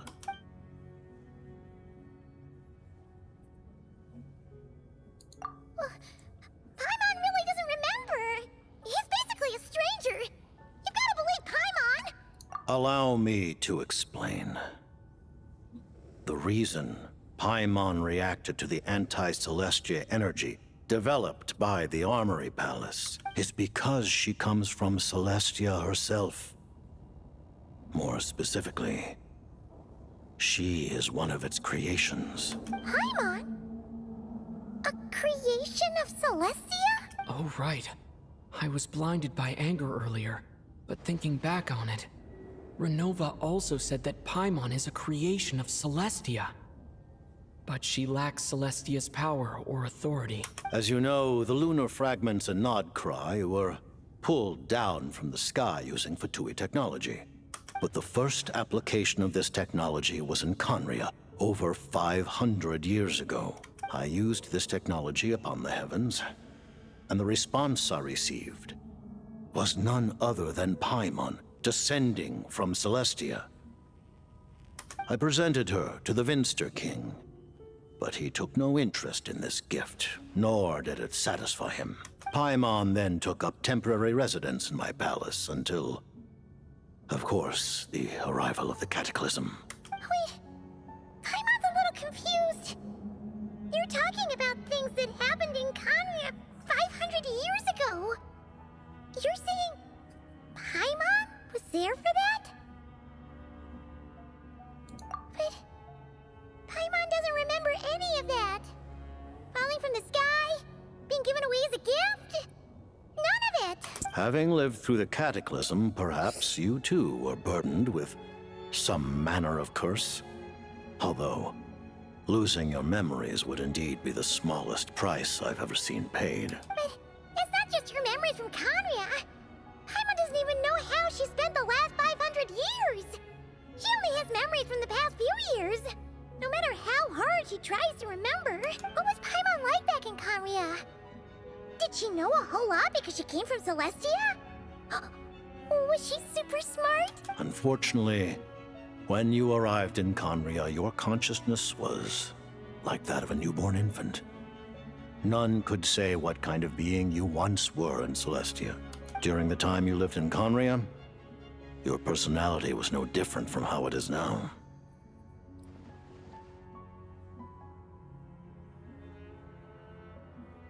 Aw, man! Paimon's plan to get her memories back and become super smart is ruined before it could even start. You know, even though Paimon lost her memories, she still feels weirdly close to you for some reason.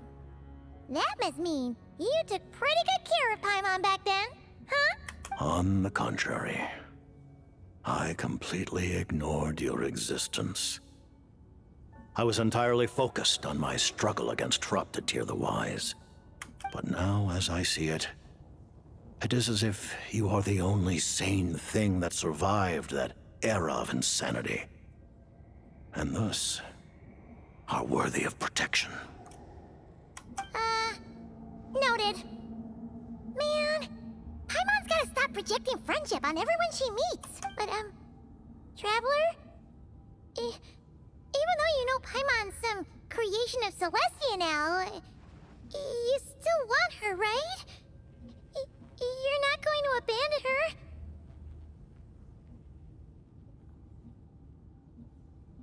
Oh, phew! That's a relief. Paimon's just learning about this, too. She's barely even processed it.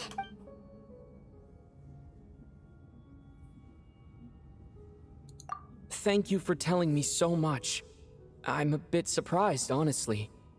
I didn't expect you to be quite so transparent with me. Given the circumstances, the Fatui need not hide anything from our allies. Allies? To advance Project Mistleton, we must first resolve our issue with the Ruler of Death. And if I presume correctly, you have no intention of letting her actions go unpunished either, do you? That's right. Ever since she said she intends to reclaim Paimon when we next meet, I figured reconciliation was out of the question. Against an opponent of this caliber, deliberating over our allegiances would waste time we do not have. We must join forces unreservedly with whomever we can, if we are to stand anything like a fighting chance. You're going to challenge the Ruler of Death? Just for Paimon? But Paimon's only... Thank you! Oh, thank you! Oh, gee! Now Paimon doesn't even know what to say! Anyway, Paimon's super touched! The Tsaritsa will return in triumph in short order, and the Fatui shall hold internal discussions regarding the enemy. The time for us to meet again will come very soon. Got it. Thanks for your help with Paimon. I'll be sure to look after her for you. There was just one other thing. Well, it's just a request, really. Paimon really wants to see what this Mistleton thingy you're gonna use against the Heavenly Principles looks like. Of course, Paimon knows it's top secret and stuff, but she just had to ask. It's okay if the answer's no. Certainly you may. Oh, for real? Actually, maybe it's best not to. What if her Nova suddenly pops up again?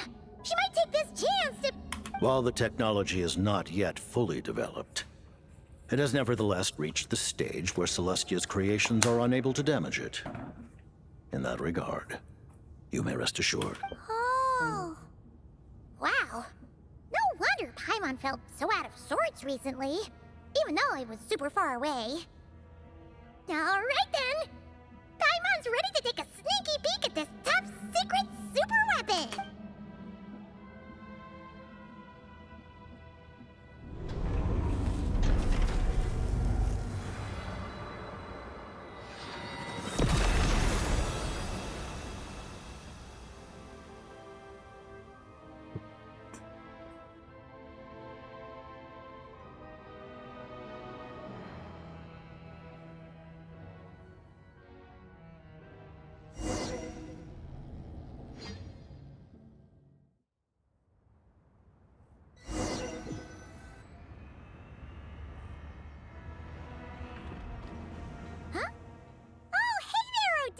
Paimon? You're okay. Thank goodness. You look well. Have you recovered? Long story short, yep, Paimon's all better. What are you doing here? Were you waiting for us? That's right. When I woke up, I wanted to go in after you, but the guards had woken up as well. It would have been tough to take them on alone, and there was no easy way to sneak past them. So I returned the way I came and waited for you here. It was thanks to you that my soul found its way back to my body so quickly. Thank you. Huh. That actually worked? Nice. I just figured I'd try my luck when that ominous feeling struck me. Really, you should be thanking this thing instead. Anyway, and now that things here are all taken care of, I have other things I should get back to.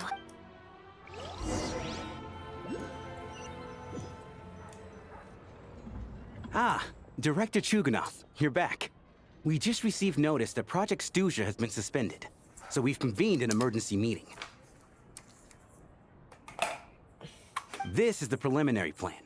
In addition to expanding production capacity, we've also discussed feasible layoff plans to optimize revenue and expenditure structure.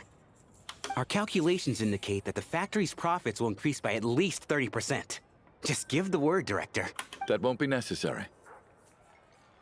Leave the energy for those who need it. Whether they use it just to get by or to run a business, that's up to them. Start preparing to halt production and lay off the staff. Make sure the workers are able to land on their feet and that they are duly compensated.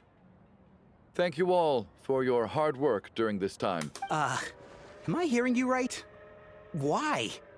After all the tough times we made it through, now is exactly when we should start to turn a profit. I just suddenly don't want to do this anymore. Huh. Does there have to be a reason? Iskra. It's time to rest. Dear esteemed members of the Rokot, given the effects of Lelik's radical actions upon our organization's reputation and social stability, a decision has been made to permanently withdraw this codename from use.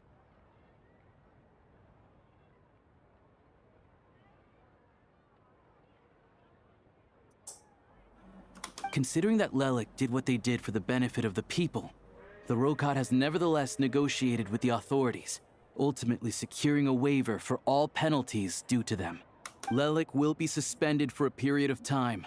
Depending on their future performance, they may be allowed to adopt a new codename and continue acting as part of the Rokot. The purpose of this notice is to remind everyone once again that motives and methods are equally important when one operates in the shadow. Even with Project Snezhnaya's suspension and our interim operational victory, we must guard against complacency and rashness and work to consolidate the progress we have made so far. We act only for the greater glory and solidarity of our nation. May the Aurora shine ever on, and the tundra always stand firm.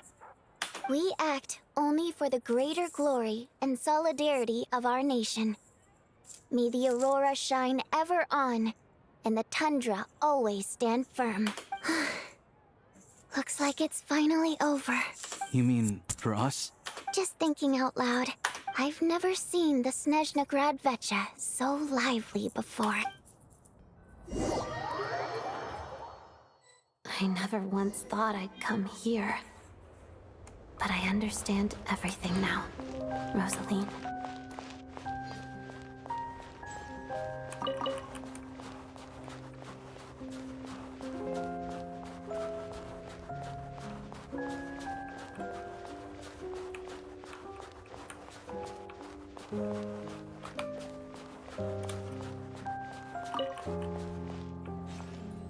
I've seen Spirit Seeker performed many times, including by your mother.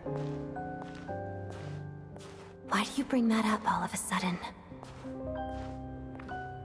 Even though the choreography is always identical, every dancer finds a way to make it her own.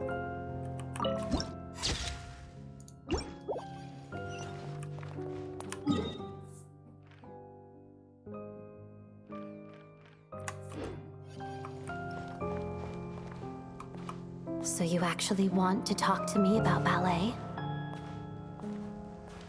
I just think it would be a pity if the dance was lost to history. She didn't teach it to you, did she? That was an unusually subtle taunt for you.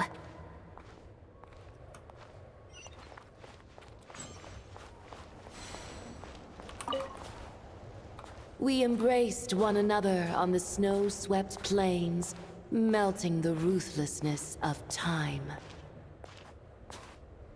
But when our bodies, in pieces, are cast to the winds, what of our love will remain behind?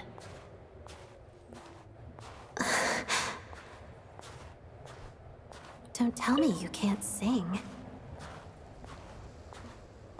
Shush.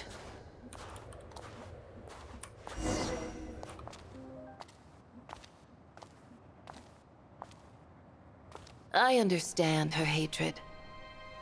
The Fatui robbed her of the life she should have had. I never opposed her dancing. Yet still I became an enemy of her ballet.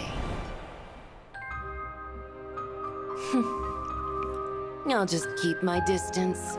Many despise me. I'm used to it. You're certainly not one to shy away from confrontation. But children, they need a different approach. I'm hardly the most maternal figure. Yet, she is a child. In my experience, while a father commands authority, he must still yield to love. You should tell her what you think about her dancing.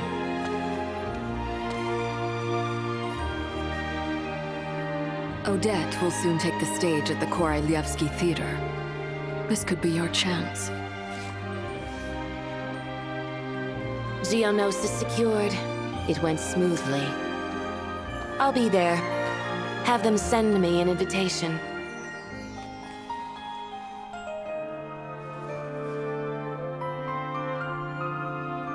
Sadly, things didn't work out. Her final words are inside that block of ice.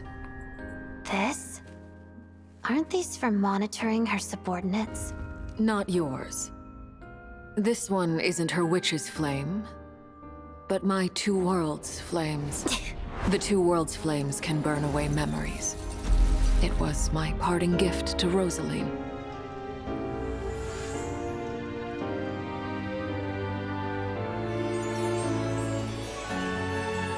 If all goes to plan, she and I will both live to see the Tsaritsa succeed. I believe she'll find peace. But if anything happens to me, she needn't follow in my footsteps. The cryo energy will fade away in time. Then the two worlds' flames will burn away all memories of the Fatui. She'll be free to dance. She deserves this. I will handle the aftermath. The choice is yours, child.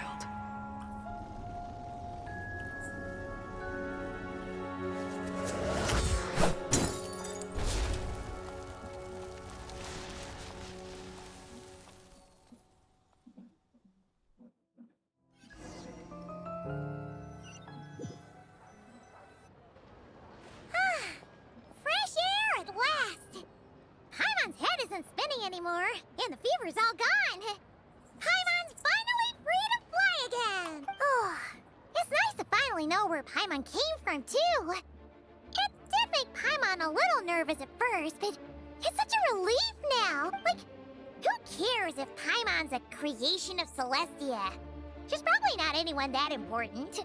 Probably just the fairy of food and fun or something. And like you said, this doesn't have to change anything between us. You're not gonna just... Hey, hurry up!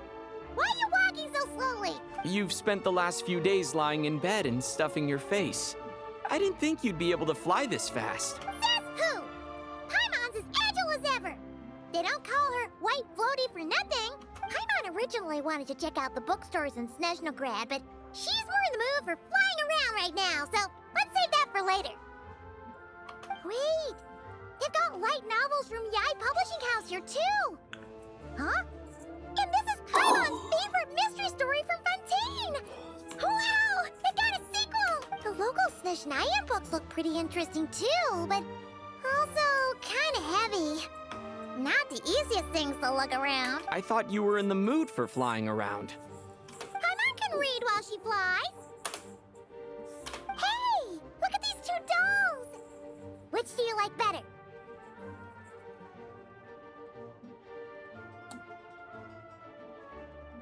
All right, boss, we'll take both. Paimon will have the other one.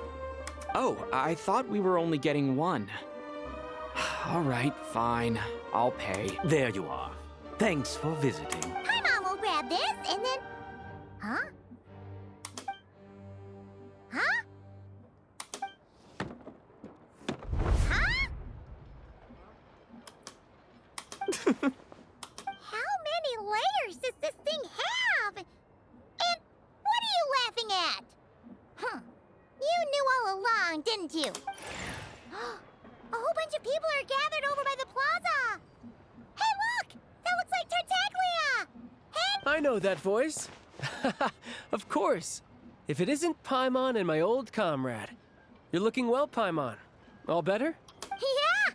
The jester knew I was wrong and fixed Paimon right up! Thanks for sending someone to keep Paimon safe, too. Oh, yeah. About that. That was kind of embarrassing. Who could have known that our director would go looking for you in person? So sorry for the misunderstanding. Oh, right. Let me introduce you. This is my little sister, Tonya. Hello, Tonya.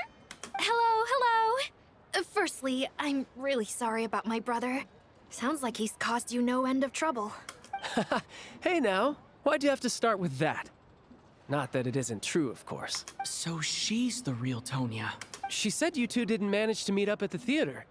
She waited ages for me, and when I didn't show, she got a little worried and went outside.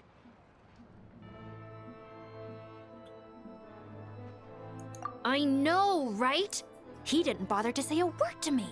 I searched up and down the city for him, and he only told me about it when I finally caught him at the gates of Glupov. I've been rushed off my feet lately, so I didn't get the chance to go home. I just figured the Traveler would fill you in when he got there. Well, the snow was bad, and you're never late. So I was really worried about you. How was I supposed to know that you'd stood me up? I'm sorry, Tonya. I really am. I'll make it up to you somehow. Just... please don't tell Mom and Dad. Although the mix-up led to a series of misunderstandings, it's probably for the best that the real Tonya didn't get caught up in that mess. Besides, it's obvious that Tartaglia isn't usually one to break a promise. He only gave his ticket to me because he had to look into Lelik. No, it's fine. It just meant I didn't get to see the show in the end. By the way, what did you think? You were one of the first people to see it, you know? I would say the best is yet to come. Huh? What kind of review is that? Hey, look!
Wow.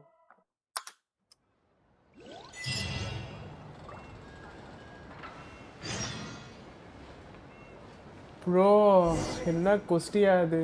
Wow.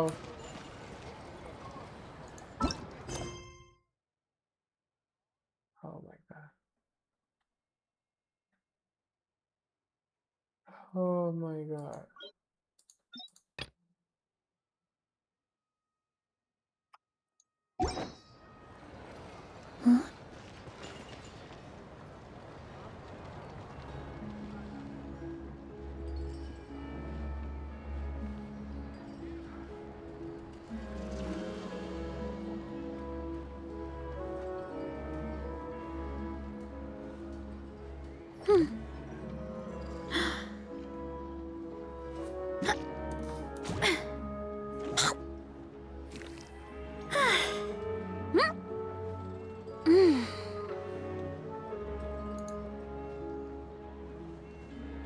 Okay guys bye. அடுத்த argon quest act வரும்போது My parents always say, பாப்போம். no matter